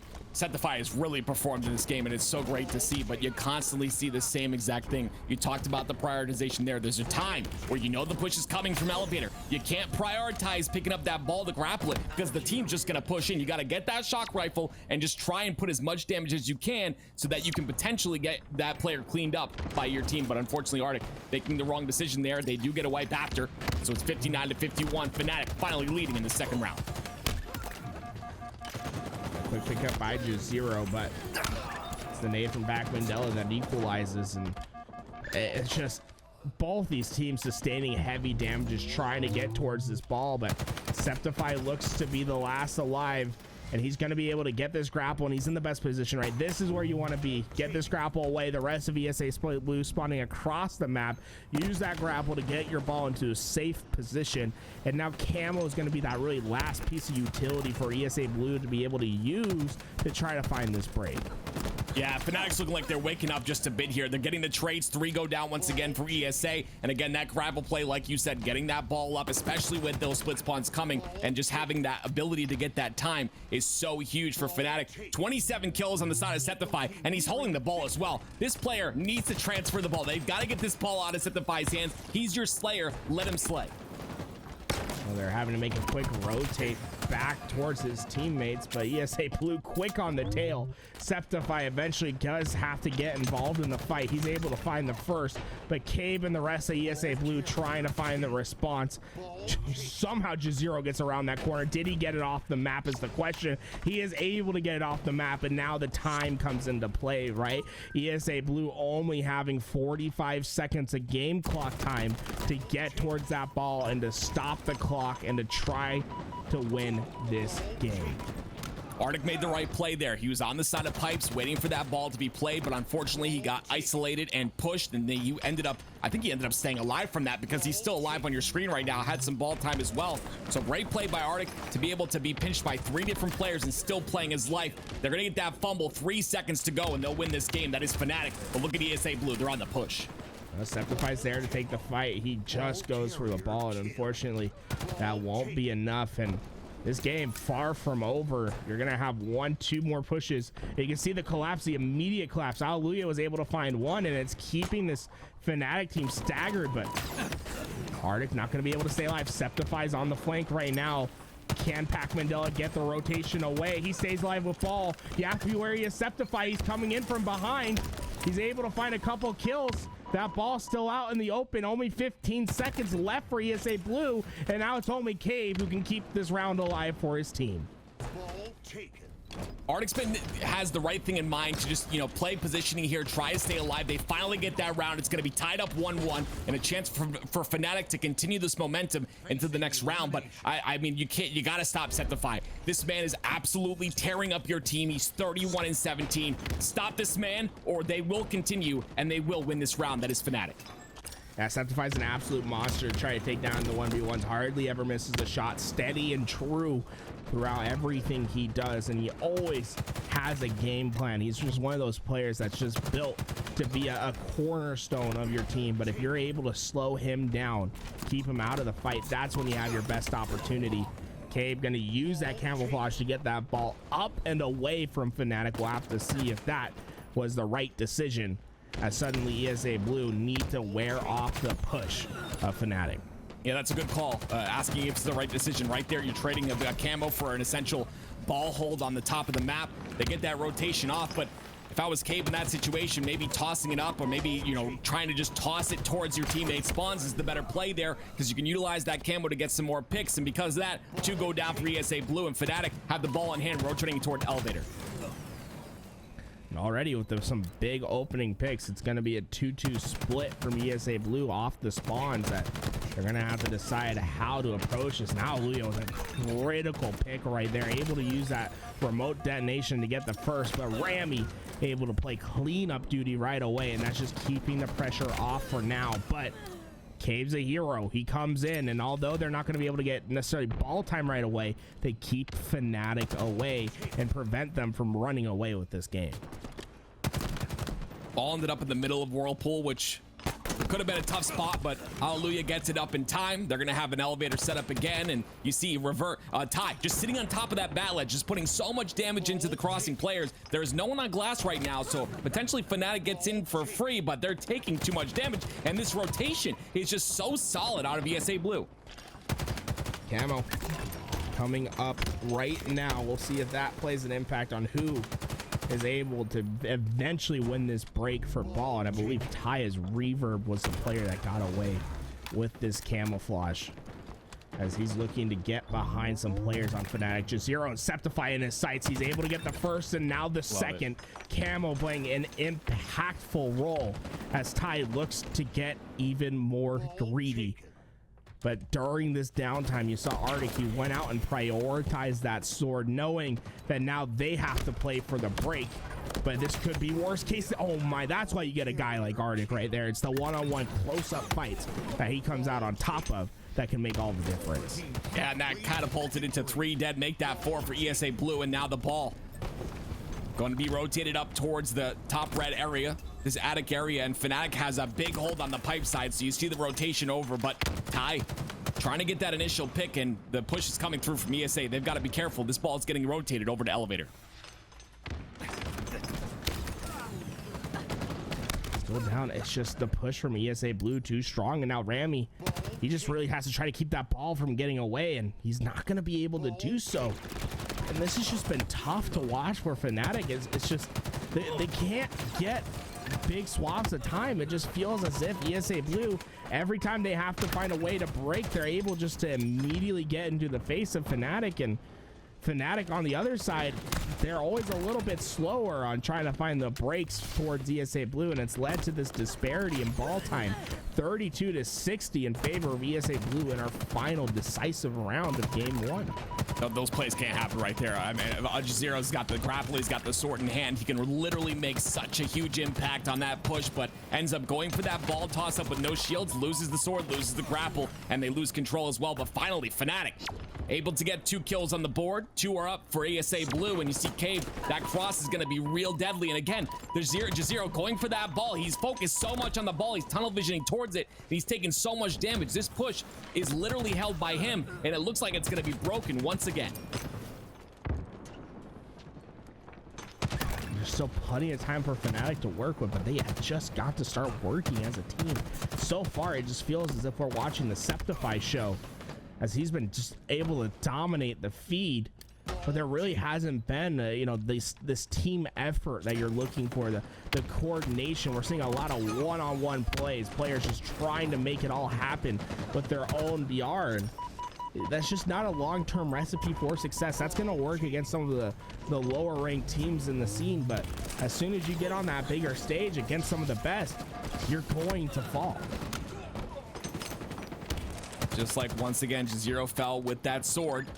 Septify gonna have the ball, of course, and again, 41 kills for him, absolutely lighting up the feed like you had mentioned. And FNATIC has some power weapons in their hand as well, but look at the push. Concentrate on that push on bottom blue pipes. He's gonna get this push off. This is what I'm talking about. FNATIC's just not ready for these pushes. They're not watching all angles. They're not working together. The break happens every single time. FNATIC go 3 down once again.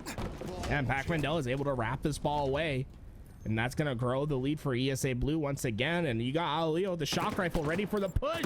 Fortunately, YY is out of the last second, not able to get that headshot, but still FNATIC have to push through the side of ESA Blue, and we had 2 players lining out. Like you had mentioned in the green room, Garrett, and so that first round's gonna win. It's gonna be all up to the starting strat here. We're getting into the game right now.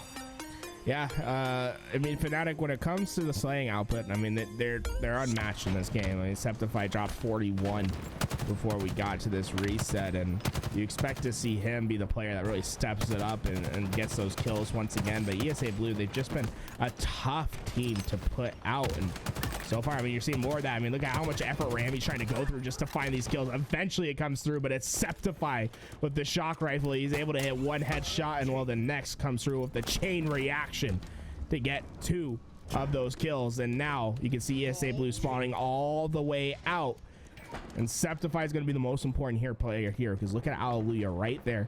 If that player gets through, he can get right behind that ball carrier, but it already looks like the cross is handled. Ty's gonna go down, and this is tough, and it's Septify who comes out on top of a big fight to open up a rotate for Rami. Yeah, they just get those, you know, you saw the push right there, right? They're sending 2 players towards elevator. There was only 1 player from FNATIC on elevator, and then they send the 2 on glass, and they take care of the 2 on glass. So it's an even trade here. That's going to give FNATIC control, and like you said, the rotate's going to come out, and right there, we're kind of seeing a hole in ESA Blue's pushes. If they can consistently communicate better on where those pushes are strong, they could potentially stop every push that comes in. 32 seconds to 0 already for FNATIC. Great opening start, and the biggest difference right now is just that they've been able to keep ESA Blue at bay compared to what it was like earlier on. But finally, it looks like ESA Blue might have found an opening as they start to push in. Pac-Mandela still behind enemy lines as you see the rest of FNATIC come back, but it's Arctic who gets the kill, and now just who wants to grapple that ball, but he's gonna grapple himself as he gets in position. Can he get this ball away? He's just out in the open, but he's still able to get that ball away. You see only 3 alive for each squad right now, and the Zero trying to play his life. This is what you kind of have to do. You got. I think the communication might be the problem here. Septify is definitely not the problem. 5-0 already to start this game, and he's gonna make it 6. And Glass Cave with a beautiful repulse gonna take him out. That's 2 dead for FNATIC. A potential push on this aggression from ESA.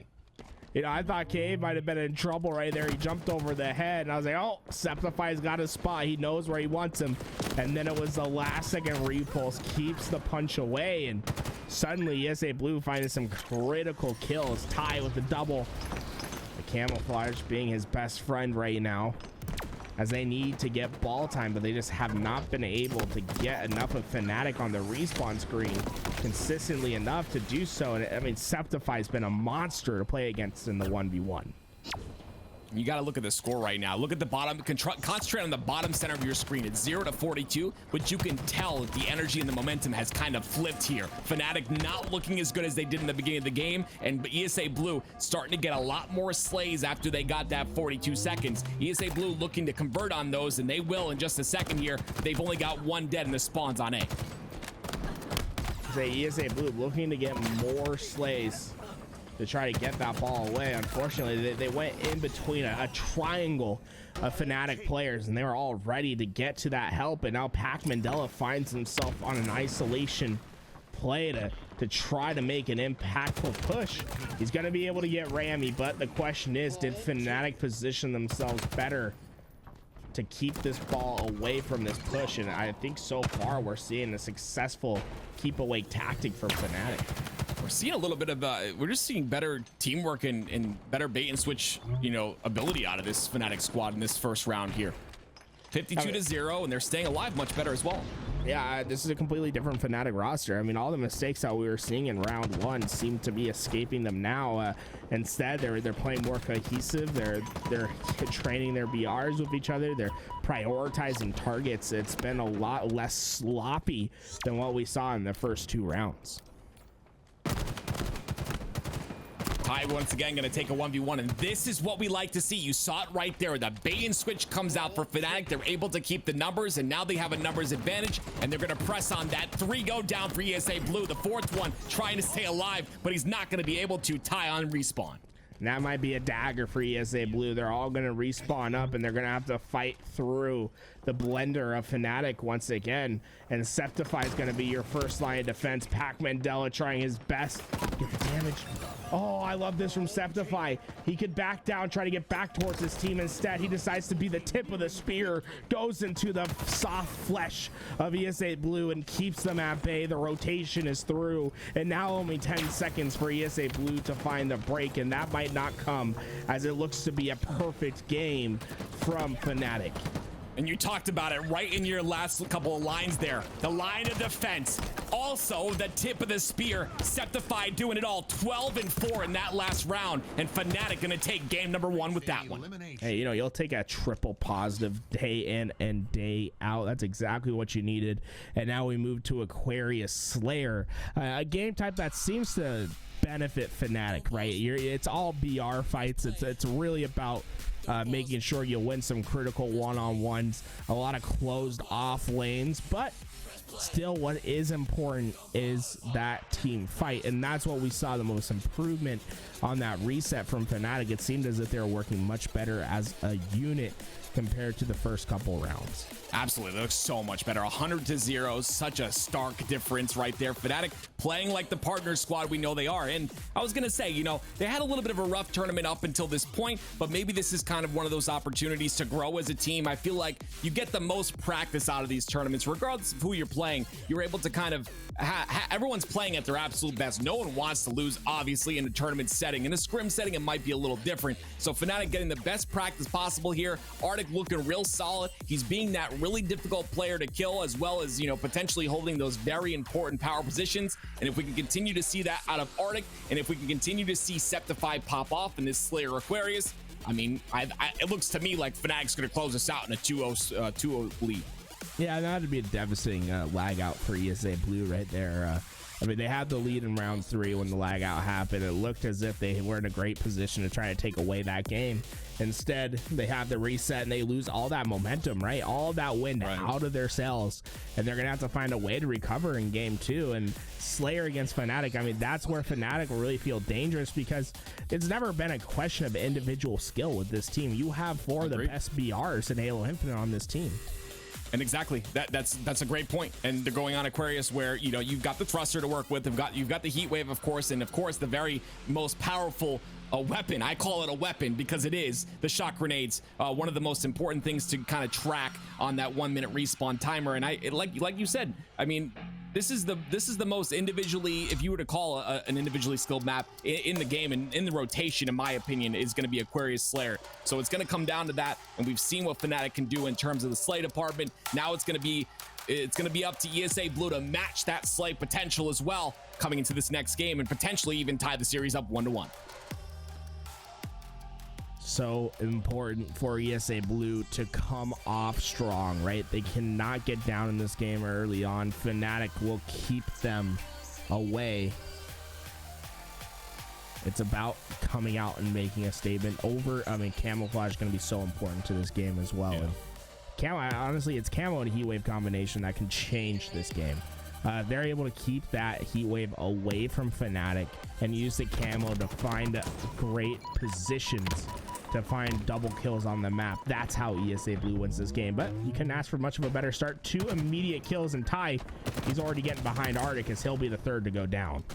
That's a mentally sound team in ESA Blue to be able to come off of such an upsetting loss in that first round to a potential lag out situation. They come out of this one so very strong.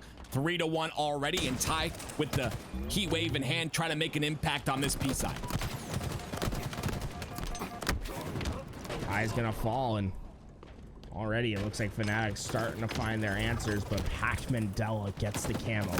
Rami needs to find a quick change right here, and oh, hallelujah, it keeps Pac Mandela alive, and that means the heat wave camo. Still ready to find that fight. I love Pac Mandela. He's septified. He's like, I cannot take that fight. Hallelujah, you gotta bail me out one more time, baby. I need to stay alive with this thing. And it looks like this has been disastrous for FNATIC to start. That was a beautiful play by Pac as well. I mean, Hallelujah was there to save him, but just the ability to understand that, you know, you get that value out of camo by going for those 100% kills, the kills that are 100% going to happen in your mind. Those are the kills you go for. You go for nothing else. And Pac doing a great job of that as he's still alive. Arctic on your screen, though, trying to make an impact on of his own. And they're going to be pushing on this car side, but again, that heat wave is going to be something very difficult to deal with. So they're not going to push too aggressively here. Finally, Septify able to break through, but it's a quick response, and ESA Blue just have the better positions.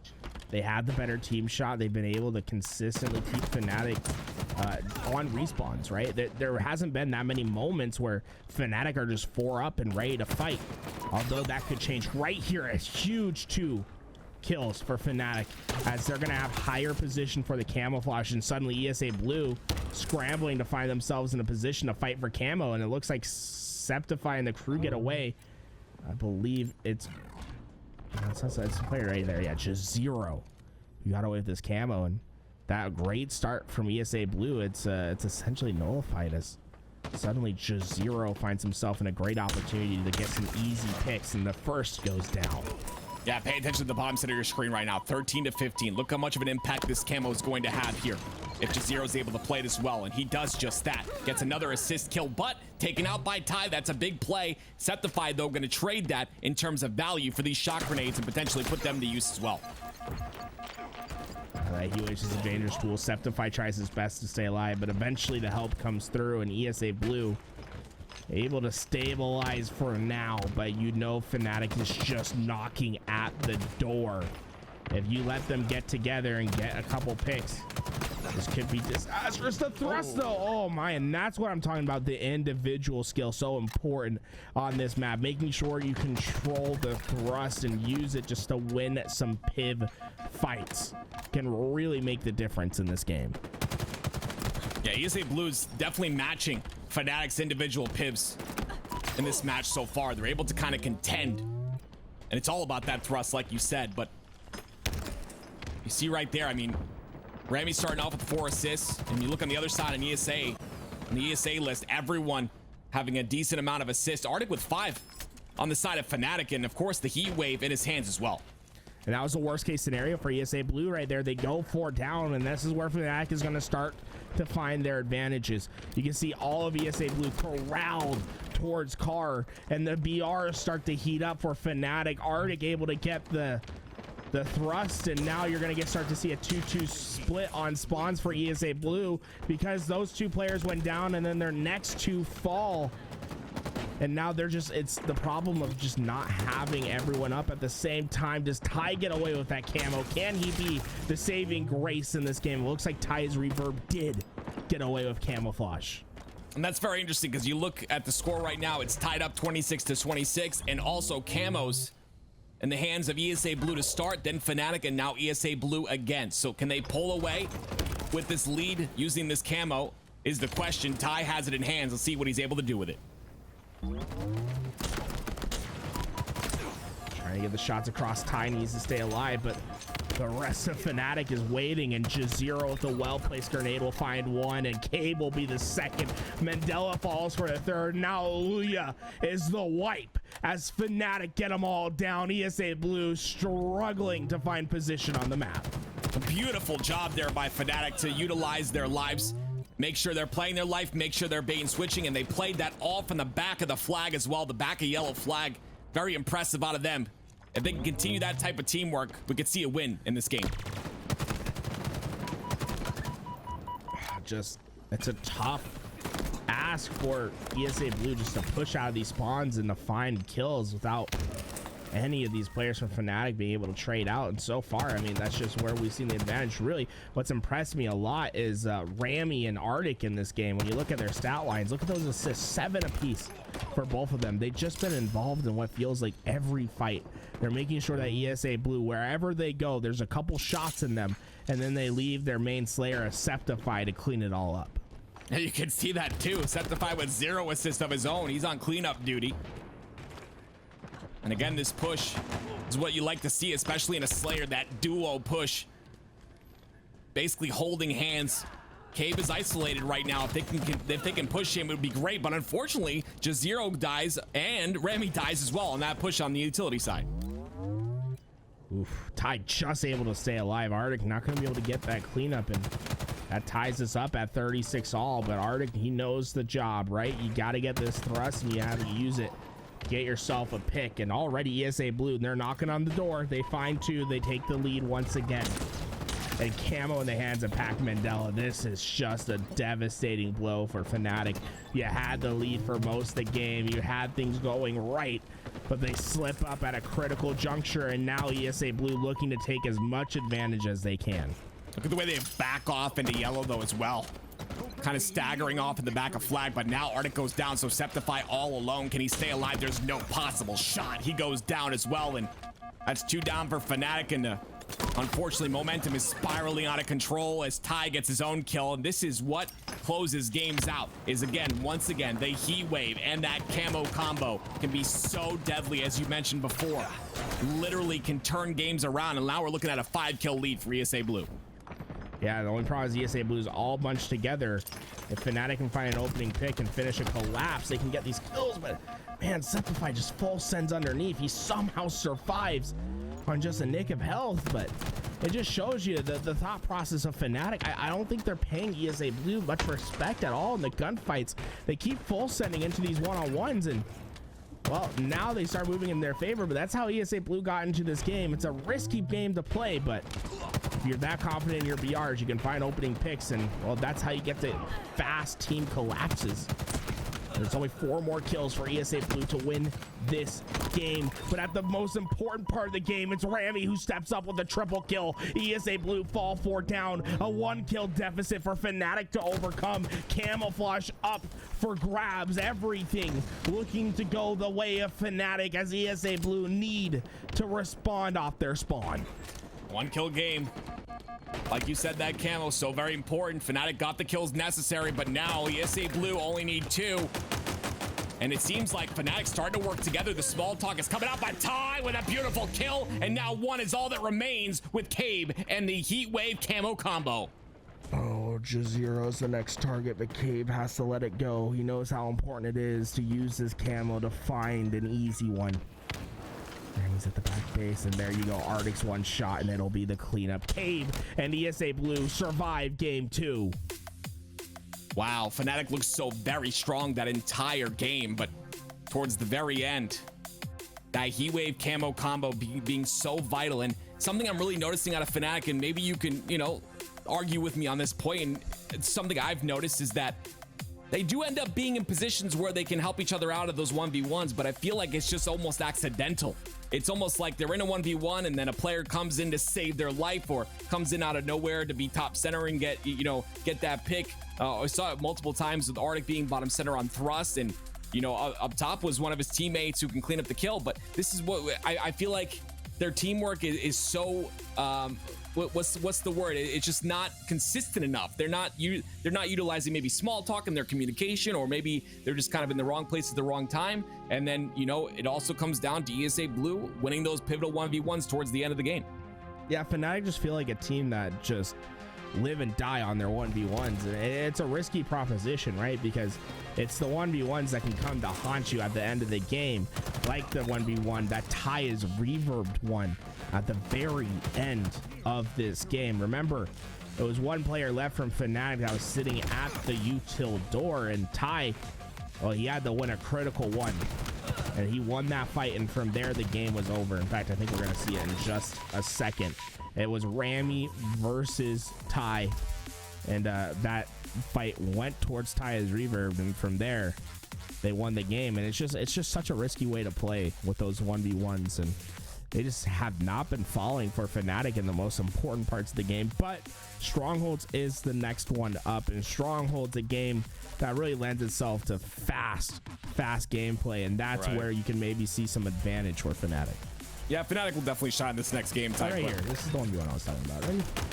Right, because he's getting the damage on Cave, and the Ty comes up, he pre-fires right away. And I mean, was Rami weak? Because I don't think so. I think like he's full. I mean, what a 4, right? Right. I mean, with Rami, you got a straight here, though. I mean, like, he goes in a straight line. I just think he thought he had for a shot. Okay, he gets a little straight to the right there. He jumps for the headshot. That is unfortunate. And you see, like, Rami got that triple kill as well right as camo came up. So, you know, put FNATIC in an opportunity to potentially get that camo, but that 1v1 literally cost the game, unfortunately. And that's kind of what it comes down to. You get those shots, you get those chances. It's the same thing in basketball. There's 5 seconds left in you know, in the fourth quarter. You got to hit that shot to win the game. You either hit it or you don't. And unfortunately, Ty, well, fortunately for Ty, came out on top. 50-46 the score. Tied up in the series now. FNATIC versus ESA Blue. Game 3. It's going to be all about, of course, we talk about this all the time, but I feel like it's important to say there's just so much utility on this map to utilize. And if you can control even, you know, a half of it, you can really take over. And I think this lends to FNATIC's playstyle, like you said. I think that their fast-paced playstyle could potentially work on this map. And you know, maybe Rami sitting on that cross, being that anchor player potentially. I mean, he's the player that puts all that damage in. Maybe he's the player that we can kind of watch out for to, you know, tie this team together a little bit on this game number 3. Yeah, really right now, I mean, FNATIC, this is do or die. I don't know what happens to this team if they lose this game. You know what I'm saying? Like, obviously there's been some changes left and right at FNATIC, and if this one doesn't go their way, I think we might be seeing another couple changes inbound. FNATIC need to get out of this spiral that they've been into. I mean, it's just been a massive fall, and I don't know. I like to pinpoint it back to when they dropped Envoy. Nothing's gone right since they've dropped Envoy. I don't know what was around that decision. You know, Envoy was one of their slayers.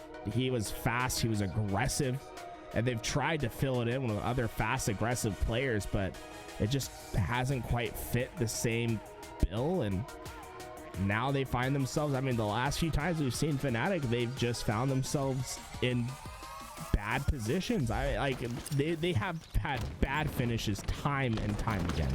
Yeah, and it can't happen. You know, it's unfortunate. It could be a chemistry problem that they had with Envor or something. I always thought Envor was a great player for this squad. His energy and, like you said, his aggression, his individual skill, his confidence. But this is the squad that they've come up with here. Arctic, you know, having a decent tournament, but again, I feel like there's just something missing with this squad. It's very inconsistent, which you could kind of see maybe when you put a third on a squad that you know, his first tournament with them potentially. but we've got to see more. We know they're capable of more. That's why, you know, me personally, I know FNATIC, all these players are capable of much more. And Septify, a player I got to focus on once again. He's starting off this game 3-1. Definitely the Slayer on the squad. They've got to kind of maybe play around him. They've got to, you know, potentially play around his play style, and it potentially could work. But ESA Blue is just finding break after break. Yeah, and, you know, opening start, FNATIC, they prioritize getting the hills. They're able to get the opening time, but they let rockets, they let Stalker Rifle go into the hands of ESA Blue, and those immediately came to punish them. The only saving grace so far was Septify. I mean, he hit the long-range shot to keep the 2-cap in FNATIC's favor for just a bit longer as they look to reposition. And Arctic, well, he spotted the flanker. And you can start to see how ESA Blue is trying to take this approach. They give up B completely to try to reposition towards purple, but immediately punished for that play. And this, when you punish a player early, that's how you get yourself into trip cap situations. And FNATIC looking to take early advantage. Shotgun falls as well. This is looking devastating for the side of ESA Blue. They're going to be able to get B, but they have to fight out.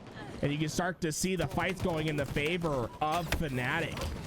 Yeah, look at that double push right there. That's what you want to see. Like plays like that where you can isolate a player and just capitalize on it. Unfortunately, that turnaround going to be a little bit slow due to the fact that he's on controller, but Cave ends up getting the kill anyway, and those rockets are going to be in high contention right now. I like the play by Arctic, though, to stay alive in that situation. Everyone's got to play their life. Cave goes down early, so potential rockets in the hands of FNATIC here shortly. And that play, I mean, we could have seen ESA Blue really start to make a concerted effort to find a break, but it was Arctic who stayed alive. He didn't necessarily even get kills. That made a big impact there. It was him staying alive with that thrust, right? Cave had Arctic to rights, his back facing away, and it was Arctic who used that thrust to get to B platform. Then Arctic goes back to bottom mid, fights for rockets, uses that thrust to stay alive, buys time for his teammates to get in position. Rockets go to FNATIC. Arctic able to find the kill on Cave. Arctic been really the big difference maker in this game thus far. Double positive at 6-3 and really leading the way for his team. And now just Zero finds his way into the feed. Double kill for him as we start to see another trick cap being pushed as Cave is last alive, and it's Arctic who's trying to hunt him down. This is what we've seen time and time again from FNATIC, the potential, those shining moments that they have as a squad. They 108, 109 to 8 here, a very, very strong lead, and they're seeming to be working together. Those double pushes are so very important. You find a player isolated, and something I'm seeing out of ESA Blue as well, just to quickly mention, is you know, you see a point being capped to like halfway and then kind of stuck there because they end up dying. I feel like you're isolating yourself as a player, like right there with Alleluia. I mean, he's got his entire team next to him, but isolating himself ends up going down early, but they finally get the slays here. Great trades, though, by Arctic. I mean, FNATIC, they're just out-rotating. They're outpacing ESA Blue, and it's just preventing ESA Blue from getting any sort of time. ESA Blue need to find a 3-4 down if they're going to get themselves in a better position through this game. But you can see how aggressive FNATIC's been in every fight, and they're just not letting ESA Blue get away with anything. And it's been a reason why the scoreline is the way it is, 147-8. And Septify, I mean, that just describes the entire game right there. Just a clean break and a team kill from Septify. Hey, you know, it happens. Yeah, sometimes your teammates look like enemies. He takes one of them zoned down. He gets maximum value out of his target. It's 2 kills. You know, 2 rockets, 2 kills. We don't need to know what team those kills were on. One weapon that can really bring a lot of value is that shotgun, and it's the first time we've seen the Bulldog so far in this game. I mean, in the hands of ESA Blue, and I really put everything on that Bulldog. It can literally turn the tides of this game so well. You finally see ESA Blue with 2 caps on the board, putting some time in there. ESA Blue finally have some breathing room, but it's going to be his next slays that determine everything. See Randy just waiting for that shotgun to come up, and Arctic finds the opening push. Ty has a stalker rifle up high, but with how this team is positioned, you can see how FNATIC is working together to push their way into B. And although Ty has a powerful weapon in a powerful position, the rest of his team can't stay up. They fall down, and this is looking like another trip cap opportunity for FNATIC unless ESA Blue is able to find an early response. ESA Blue is doing a really good job of like rotating and potentially getting. They weren't able to get A. They were really close to that, but they ended up getting B. Those rockets in 25 seconds here, but all 4 dead for ESA Blue. And again, another trip cap potential, and FNATIC just looked dominant in this game. We've seen this before, though, when Stronghold's one of those really just kind of crazy game types where anything is possible. A potential comeback is possible, but it's not the same ESA Blue we've seen in these last 2 games. I don't feel like they're working together as a team. Again, in another 1v1 kind of staggered off spawn, and the isolation comes through, and FNATIC able to spot those weaknesses. I mean, this is just probably like one of the worst map and game type combinations for ESA Blue to go up against FNATIC, right? Not only is it Strongholds a game type that's really strong for FNATIC, you're also playing on Streets, the smallest map in Halo Infinite, right? And that just gives a little bit more structure to the chaos for FNATIC, right? They're able to be more aggressive. They're able to get into your face. They're able to use these power weapons to find quick kills and to get you right off respawn. That's how FNATIC wants to play, and this is where they're taking advantage. And so far, I mean, there just hasn't really been many positives for ESA Blue to really take away, and it's all been because of how aggressive FNATIC has been. Aggression and power up and control are the name of the game. FNATIC have had the past 3 rockets, I believe. Arctic trying to stay alive here, ends up going down. It's going to be a 2-2 trade, but Jazeera with the rockets in hand, bringing value to this, is going to get B. They're going to have B and C. A getting traded out, and Ty is the only one alive. Gets that spawn for K potentially here. But Jazeera just going to play defense with these rockets, and he's going to do it so well. I got another kill for him. He's got rockets, and he's also got a bulldog in his back pocket as well. Well, FNATIC is knocking at the door of a victory, but you never know at these games. It's this map in particular. Everything can switch in the opposite direction as long as the kills go in your favor. Jazeera able to get the trade, but he's going to give up thrust and his shotgun, but it's Arctic who plays patient, and it makes all the difference. Ty gets back smacked. You can start to see A rotating hands. Hallelujah needs to do his best to survive Septify, but Septify just makes things so hard, man. He gets it dicey. He's able to kill the player at B. Although B does switch hands, it bought enough time. It brings the kills in favor of FNATIC, and now with rockets up once again, it could be the story of the same old. And I love this patient play from Arctic, right? A lot of players, they just go immediately out for those rockets. Instead, Arctic, he slow plays, gets an early pick, lets his team get forward on the map, and that's been a big difference maker. Rockets still up for grabs. Yeah, you just said it. You just said it best. Arctic being patient. I was just going to bring up that point. The fact that his play style is starting to really shine on this game type. You know, being able to sit in those positions where he can get that initial pick. He's doing it so well, and like you said, able to open up the map for his squad. And 5 seconds is all FNATIC needs. They're looking to close this out right now.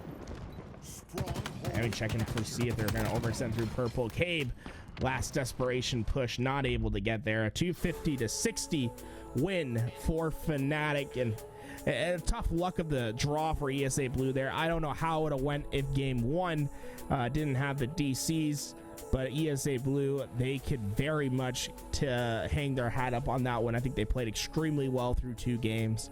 Obviously, they play against, I'd say that's probably FNATIC's best game type and mode combination right there. So, you know, tough ones for them to get off on, but FNATIC, they continue on, and Auction Esports now in their way. That's one question, right? How do you, as a team like FNATIC, how are you able to convert? How you're able to play on Strongholds, that rotational type gameplay, to maybe a game type like Oddball, or potentially even a game type like King of the Hill, where it's more structured? How are you kind of able to convert your playstyle? Because it's obvious that rotational playstyle, the aggressive playstyle, works for them, but it's also obvious that they're very weak on Oddball, for instance, and the ability to kind of play structured. There's a lot to work on. You know, FNATIC, they said new structure, right? So Strobe no longer their coach. I don't know if they've announced who their new coach is. I know that he's working right now. Okay. So FNATIC, you know, they're in a rebuilding phase. So I expect to probably see this team make some drastic changes within the next few weeks. just like how you're going to see a drastic change on your screen because it's your favorite pass in Halo Infinite. This season has been extremely rough for him. Some of you might be going through some stuff in life. You got all these bumps in the road. That's pretty much been Arctic here. His mental, it's kind of down. You know, he wants to get on a team and fit well with that squad. You know, he wants to be in a position where he can prove his worth, and this is his opportunity to do so. But to be honest with you, Tony, FNATIC, they're not looking as strong as we want them to look. I think that there's a lot of potential to be had on this squad, but as of right now, they're not showcasing that to us. Yeah, we need FNATIC to figure it out.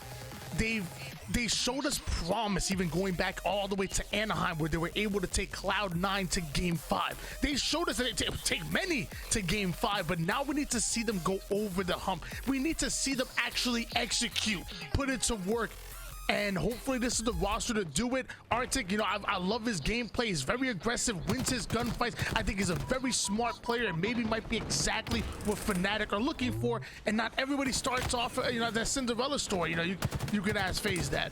Yeah, you can. Absolutely. And speaking of FaZe, they found the formula, apparently coming from what Spartan said on Twitter. But back to Oxygen and FNATIC. We'll see if FNATIC can find that kind of formula as well. I mean, I feel like right away they're looking like there's a lot of holes in their defense, and that kind of comes through communication, that small talk, and right now we'll see if they can kind of pick this up in this round against Oxygen. 2 down for both of these members, so this next battle is going to be oh so important. And we see Jazeera and Rami trying to push up to the card side. Rami finding a one-shot Bone getting very creative, somehow able to stay alive. Meanwhile, Shot comes in, and now we're seeing some excellent movement come out of Oxygen Esports, and with that defense, it's going to convert to offense, try and find himself another kill. Oxygen Esports are in the base and in the face of FNATIC. Yeah, FNATIC looking a little bit weak at the moment. You see the teamwork coming out of Oxygen in these past couple plays. Look at that. They just smush the defense of FNATIC, and that's going to be a flag cap right towards the utility. Flag being pulled, half of the members of FNATIC end up going down on board with Triton, who's already watching the P side. The nades start to go in, but it looks like Triton going down to one shot has to try to stay alive or just slay everything in sight as he gets himself a double kill, putting FNATIC 3 down once again. Arctic yet to find a kill just yet, and he ain't gonna find it there because Triton is hunting him down. What's the way you said it, Tony? You said it some sort of way. There's levels to this. We're seeing a different level out of Oxygen Esports right now, pulling once again another flag, and Shock looking like he's right at home on this Oxygen roster. Oxygen Esports leveling FNATIC right now as they put another cap back to back. 2 caps coming out of Oxygen Esports. FNATIC are struggling to breathe at the moment. Shock finding the slay onto Arctic. Never mind, Arctic turning the tables real quick. So we're finally going to see some numbers go in favor of FNATIC, but Common was able to get away with the camouflage. Oh, Common, one of my nemesises in Halo 3 matchmaking. I peeled him one time. I put it on Twitter. He wasn't happy about it. But of course, look at him now. The camo. I want to see what kind of value he gets out of that. Right now, he's starting the game a little bit slow, but slow in a good way, Tony. 3 kills, 6 assists, and only 2 deaths. Common trying to get value out of this camouflage, having 2 players in front of him. Rami goes in for the challenge, able to take him down quick. Septify will be the final player alive. A missed melee gets right over the head though. Bit of Dipsy Doodle gonna get him that double kill, and even some damage onto Shock, which opens up an alley for Arctic to push up, trade out his life there. FNATIC are still alive with 9 minutes on the clock. There's plenty of time for them to hopefully pull a counter cap, because one of theirs is being pulled once again. Yeah, I was gonna say, FNATIC had that flag on bottom for a long time. They weren't able to get the return, and because of that, Oxygen is just able to continuously slay here, make sure they have numbers on this FNATIC roster, and continue to pull this flag. And once again, they're in a position to do so here, unless the return comes through, which it does. It's a clutch return coming out of FNATIC right there, and Oxygen Esports going down 4 members. This is the FNATIC that we want to see, but it has to convert to the scoreboard as well. Meanwhile, for screen, Septify does find the kill he's looking for. Arctic gonna challenge Bone right into the face. Gets himself a headshot, quickly gonna back down. High IQ play. FNATIC are now starting to overwhelm Oxygen Esports. We know how fast they can play when they up the tempo, and the tempo has definitely been upped. That's what I'm saying right here. FNATIC looks like they have a different level of confidence in these past couple slays, and they're starting to show that as they pull this flag in utility. This could potentially be their first cap. Hopefully, still 2 caps in favor of Oxygen, so they still have a little bit of a hill to climb here, but that first cap will get punched in. And meanwhile, off the screen, FNATIC still finding the slays. Bump hunts down one. Bohm finds himself a double kill. Bohm taking offense to them capping that flag. 11-3. Bohm is really starting to heat up. Yeah, and those were some incredible slays right there, Tony, because that opens up the map, and now Oxygen has that camo to work with, and potentially they're going to get some more slays here as they get 2 dead for FNATIC, pushing towards this next cap. Nate starts to fly here. Arctic down to 1 shot. Can't find the kill, just trying, but he still finds a way to relay that flag over. Bohm doing a great job of holding off 2 members by himself, but Oxygen end up getting overwhelmed here. And now FNATIC coming in like a tank. Common finds a kill onto Rami, sneaks away that touch. Big play coming out of the boys in green as Common's able to advance that flag over toward the fridge. They're looking to ice out FNATIC. 3/4 of the members go down. Just Zero by himself, and this should be another cap going in favor of Oxygen Esports. That was an incredible play by Common right there. He realized the spawns were coming out in the fridge, so he pushed back. He got the flagpole even with no shields, was able to put it in the fridge side, so he had some walls to cover him, and they convert that flag. It's 3-1. Love and shock so far on Oxygen Esports, not liking the fact that they did go 3 down, so now FNATIC having a turn to take advantage of this. Trying now forced to actually pull out of the fridge and over toward the P side. He wants to gain some kind of height advantage, some kind of 50% map control. Off the screen, Arctic finding the kill onto Bohm, trying actually rotating all the way through the base, making sure this is cleared out before they can push forward. Meanwhile, off the screen, Rami does have a flagpole. So a good flank coming out of Triton, but hopefully it converts. He needs to find the kill, and it looks like Septify ends up finding that pick. Common out in the middle. The heat wave's gonna come in. Arctic takes him down. Bohm gonna find the kill, but now he's left alone. FNATIC have successfully... Oh no, they didn't relay. Whoa, no. I'm sorry, never mind. This was not successful. That flag ends up getting returned by the final player alive. Yeah, and that's unfortunate right there. Bohm was able to stay alive for such a long period of time. He had 2 players on him, was still able to get the return. That is just an unfortunate mishap by FNATIC. Because of that, they get that return, and now they've got to push back in and get the slays once again. I thought that was gonna be capped for FNATIC. I'm actually really surprised here. And in fact, FNATIC ended up going 3 down. And just Zero, though, answering right back with a huge double kill. Getting max value out of that camouflage. Multiple members of Oxygen are gonna continue to push up. He needs to continue to find the slays as Bohm ends up going down. Just Zero doing it all by himself. And now that flag ends up off of the base. Just Zero absolutely running house. He ain't paying no rent. Finally, they send this man an invoice. I really like the play by Jazero, though, to go back towards the flag to potentially block those spawns. Unfortunately, he was just a little bit late on the timing, and because of that, they get the spawns up and they get the slays as well. We've got an even board here, but Rami, a very important 1v1, gets the trade. Trades are great, but they're not going to work right now for FNATIC. They need clean sweeps, and with the 3 down of Oxygen Esports, that might be exactly what they're looking for. Love the pass of the baton right over to Septify, and now there's only 1 more player alive. It's Triton once again with the flank, putting the heat wave to work. Finding one, cannot commit to the return just yet. They do not have the numbers, and in fact, now we see a counter flank come in as it looks like there's another kill on the board. Rami touches the flag. Common gonna try to come in, but he's 1 shot. Not much he can do. Common pulls out the kill and now is working on the return, almost able to get that flag home, but sadly, it's still a 3-1 lead in favor of Oxygen Esports. Triton is called the playmaker of Oxygen Esports, and he's showing it time and time again. Always able to get in the back lines with that flank, getting that first initial pick, and because of that, they're stopping any form of setup from FNATIC here, and this is what you like to see. I've seen, though, FNATIC, though, is controlling these shocks much more than Oxygen. It could come to bite them in the back coming later in this game. Hopefully that bite is louder than the bark. As Rami finds himself a kill, wants to try and somehow able to stick Rami, and then Bohm sliding in. And once again, numbers going in favor of Oxygen Esports. FNATIC are struggling in the slays department here in the late game, and it's largely the reason why they have a 2-kill gap. And with 3 minutes and 30 seconds on the clock, I want to see something happen for FNATIC. Do not put yourself between the scoreboard and the timer. Start to stress it now, but with FNATIC once again going 3 down, Oxygen are taking control. Look at the assists here from Oxygen, though. 24 assists on the board and counting for Oxygen. They're able to get involved in all the fights in the map, and that's what you like to see. Because of that, 3 go down once again for FNATIC, and looks like Oxygen taking control of the map as we see FNATIC on spawn on the utility side. A double push coming out of Oxygen Esports.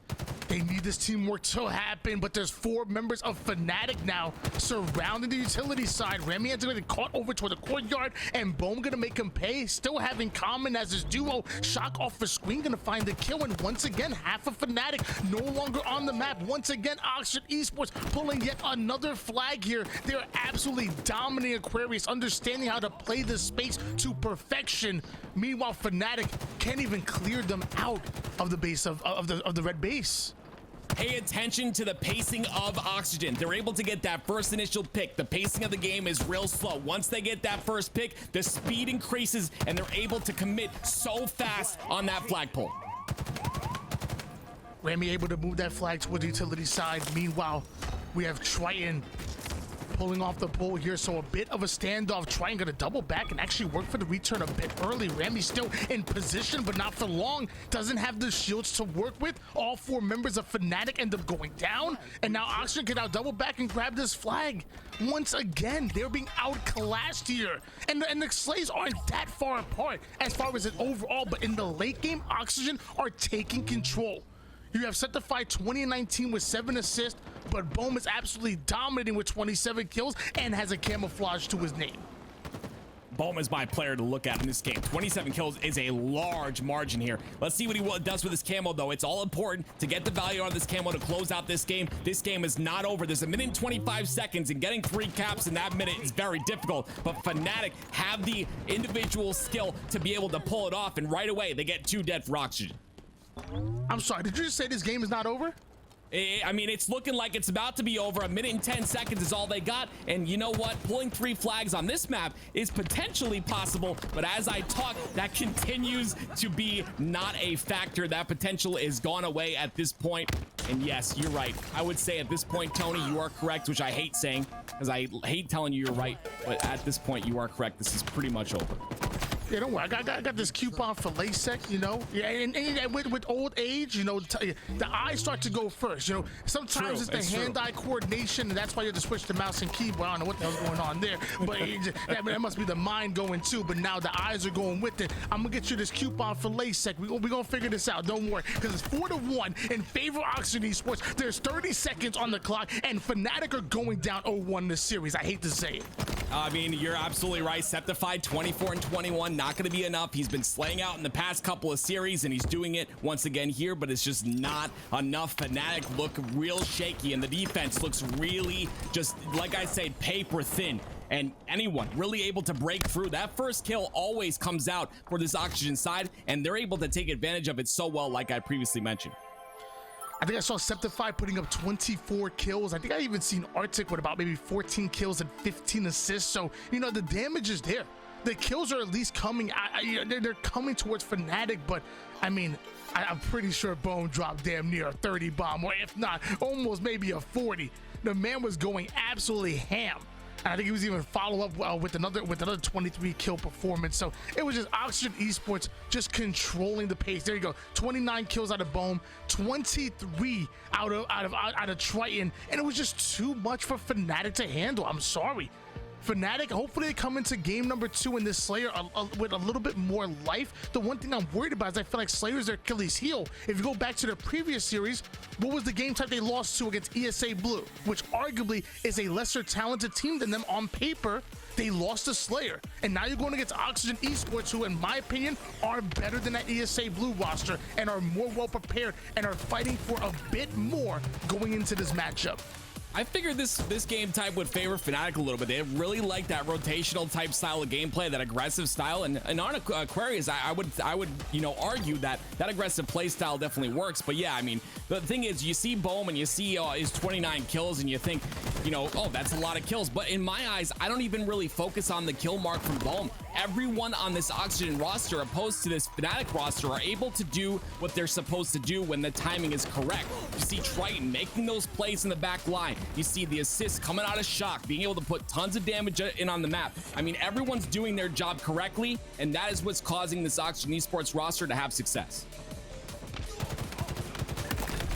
Now they need to figure it out, and it's really disappointing to see, because I thought FNATIC started off pretty well, and I thought they had a really high ceiling going into the beginning of this season. I really did. You know, you had Envoy, was Super CC, Septify, and Jazeera, and they were playing lights out, and they lost their way a little bit, weren't able to get the success that they wanted to. So now they're going through multiple iterations here, a bit of growing pains, if you will. And I love Rami. I think Arctic is absolutely phenomenal. I thought maybe this can be it, but you got to put up a better fight against Oxygen Esports. You cannot be looking like this. Lackluster is what they're looking like right now. A 4-1 start coming out of Oxygen, who are looking phenomenal. Comet 3-0. It's that chemistry, and sometimes it works, sometimes it doesn't, and you're not always gonna find out the first tournament or even the the first few scrims. But right now it just looks like something massive needs to change. The communication is something we cannot hear, but maybe the communication is the problem. There's so many holes, like I talked about, in the defense, and communication is one of those factors that you can kind of tie up those holes just a bit. And as you see right off the bat here in this Slayer game, Oxygen take the lead 8-4, the start they really needed and of course wanted at the start of this game. But we'll see if FNATIC can kind of pull back. Septify on this C side and then try and put some pressure down and gets his first pick. This many holes in the defense, they might as well be playing the Jets right now. I don't know what's going on. Septify doesn't find the kill onto Common though. There is shot, gets baited out a bit, and Septify gonna find the kill with that commando. Try and go in for the challenge. You can get it too, but try and find the kill. FNATIC going 3 down. Oxygen growing their lead. Septify's my player to watch for on this map. They just recently in the last series played Recharge Oddball. He got 43 kills, I believe it was, in those 2 rounds, and then of course in the third round also popped off with I think it was 12 and 3, I believe. So Septify definitely loves this Recharge map, but definitely a strong player. We'll see what he's capable of doing as all of Oxygen spawn on that long haul. FNATIC able to make a quick comeback here, only down by 1 kill, make it none. As Arctic tearing the face off of Common, and now looking to shock himself. There's a double push coming in, but Arctic finds the kill. I believe it might have been a teammate that came in. Triton does end up picking up 1, tries to put the shock rifle to work, but here come FNATIC with their first lead in the game.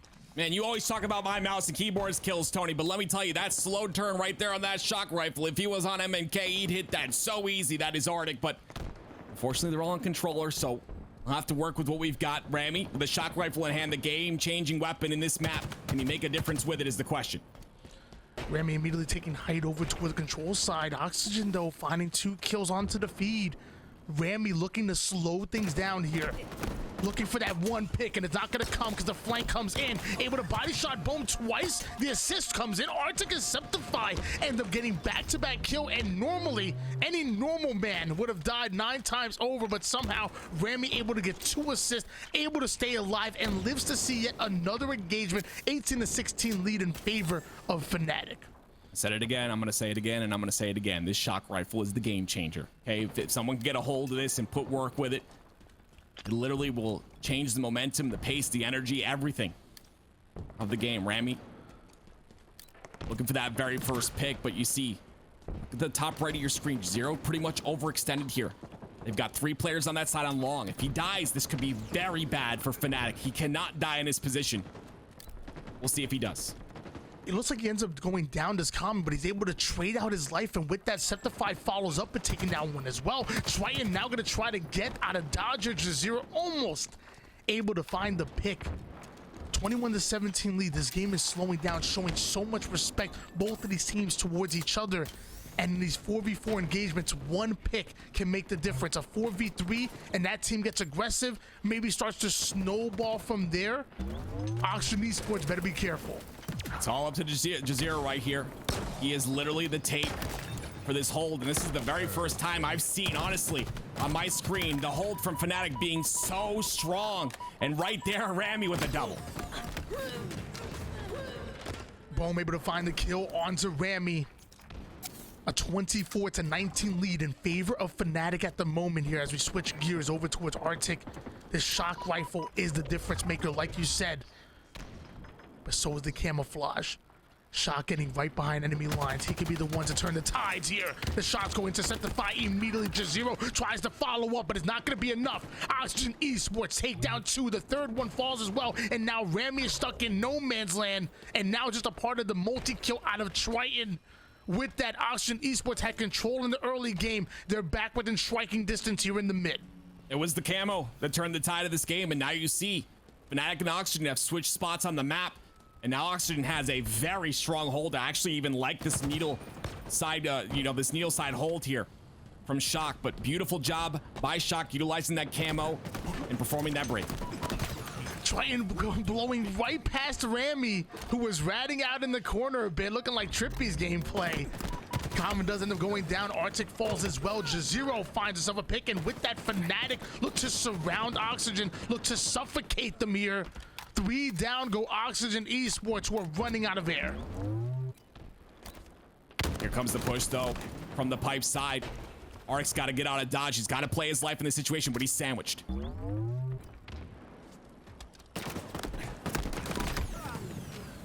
Common and Triton, back-to-back kills. Jazero tries to slide into the control side, and he starts to fall. FNATIC at this point are just playing for good trades. Triton, though, finding the pick, and that's a clean one at that. Arctic goes in for the challenge. Boom and Shock find himself a 3 down onto FNATIC. Once again, the power shifts over towards Oxygen Esports. Common looking for the one shot, finds himself a Rami. Jazero's going out of place as well. And look at that, Oxygen Esports are starting to claw their way back into the game, up by 1 kill going into the 4th quarter. I think that was a big kill on Jazero, though. I believe he did have camo. It just popped up at 6 minutes, so I believe camo was in the hands of FNATIC, and they get the kill. That is Oxygen on that Jazero player, so that camo going to be null and void. And you see all of FNATIC on the bottom of A. They've got to stay alive, but look at the push from Oxygen. FNATIC are fighting for their tournament lives right now. They're trying to make it into the top 8. Meanwhile, Oxygen Esports trying to do the same here. They both were upset over toward the winner's bracket, and now they meet each other. And with that, Oxygen are starting to take control. Boom, once again, showing us why he was so dominant in that game number 1. Meanwhile, Triton is looking like a stud, 15-7, and they haven't even hit 40 just yet. Oxygen Esports are looking to close this out. Yeah, Triton's been the factor here. 16 kills and a Slayer with only 7 deaths is beautiful, but only a 4-kill lead right now for Oxygen. Rami trying to make a difference here with the help of Jazero. They get a trade, but trades are not what you want. You want those double kills. Jazero with a beautiful double. Jazero nading out, trying to deny access here toward the gold side, and with that finds an opening as Septify and Arctic are pushing up the opposite side. A perfect pinch out of FNATIC forces Oxygen Esports to reset and regain, as it's just a 2-kill game. They know what's on the line. And Jazero having a chance with the difference maker. You said it time and time again, the shock rifle can make plays, can change the tides, and you're put in the hand of your best Slayer, and that's Septify. I love that he tossed it over to Septify, but unfortunately, he's gonna go down here in the push. That's exactly why he did it. I mean, Septify is such an incredible player. He's gonna get the double, the triple as well. 43-43, Septify ties it up. That's why they give this man the shock rifle. The kills are electric, and so are the plays. Tied up at 43 apiece. Septifies taking the game into his own hands. Another one comes in and trying to sit right down. That's a perfect. Now flying in, the people's elbow is gonna land another double kill with the killing spree out of Septify. Look at the score line. It's up to 14. Boom. Gonna try to ice them out. Not able to get the kill, and now with that, FNATIC are just 3 kills away from taking the game. Septify does end up going down, so now Arctic has a lot of responsibility on his hands. Maybe he's gonna be the closer here. This is where champions are made. It's up to Arctic in this situation. This is a must-win for FNATIC, or they will go out of the tournament here. They need to tie this series up 1-1. It's in Arctic's hands. This is his moment. They're fighting for their lives at the moment. Their tournament lives. They do not want to go down here. There's a player ratting out over towards oh, it's Triton. Triton doesn't know. Oh, Triton had no idea. Arctic able to catch him with his pants down, and then puts the shock right into shot. Septify gonna come in to finish it out. FNATIC are sending us to a game 3. That was so beautiful by Arctic. We talked about how his road has been so unclear. His roadblocks have been in his way his entire career, this first season. the moment he needed to come out clutch, and he did. And of course, we cannot deny how much Septify turned that game on its head with a shock rifle, the toss from Common. I mean, beautiful job in and of it, you know, just beautiful job in every way. Septify getting that shock rifle. I actually believe it was from Rami, but that was the right there. That was the difference maker right there. Tossing it to your teammate that you know can pop off. You give them that responsibility. Their back's up against the wall. Septify made it happen. And with that, we're gonna hop into a listening with Triton real quick. Come on, guys. I dropped 18 kills. What do I gotta do? What do I gotta do to win the game?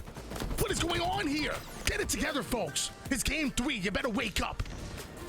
That was a terrible impression. That was a great listening. That was a great listening. 18 kills? Like, he must be so frustrated at the moment right now. Meanwhile, we did start to see Bohm catch fire. I think Bohm made a lot of plays to keep this team within it. Hopefully, it's Oxygen Esports that are able to come out on top and bounce back here, because I would say momentum is definitely in the favor of FNATIC. Did you see that triple kill that Septify put in? And then followed by the double? This man, let me tell you something. FNATIC, yo, Kojo, you in the chat right now. I'm telling you, I don't know how much Septify making, but he need a raise. He need a raise right now, especially if they win this series, because that was all Septify to close out the game. I mean, Arctic played such a big factor there at the end as well. I mean, those were important kills on a Triton. Triton a little overextended on that catwalk, but we're going to game 3. It's going to be oddball in the streets, and something we know about this FNATIC roster is they do not like that structured hold. But I say that in that last series, that structured hold from FNATIC did not look good. They really weren't able to hold up a defense. But I mean, in that game number 2, we saw in a Slayer game their ability to hold on that A side of the map so very well. We'll see if they can continue this on oddball streets. We'll see if potentially maybe those power weapons come into play, something FNATIC is very good at controlling. It's going to be all up to that. Control the sandbox. You're going to hear me talk about this every time we get on the streets. Anyone who's able to control at least half of the sandbox with all the weapons and the utility we have on this map, they can win the game. Those utility, those resources really turn the tides here. But again, FNATIC not very strong on the structured holds. We'll see if they're able to turn that around in this game.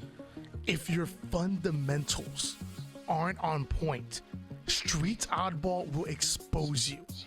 You have to have the ability to slow things down and lock down the entire map, while also simultaneously having the awareness of when to drop the ball and help shoot with your team.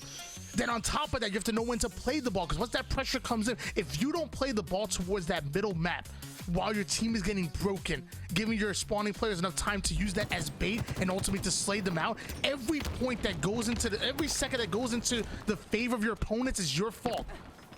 The Hunter JJX talks about that all the time. And meanwhile, on the opposite end, if you're looking to break a setup, you better be on point. You got to find that perimeter play. You got to get that slay. You have to create a hole. Nothing is given here in Halo Infinite. You have to earn every single break. And the question is, I mean, you talked to Coach Trey Try from Oxygen Esports. He said that, you know, they had their very strongest Oxygen roster coming into the Super, but obviously they switched out Nemesis for Shock. I mean, is this a stronger squad is the question. Right now, FNATIC has a 20-0 lead in this oddball game. 3 down, quickly go FNATIC though, so Oxygen were able to break it out. The nades start to fly here, and Jazero slows things down, wait for his teammates to come off a spawn, and now is looking to get a kill with the Stalker rifle. A potential 3-shot perfect kill as Arctic finds one onto Common. Triton ends up getting hit with the shotgun immediately. That's going to leave Bone by himself over toward the PD side. He's about to get locked up here as FNATIC execute a break. Oxygen only able to put 10 on the board. FNATIC had the control of the Stalker as well as the Bulldog. They're able to hold this ball on the PD side of the map. You see the rotation attempting to come through. They see an isolated player under Shock. If they can kill him, this could potentially be big for them, but Shock does such a great job of staying alive. And with that, Shock lives to see another engagement, is putting down even more damage on the board. He's still alive. 3 down, go FNATIC, so can't say the same for them, as Jazero was once the hunter, now the hunted with this shotgun. Shock gonna have to trade out his life there, so an excellent life by Jazero as well. Shock and Jazero both making plays in this engagement, and so far nobody able to get some good time, but here come FNATIC. I mean, that was such a good job by Shock. He was able to pretty much turn the tide of his team going down, but Jazero, I should say, with that double kill in that red room, was really able to turn the tide back. And that's what you need to have, because once your teammates go down, you know, they're on a respawn timer, of course, of 8 seconds, and if you can get the trades, your team's gonna have a little bit of an advantage, and because of that, 50 seconds to 10 is the lead right now as FNATIC continues to hold control of this oddball. And with that, Oxygen Esports end up going 3 down immediately. Arctic gonna rotate that ball all the way over toward the A side. The setup hasn't been locked in just yet, but I love Septify applying pressure until he ends up going down. Now that pressure has been released, now Oxygen Esports have the ability to push in and take advantage. Jazero chasing one away, Shot going in, taking down Jazero, him and Common working a little 1-2, and just like that, FNATIC never able to set their feet, and a triple kill out of Common, making those super rare plays. Oxygen, look at them. They get a spawn on the top right side of the map inside a C. They can perform a really nice flank here, but that's the thing. FNATIC have to focus on them, and look at Shock. They get through on the C side. They're going to be able to kill Rami here. This could be huge. That ball now going to move over toward the C side, like you said. Common, he has an important role as to try to stay alive. It is not going to happen because Septify quickly hunts him. Jazero goes in for the challenge. Sentinel beam. It comes in. If you can track, you can slay. Now Shock, the final player, wants to play for a trade, won't even get that. FNATIC once again having the lead, 70-27, looking dominant here in round 1. The Arctic looking really dominant as well, 9-4. Start this game, 11 seconds of ball time. They've got a solidified hold on the A side of the map. Common gonna try and push this. This is what you love to see. He doesn't go for the second kill there. He looked to be maybe pressured a little bit off that side, and Septify, because of that, is gonna be able to get that play ball off. Momentum going down quick, so a 3v3 scenario. Both of these teams, no, they need to slay, and Septify missing the melee. Common gonna make him pay for that one. Luckily, Rami coming in quick for the slave. Indeed, and 2 down go FNATIC. Oxygen Esports once again heating up, finding what they need. And with that, FNATIC, they need to close it out. All they need to do is just regain, get a good break, get a good round of kills, and then secure that final 13 seconds. It's Oxygen Esports that, despite having the ball, that are on the ropes. Rami ends up going down. Triton finds himself a pick. Arctic going in for the challenge onto Boom. Can't find the kill just yet, but he's persistent. Persistent he is, and he cleans that one up. And even with Oxygen having all those slays in the past 2 phases of this map, unfortunately they weren't able to get any ball time on the board, and FNATIC gonna grab the ball and try to rotate it over to Spawns and Arctic with a big 1v1 kill. It's a frozen tundra here in the Arctic, and you expect to ice up against this man. It's not gonna happen. Triton going down to 1 shot. Rami goes in for the challenge. Meanwhile, that ball's gonna attempt to be rotated onto the B side. Septify finds himself a Common, also finds himself a shot going airborne. Oxygen Esports making it as hard as possible for FNATIC to close things out. They are not giving up, and FNATIC once again going 3 down, but those kills have to translate into points, and so far it hasn't. FNATIC went 3 down because Triton did the most insane slide cancel I've ever seen. He was able to stay alive, and Shock with the assist as well, and Oxygen looking so good. 3 down for FNATIC once again. Oxygen looking back to bring back this game momentum on their side. Oh no. Made a great analogy about the Arctic and how they ice up, and so far it's Oxygen. They're heating up. It's melting right now. Oxygen Esports once again getting into the defensive stance. Boom, finding the initial pick onto Jazero. That's gonna slow down the push. A double kill coming out of Boom right here. Only a 7th on the board, but getting those slays when it matters most. 35 seconds of ball time as well. FNATIC are dropping like flies right now, left and right. What is going on? There is no way they can allow Oxygen Esports to come back here in this round. There's got to be a hybrid type gameplay here. You see Arctic popping off 17-8 right now, having a great game in this series. You got to take over on the objective side of the map. Septify is doing just that with 60 seconds of ball time, and finally Rami able to pick it up as well. But now FNATIC's got to play some defense. They do just that, and they get round number 1. FNATIC up 1-0 in this oddball game. They were looking for Oxygen, but FNATIC emptied the tank in that one. Finally able to take round number 1, 1 round away from sending the number 6 seed Oxygen Esports packing. FNATIC want to make it to the top 8. Arctic looking like he's playing for a contract right now. My man is 18-8. Woo! It's all Someone about get the the pen. intangibles. It's all about the intangibles. It's all about what you're playing for. What is your why? Arctic finally turning up, getting the mentality out of his head, having the correct mentality, the champion mentality. He's carrying this game when he needs to. FNATIC needs him right now, and he knows it. He's playing phenomenal. Can he continue is the question in this round number 2. Love that rotation with the ball, making it over toward the subway side. All of Oxygen Esports regaining and looking to push a 4-man push. We got 2 coming up over toward the purple and 2 toward the B side. But it means nothing if you can't get the kills. And Septify gonna make it hard with the Bulldog. A bit of Halo timing right there as he looks away, and with that momentary lapse of timing, Oxygen Esports are gonna take advantage. It's a little mistake like that right there. The turn away with the Bulldog, the most powerful weapon on this map, and being able to break that easily because that Bulldog was taken out of the hands. Now FNATIC has the ball. They're able to rotate it inside of PD, but the setup gets broken instantly. 2 go down, make that 3. Ramy, the last guy alive.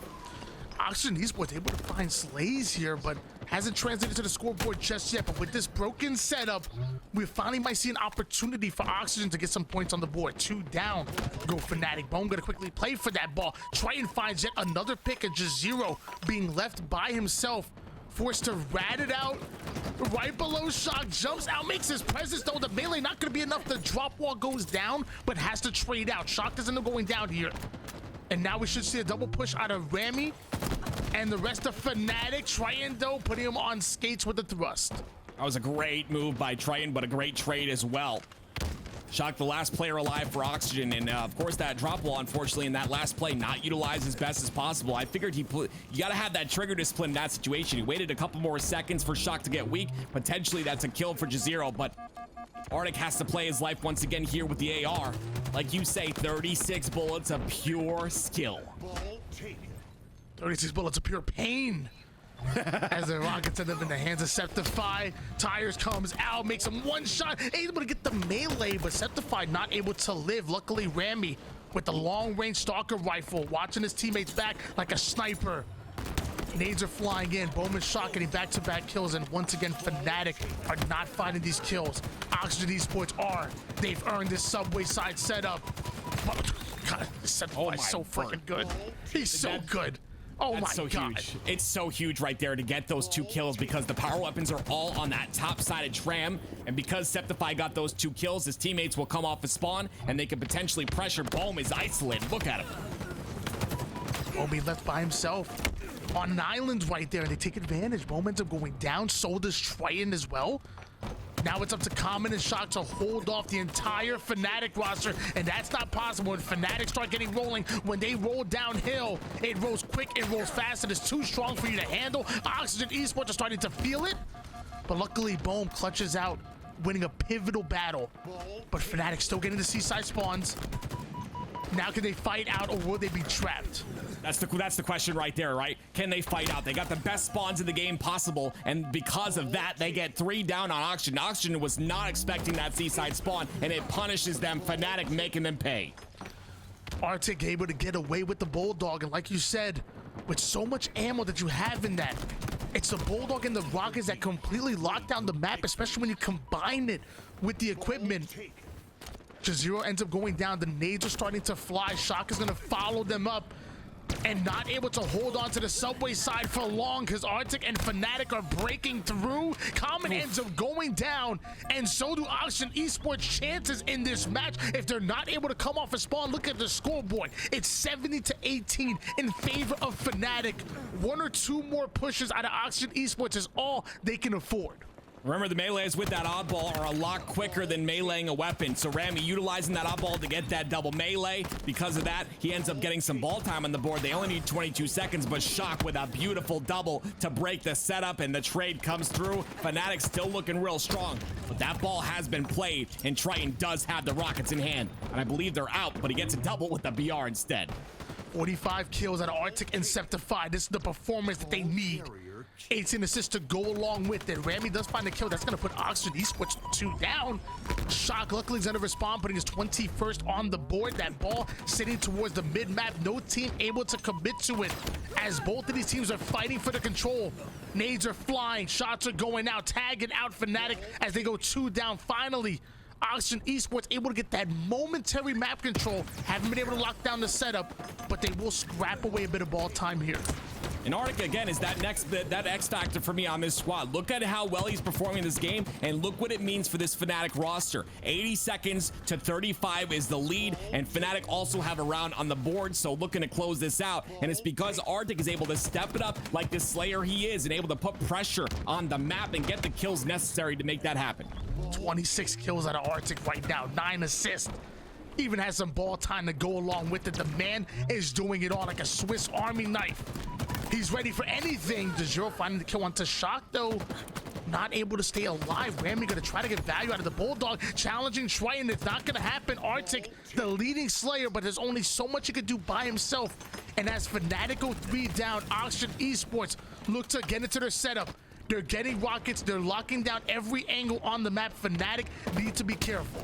Yeah, look at this. This is going to be scary right now. Common has that rocket, but also Triton has a shotgun as well. This is a chance for Oxygen to turn the game on its head, but unfortunately, they go 3 dead. And Triton trying to get those spawns, and he does. He gets those PD spawns. This could be huge for Oxygen. Look at the rotation. Oxygen Esports had an opportunity to get into that setup, to lock down the map. They weren't able to get it off, though. FNATIC, they're always sending multiple players at Oxygen, always keeping them staggered, and it's working. Septify finding himself a kill, finds himself a double kill. Wham, bam, thank you, ma'am.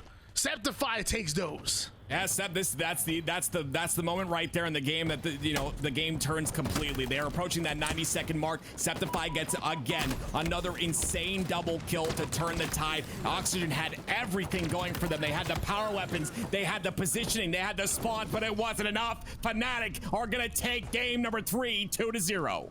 Oxygen Esports are going home, and FNATIC are moving forward. Gonna be fighting for that top 8.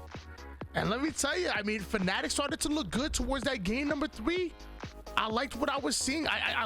We know that FNATIC are so aggressive with their playstyle, and sometimes it can maybe a little bit too aggressive. Oxygen Esports were able to catch them off guard a bit, but eventually you're just sending too many players at them. You're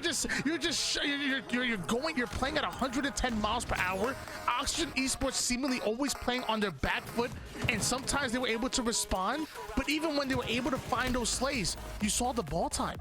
It never really clearly got into the hands of Oxygen Esports. They were scrapping away time, but were never able to get into that defensive setup that they ultimately needed when those seconds start to turn into minutes. FNATIC's ultra-aggressive playstyle lends well here to Streets, and that's why they're one of the better Streets oddball teams. Simple as that. They did such a good job of controlling these power weapons, and like I had mentioned in that very last play, Oxygen, everything going for them. Common had the rockets, Triton had that shotty, but then unfortunately they go 3 dead, leave Triton on its own. And the big thing for me too, you know what? It was huge that Triton was able to get those spawns onto PD. He had the shotgun, and again, they had another thing going for him after they screw up that first thing, and it still wasn't enough. FNATIC's pressure was too much. Tim, at the bottom right-hand corner of your screen, it says FNATIC versus Forbidden Fruit. Oh no. To my knowledge, oh no, Forbidden Fruit is made up of Envoy and Tony Two Turner. For those of you who don't know, it was Envoy that was dropped from this very FNATIC roster towards the late half of this season, and they were trying to find some answers. Meanwhile, Forbidden Fruit were able to get their revenge and pool play during the North American Super, where they actually beat out this FNATIC roster, the very team that dropped him. But mind you, that Forbidden Fruit also had Arctic, who's now the leading Slayer on FNATIC so far in this series, so far in this tournament. So I'm wondering if Forbidden Fruit can get back-to-back wins against FNATIC. I'm shaking right now. I got the goosies. I got the goosies. Listen to me too. I mean, Tony Two Turn, right? Got your popcorn and you got your butts in your seats. This is FNATIC going up against Forbidden Fruit. Look at Carmea on this squad on the Forbidden Fruit side. I really like this pickup by them. I mean, Hysteria, Carmea, Envor, and Tony Two Turn. They've got something to prove here. FNATIC looking really strong coming out of that last series. A lot stronger than they looked at the beginning of the tournament. Kind of like a little bit of a phase situation where they're getting better as the tournament goes on. We'll see if they can close it out when it matters. I love how it just happened to line up that you said that FNATIC looking strong the moment they go forward down. Like just the moment you said that was the exact moment they go forward down. So if FNATIC were looking strong, Forbidden Fruit are looking Samus right now. They're looking like Goliath at the moment. as they start off forward down for FNATIC and already having half of the progression done with that hill one. I believe Tony's going to end up getting taken out here, but the trade is going to come out from Envor, so a 3v3 situation momentarily, but he's going to get taken out, and that shock rifle going to switch hands to Rami. On board now with Tony 2 turned. This ain't Call of Duty, Tony. It's Halo now, but you know what? He's been damn good. Like you said, breakout player over at Kansas City. Meanwhile, Rami gonna hold on to the shock rifle. It's Tony and Rami going at each other, and Tony just barely getting the best of him there. Septify gonna fall as well, so Forbidden Fruit gaining control once again here in the mid game and able to get in towards the zone as well. That was a big kill by Tony right there with a shock rifle. We talk about this weapon so very much. He's able to utilize it, of course. Forbidden Fruit have that hill halfway capped, so the pressure right now is on FNATIC to make this break happen. They've got to get those initial kills, but right now, 4 live for each squad. Septify trying to break over toward the seaside, and this Arctic that's trying to find a kill to Whirlpool is able to do so. And Karmea gonna be left alone here as FNATIC looking good here in the second half. It's not done yet. Forbidden Fruit have a nice advantage here in Hill 1, but we've seen incredible comebacks, and it only takes 4 caps in order to win here in game 1. Pay attention to this camo here on Arctic. This is the kind of break that we need to see. He has a shock rifle. Unfortunately, he gets one and trades out. That's kind of an aggressive play by Arctic right there. He had a camo and again, one of the most powerful weapons on this map, and he died real early, and because of that, Forbidden Fruit are able to get that very first cap on the board. Jazeera already has early access here over towards the long haul side of the map. Getting right behind enemy lines, but it looks like Tony Two-Tone was ready for it. Envor was ready as well. Gets the sword kill over toward the top glass. A clean sweep going in favor of Forbidden Fruit. 1-0 lead already. Half of the progression once again done here for round number 2. It's the same story that we saw for Hill 1. A FNATIC made an incredible comeback. They were able to slay out and gain control, but Forbidden Fruit start off well and get such a lead. It's so tough for FNATIC to deal with it. They're about to go up 2-0 here in game 1.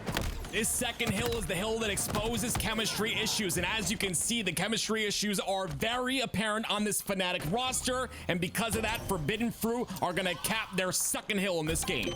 Envor on his revenge tour. 10-3 at the moment. 2 assists to go along with it. He's pissed. He's upset. He knows that he shouldn't have been dropped from this FNATIC roster, and he's looking to make some waves, but as I say that, Forbidden Fruit do end up going 3 down. So now we're gonna see Forbidden Fruit slow things down. FNATIC finally looking good towards the early side of this hill number 3. And a 2-0 lead is nice, but it's not game just yet. And it's all because FNATIC was able to get control of that elevator before that second cap was put in, and because of that, they maintain control, and it's up to this player Rami up top to maintain it longer, but unfortunately he goes down, and a trade on the second most important player in the game as well. FNATIC, the defense is broken once again with no time, but they get the hill anyway. Great job by FNATIC to scrap that first hill for their count. FNATIC end up going 3 down, but somehow steal away their first cap here. But Forbidden Fruit having early access over to where the next zone is not going to be much unless they find those kills, because FNATIC are 4 up. Karmea needs to clutch out with his camouflage. Doesn't quite find the back smack, but the assist is going to work as well. Rami over toward that zone, but the Needler, the true skill gap, the hardest gun to use in the game. And Karmea able to find the kill onto that one. Forbidden Fruit, and they're going 3 down, and FNATIC take control once again. Unfortunately, Karmea had everything in his power in order to get more kills, but he only gets 1. Hysteria is going to take a swim, and Jazeera looking to take control here. He's got a lot of Forbidden Fruit players above him. He's got to make a play, tries to go for that insta-explode, but it's not going to happen. Halfway through is FNATIC. They're looking to cap their second. FNATIC looking to tie things up here, and they need to. They can't fall 3-1 to Forbidden Fruit. That's too much momentum. That's too much control. But Hysteria, the veteran, able to find himself a kill on with the Slayer. Now going to push in. The nades start to fly here as Forbidden Fruit look to break through the defenses, breaking FNATIC down. Hysteria finds himself another kill. And with that, Rami being left alone, not for long. You can join your friends on the black screen, because that's a double kill out of Hysteria. And with a 2-1 lead already, Forbidden Fruit get into the defensive stance. Yeah, FNATIC are getting completely outslayed right now. You see Envor and Hysteria on the screen, 13-6 out of Envor. Something to prove for this man. He wants to make a statement here, and he's doing just that. That camo, though, gonna come up. So these next couple kills, very important. FNATIC go 3 down, so Forbidden Fruit potentially have a free camo in their hands as long as they get that kill on the sword player, which Hysteria does. And Tony Two-Turn gonna have that camo. Let's see what he can do with it. This is where Forbidden Fruit are at their most dangerous. They have that discipline. They have the fundamentals. When they get into the defensive stance, they lock down every map. And with that, they're able to steal a 3-1 lead. One more cap for Forbidden Fruit, and FNATIC are in real trouble.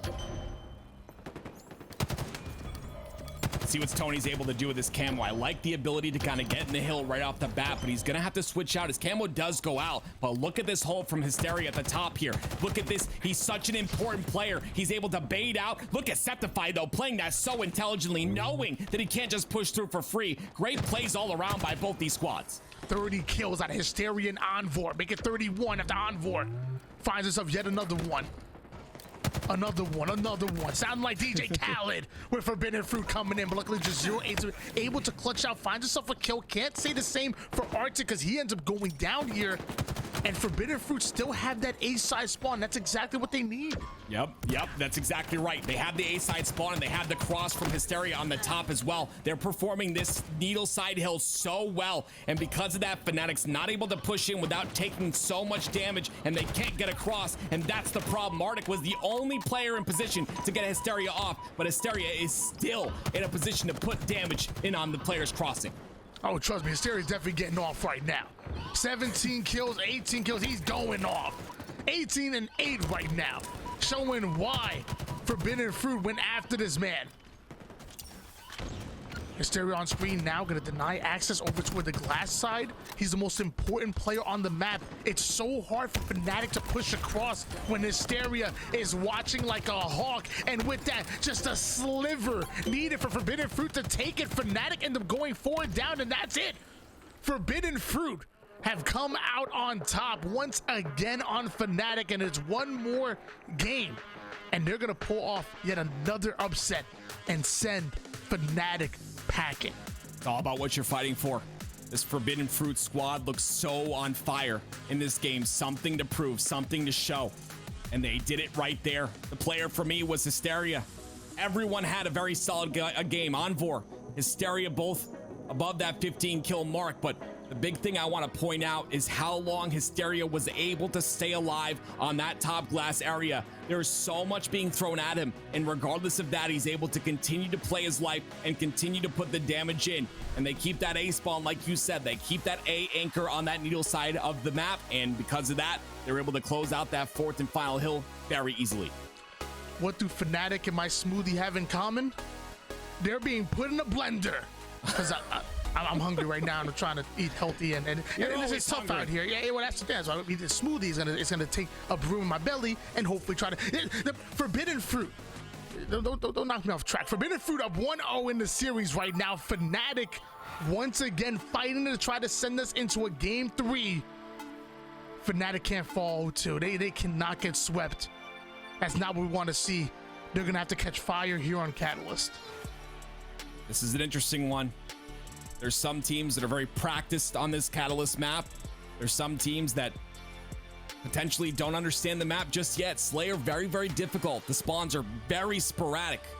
And because of that, you've got to kind of run in twos and be prepared for that back flag spawn, or be prepared for literally any spawn that you're not standing on top of. You've got to be prepared for it. Let's see which squad has better practice on this Catalyst map. Well, I'm good now with Rami with the beautiful, perfect kill, by the way. It's Rami that was the one who replaced Envor on this FNATIC squad to begin with. Meanwhile, Arctic was teaming with this Forbidden Fruit roster in those pools over in the North American Super. Now he's fighting for a contract right now. Forbidden Fruit start off with a 1-4 deficit. FNATIC looking good in the early game. See what Envor is able to do off a spawn here. Looks like this is what I like to see. That massive push, all four onto one side of the map. it's almost impossible to deal with. If you're caught up in the train that is this Forbidden Fruit roster, you're going to be in trouble. And I like this. This is kind of how you have to play Catalyst. You've got to kind of move together as a squad of 4, but Jazero has this overshield. Can he make something happen with it? Forbidden Fruit trying to create space here, but FNATIC have had enough. Jazero sneaks in, finds himself a kill. Septify gonna find one as well. Luckily, Forbidden Fruit turned the tides for just a moment. But FNATIC are still looking good, and they're chasing Forbidden Fruit away. And Arctic is well aware that this player is here. You can't hide from him. Comes in with the trade, a 7-5 lead, still in favor of FNATIC. Such professionals we're seeing here, Tony. We don't see any body disrespect, any back smacks, teabags. We don't see shooting the body. We don't see any of that. Do you know how much tension and drama is in this game? I'm surprised. I don't know. Why not is a good question. Why not? Why not be teabagging is gonna be the new Smurf that I go by. I like it. I like it.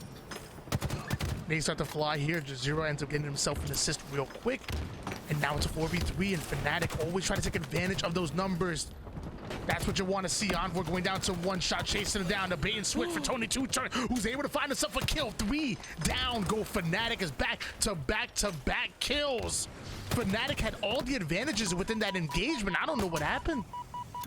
Forbidden Fruit play mini golf together. There's no way. The chemistry's so good. Do you see how they were able to prevent that push? Both of them were no shields on that ramp, and they were able to stay alive that entire time. And now they're just gonna continue to stab as Envor has this overshield in hand, and he's gonna push these 2 players who are weak in Septify and Arctic. But look at the play here. It's Forbidden Fruit that play golf, so that's why FNATIC need a handicap right now, because they're down by 1 kill, and Forbidden Fruit are simply looking like the better. Tony Two Turn gonna try to make waves with the sword, not gonna be enough, as once again FNATIC take the lead. 3 down go Forbidden Fruit. FNATIC understand how to play the space here on Catalyst. It's like an even game though here. 14-14. We've seen dominance out of Forbidden Fruit, but for some reason the trades are coming through. FNATIC starting to play like a little bit of a better roster. And we once again don't see that 4-man push. Finally, we do. You see it there on the car side of the map, or the skewer side, if you'd like to call it that instead. And this is what the problem is. Arctic has to back off, and now that they've got him weak, they could potentially push in on this advantage. Rami, look at the headbutt right to the defenses of Forbidden Fruit. Tony Two Turn though, excellent shots. The 9 axe of the nade is gonna end up finishing him off here. And with that, Arctic gonna pick up a double kill, now moving in for the triple. Little T-Rex arms just can't quite reach. And with that, FNATIC take control. Yeah, Tony was a little bit too aggressive there, and the timing was a bit off. His teammates from Forbidden Fruit weren't really able to get to the position in time. He goes down early, and because of that, Forbidden have the numbers, and Forbidden don't have the numbers, and FNATIC take full advantage. And with that, you're seeing going from bad to worse. Septify, showing why he's the leading slayer on this roster right now. Arctic looking to take that title, but man, Septify getting the triple kill, earns himself a skewer, lines it up, but Hysteria comes in out of nowhere. That's a big kill from Hysteria right there on the sword player. Keeps the sword out of Forbidden Fruit's hands, but unfortunately FNATIC go 2 dead, and Arctic falls off the map, so he's going to be on a little bit of a respawn timer, and Forbidden Fruit can take advantage of these numbers. Septify chasing down Tony Two Turn, but they just go 3 down, and sadly, Septify wasn't able to stay alive, and now Forbidden Fruit have to identify exactly where the spawners are coming from. They're able to do so, and Envoy is now applying pressure immediately. Arctic feeling the pressure, able to regain. Rami pushing up towards the high side. Envoy gonna put him down immediately, and so that's gonna force Arctic to take a bit of a turn. A curveball being thrown as Forbidden Fruit have a 2-kill lead. And we're going to see what strategy works here. You see FNATIC kind of spread thin. They're not really all on the same side of the map. They're not really hugging. And because of that, the hugs aren't happening and the kills are happening. But look at that. The turnaround here. 3 go down for Forbidden Fruit. And now finally FNATIC, a little bit of momentum on their side. But there's still 1 down from the lead. No hugs, no love. 27-26 lead in favor of Forbidden Fruit. You're seeing the rotation come in. And so are the nades out of FNATIC. Envoys are getting isolated, but able to stay alive here. The nades start to fly though. Rami finds himself 1. The second one's gonna come in, a clutch double kill out of Rami. 5 kills, 5 assists to go along with it. FNATIC clear out this base quick and earn himself a 3-kill lead. You said it there perfectly. Envoy being isolated, you'd think, okay, he didn't die, so that's fine. No, he took damage, and that's the thing. At this high level of Halo play, taking that much damage is enough. It put FNATIC on their back. I'm sorry, it put Forbidden Fruit on their back foot, and because of that, FNATIC is able to take the lead. They're up by 4. 32 to 29 lead in favor of FNATIC. Overshield coming up, so this is a critical part in the game. And half the members of Forbidden Fruit are coming off a respawn. The other half are trying to find their way. FNATIC are now beginning to surround Forbidden Fruit, beginning to create a pincer on them. Envoy has to win a piv against Septify, his former teammate. The nades start to fly, catches him off guard, ends up getting himself the kill. And with that 2 down go FNATIC, Forbidden Fruit started to clutch up for this overshield. They know what's on the line, and Arctic shuts him down. Shuts down 2 with the perfect. That's what you needed to see out of FNATIC. We're gaining control and we're fastly approaching the 40 kill mark. And FNATIC, their tournament life on the line right now. Forbidden Fruit up 1-0 in the series, so this is a must-win game for FNATIC and a best of 3. Tony had the OS, but it's gonna get nullified. And a 3-kill lead for FNATIC still stands as Forbidden Fruit try to pick off any player they can. They get the first one, but unfortunately FNATIC, get 2. And that could be a big turning point in this game. A turning point in the game and maybe even the series as well. FNATIC have control. Forbidden Fruit are searching for answers. Something needs to change. You wanted to see them pull this off as a 2-0 because once FNATIC gain momentum, that's it. They tend to run over on you. Off the screen, Carmea doesn't end up finding the kill. Tony Tutor gonna try to get away with his life, but it's not gonna happen here. FNATIC are 10 kills away from taking game number 2 and sending us into a game 3. Septify was isolated, but a great job by Carmea to get that stick. Once again, the lead is still in FNATIC's favor, but Envoy trying to play his life. I like that pushback by Envoy to not take damage from that nade. Now he's full shields and he's able to push his advantage, but they've got to be careful of Hysteria here, who gives the skewer to Tony. This is going to be your playmaker. Hysteria essentially putting the game in the hands of Tony Tutor and that skewer. Because now he has to make a play with it. He has to put FNATIC multiple down, or at least get that initial pick. And Envoy looking up the temple. He's not waiting for the kill. He's making it happen. Envoy and Carmea gonna fly through. Rami finding the long range shot. Septify gets the back smack. And Forbidden Fruit got aggressive. But high risk, high reward. And I'm not sure that worked out in their favor. I like that by FNATIC, though. They're able to take both sides of the spikes, but you see the OS was grappled by Forbidden Fruit. This could be the turning point. They're down by 3, but they're looking to make something happen with this overshield. Chipping away at the lead is Forbidden Fruit as they bring her within 2 kills. Still having that skew, which is 0. Able to get the kill onto Carmea despite being one-shot. Envoy and Tony Tutor working the 2-man combo. He said this is the new duo, and I'm seeing why. They're staying alive. They're thriving. But Septify and J0 coming out. 2 more kills needed here by FNATIC. Carmea, the final player alive for Forbidden Fruit. They've identified the spawns. They're already collapsing. Septify having the sword in hand, but the repulse gonna counter it. Only 2 more kills needed by FNATIC, but Forbidden Fruit are fighting and clawing their way back into it. FNATIC needs to be careful here.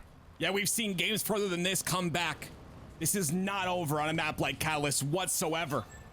See, they're occupying both sides of the map.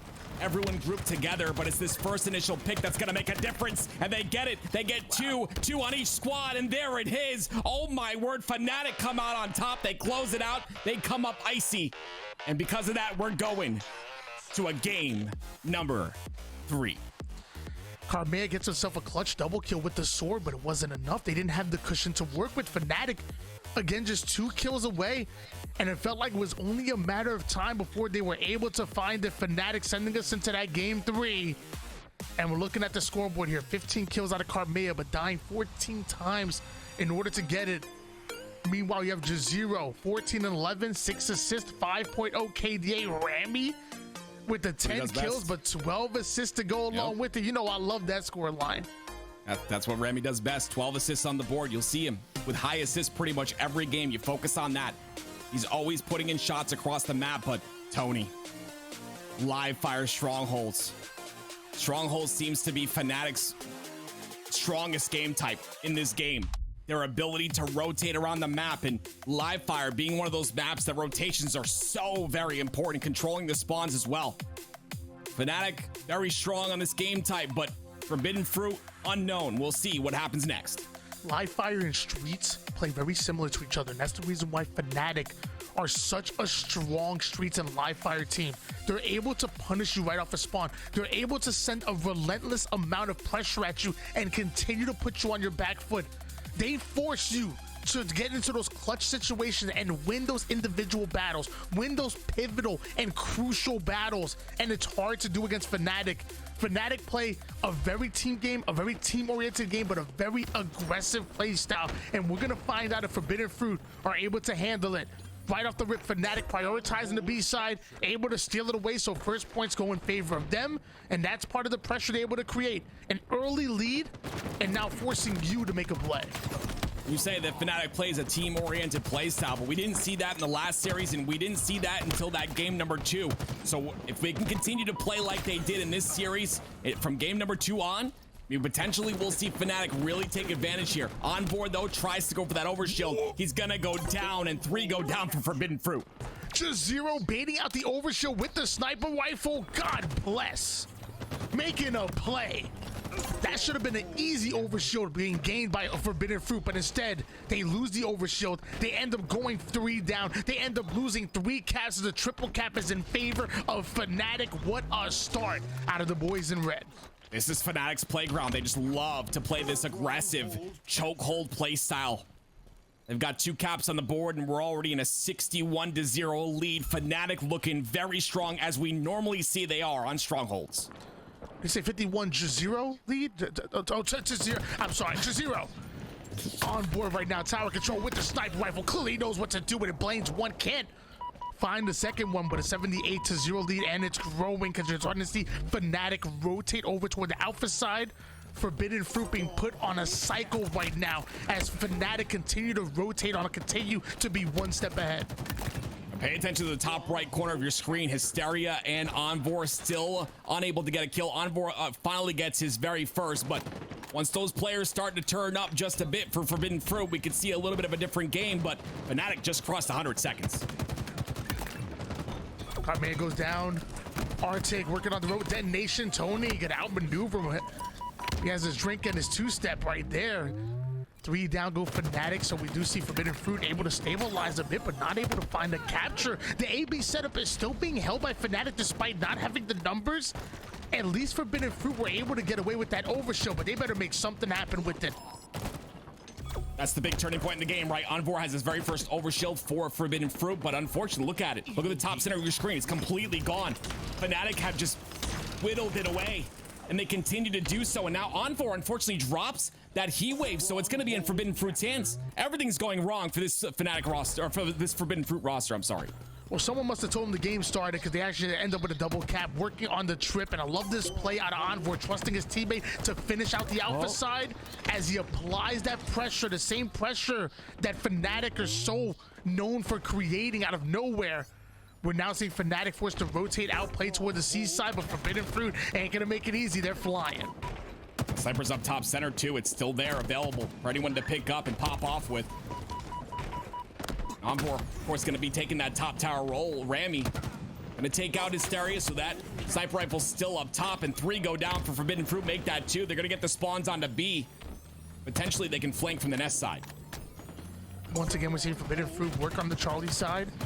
Bravo attempted to be taken over here, but Carmea struggling as multiple members of FNATIC are flying. The repulse, and it's so much value in J0 getting put 6 feet under. And so would the entire FNATIC roster. That was a critical point in the game, and Forbidden Fruit answered the call of duty. Yeah, that was a definite critical part of the game. That was a turning point. Huge kill by Carmea. Forbidden Fruit look really strong right now. Hysteria also with a heat wave in hand. They had a triple cap, but gonna maintain this double cap, but that OS, Envor right next to it as he always is. Wait, pay attention to that overshield. Every time it's coming up, Envor is there to grab it. And if he gets this one, they could potentially catch up in this game.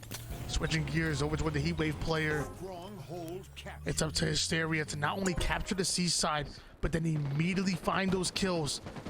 Forbidden Fruit have been able to slow down the pushes of FNATIC because a good defense is an even better offense. And now it's Forbidden Fruit continuing to grind forward. They find themselves one.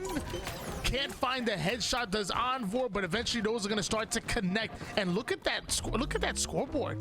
It was once, what, 100-0 lead in favor of FNATIC? What happened to the lead? It just comes down to Envoy utilizing that overshield. He's got the past 2 overshields. They're able to whittle down the lead, and because of that, they get a triple cap on the board. Envoy's on a killing spree, and he's not stopping anytime soon. The sniper rifle so important, and FNATIC are struggling without it, but luckily Rami able to find himself that trade with the sticky, but now it's Tony Two-Turn who has it in hands. I'm not sure if that's any better. The pressure comes in. Arctic not able to stay alive. Septify is going to join them. Those who push together die together, and Forbidden Fruit take over. An AC setup.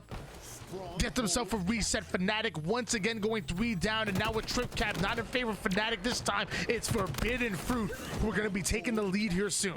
It's one thing to have a confident player like Tony Two-Turn on your team. It's another thing to have a confident player who's also starting to heat up on your squad. Tony looking really strong here. Septify goes down, and it looks like Forbidden Fruit starting to outslay FNATIC heavily in this second half of the game. Envoy currently 12-4, make it 13. Another one. Jazero and Rami go down courtesy of their former teammate in Envoy. A 152-129 run. Forbidden Fruit not only able to claw their way back into it, but able to take control here. And now with that, they're not letting go. FNATIC are in trouble. FNATIC are struggling. It's high risk, high reward with their gameplay. They fly at you. They play an ultra aggressive play style, but it's not working anymore. Forbidden Fruit have downloaded the information, and now they're countering FNATIC here in the mid game. I was going to say some really good things about Forbidden Fruit, but unfortunately they got really aggressive on that overshield and end up losing it. Now Jazero with it in hand, and potentially this stops the momentum that Forbidden Fruit were on, and this overshield can make an impact. But again, they've got a really massive lead. Like you said, they were down 100-0 at one point, and now it's completely flipped on its head. Melee comes in, Jazero gets himself a beautiful double kill. Not able to connect with the no-scope, but more importantly, he's able to stay alive and keep that sniper rifle out of the hands of Forbidden Fruit. FNATIC showing us how they started off so well towards the start of the game. Another trip cap going in favor of the FNATICs. Seeing what this weapon's able to do. We've seen how much damage it's able to cause, and right there you see Jazero holding the backside of green with a sniper in hand. The push is going to come out from Forbidden Fruit, but FNATIC going to come on top of that. Once again, 3 go down. Tony, Forbidden Fruit had such a big momentum swing, but now it's flipped the other way. Multiple members of Forbidden Fruit now going to try to push over toward the seaside. Septify watching all angles, but there's only so much he can do by himself. He's being overwhelmed here by Forbidden Fruit. And I wonder if FNATIC gonna actually punt this and maybe play towards the A, because now we're seeing Charlie being taken over. Forbidden Fruit do end up going 2 down. It looks like another Slay gonna go in. Jazero on screen, keeping clear over towards the mid, but the sniper is not gonna be enough. Forbidden Fruit once again answering right back here. And with that, a double cap. Working on yet another lead change. Forbidden Fruit are dominating as the overshield gonna find the hands of Tony Two-Turn. Yeah, and that's a turning point we've seen in this game multiple times. Every time we see the OS in one team's hands, they're able to capitalize on it and make sure they get the slays necessary. Right here, you see Tony, he gets 2. They're able to get A, B, they lose C, but the rotations are coming through. Forbidden Fruit seemingly too much. Once they stop the push of FNATIC, once they gain a bit of control, they run away with it. 215-191 lead. FNATIC forced to make something happen off the spawn, and with that, they immediately go 2 down. Tony Two-Turn already pushing up toward the Charlie side. The heat wave getting max value there. Another assist on the board. FNATIC gonna try to desperately fly toward the A side, but here comes Forbidden Fruit already working them. 240 points in counting here. FNATIC want to make something happen. Tony Two-Turn able to find himself yet another kill, a killing spree. Envoy somehow alive here. Nothing working for FNATIC, not even this B-side push, and that's gonna be it. Forbidden Fruit take back-to-back wins on FNATIC. Somebody get them a weapon skin. Absolutely incredible by Forbidden Fruit, and that just goes to show you what heart gives you. Envor, a player that I always said had so much passion in the game of Halo Infinite. He's able to prove it once again right there. Backs up against the wall, proving themselves to be the better squad. And Forbidden Fruit, incredible job to close out that last game. The momentum swung back and forth, but Forbidden Fruit played to the best of their ability when it mattered the most. I mean, let's be serious. We already knew Envor was going to come in strong as hell here. He be Absolutely. lifting all day. I see him. Man is built like a tank. And the skin was just too thick for FNATIC to penetrate. 250 to 191 run. FNATIC started off that game excellent. I mean, they were looking dominant. At one point, I believe it was 100-0 run in favor of FNATIC. And then the problem is that once Forbidden Fruit answered back, once they found a clean round of slays, FNATIC were scrambling off a spawn. They were never able to completely regain like we wanted them to. And Forbidden Fruit ended up not only looking good, but looking great. And the moments that they were able to get that map control was just simply longer than FNATIC were able to. Those slays were just too much, and Forbidden Fruit are moving forward. You know I'm all about the intangibles, Tony, and if you've ever seen Tony Two Turns tournament at KC and you saw the passion that he brought, he is absolutely hyped. And then you add an Envor to that equation. My goodness, this team, do not get them fired up on land. They have something to prove, and they're proving it right here. Karmea, what a big kill out of him right there to secure that B side. This is where the momentum shifted, and they were able to get a triple cap off of that. Beautiful job by Forbidden Fruit. Just think of this squad, incredible players that, you know, there's 3 players here, Tony, Envor, Hysteria, all dropped from their former squads, all have something to prove in this game, all have something to show for. And it looks like they did just that in this series, and it was great. Being down 100-0 just shows the mentality of this squad to come back, to regain. It is so difficult to do so when you have no points on the board and you're down by that much against a parted org, nonetheless, an org that dropped you. But he comes out on top when it matters the most. Envor, incredible job by him and his squad.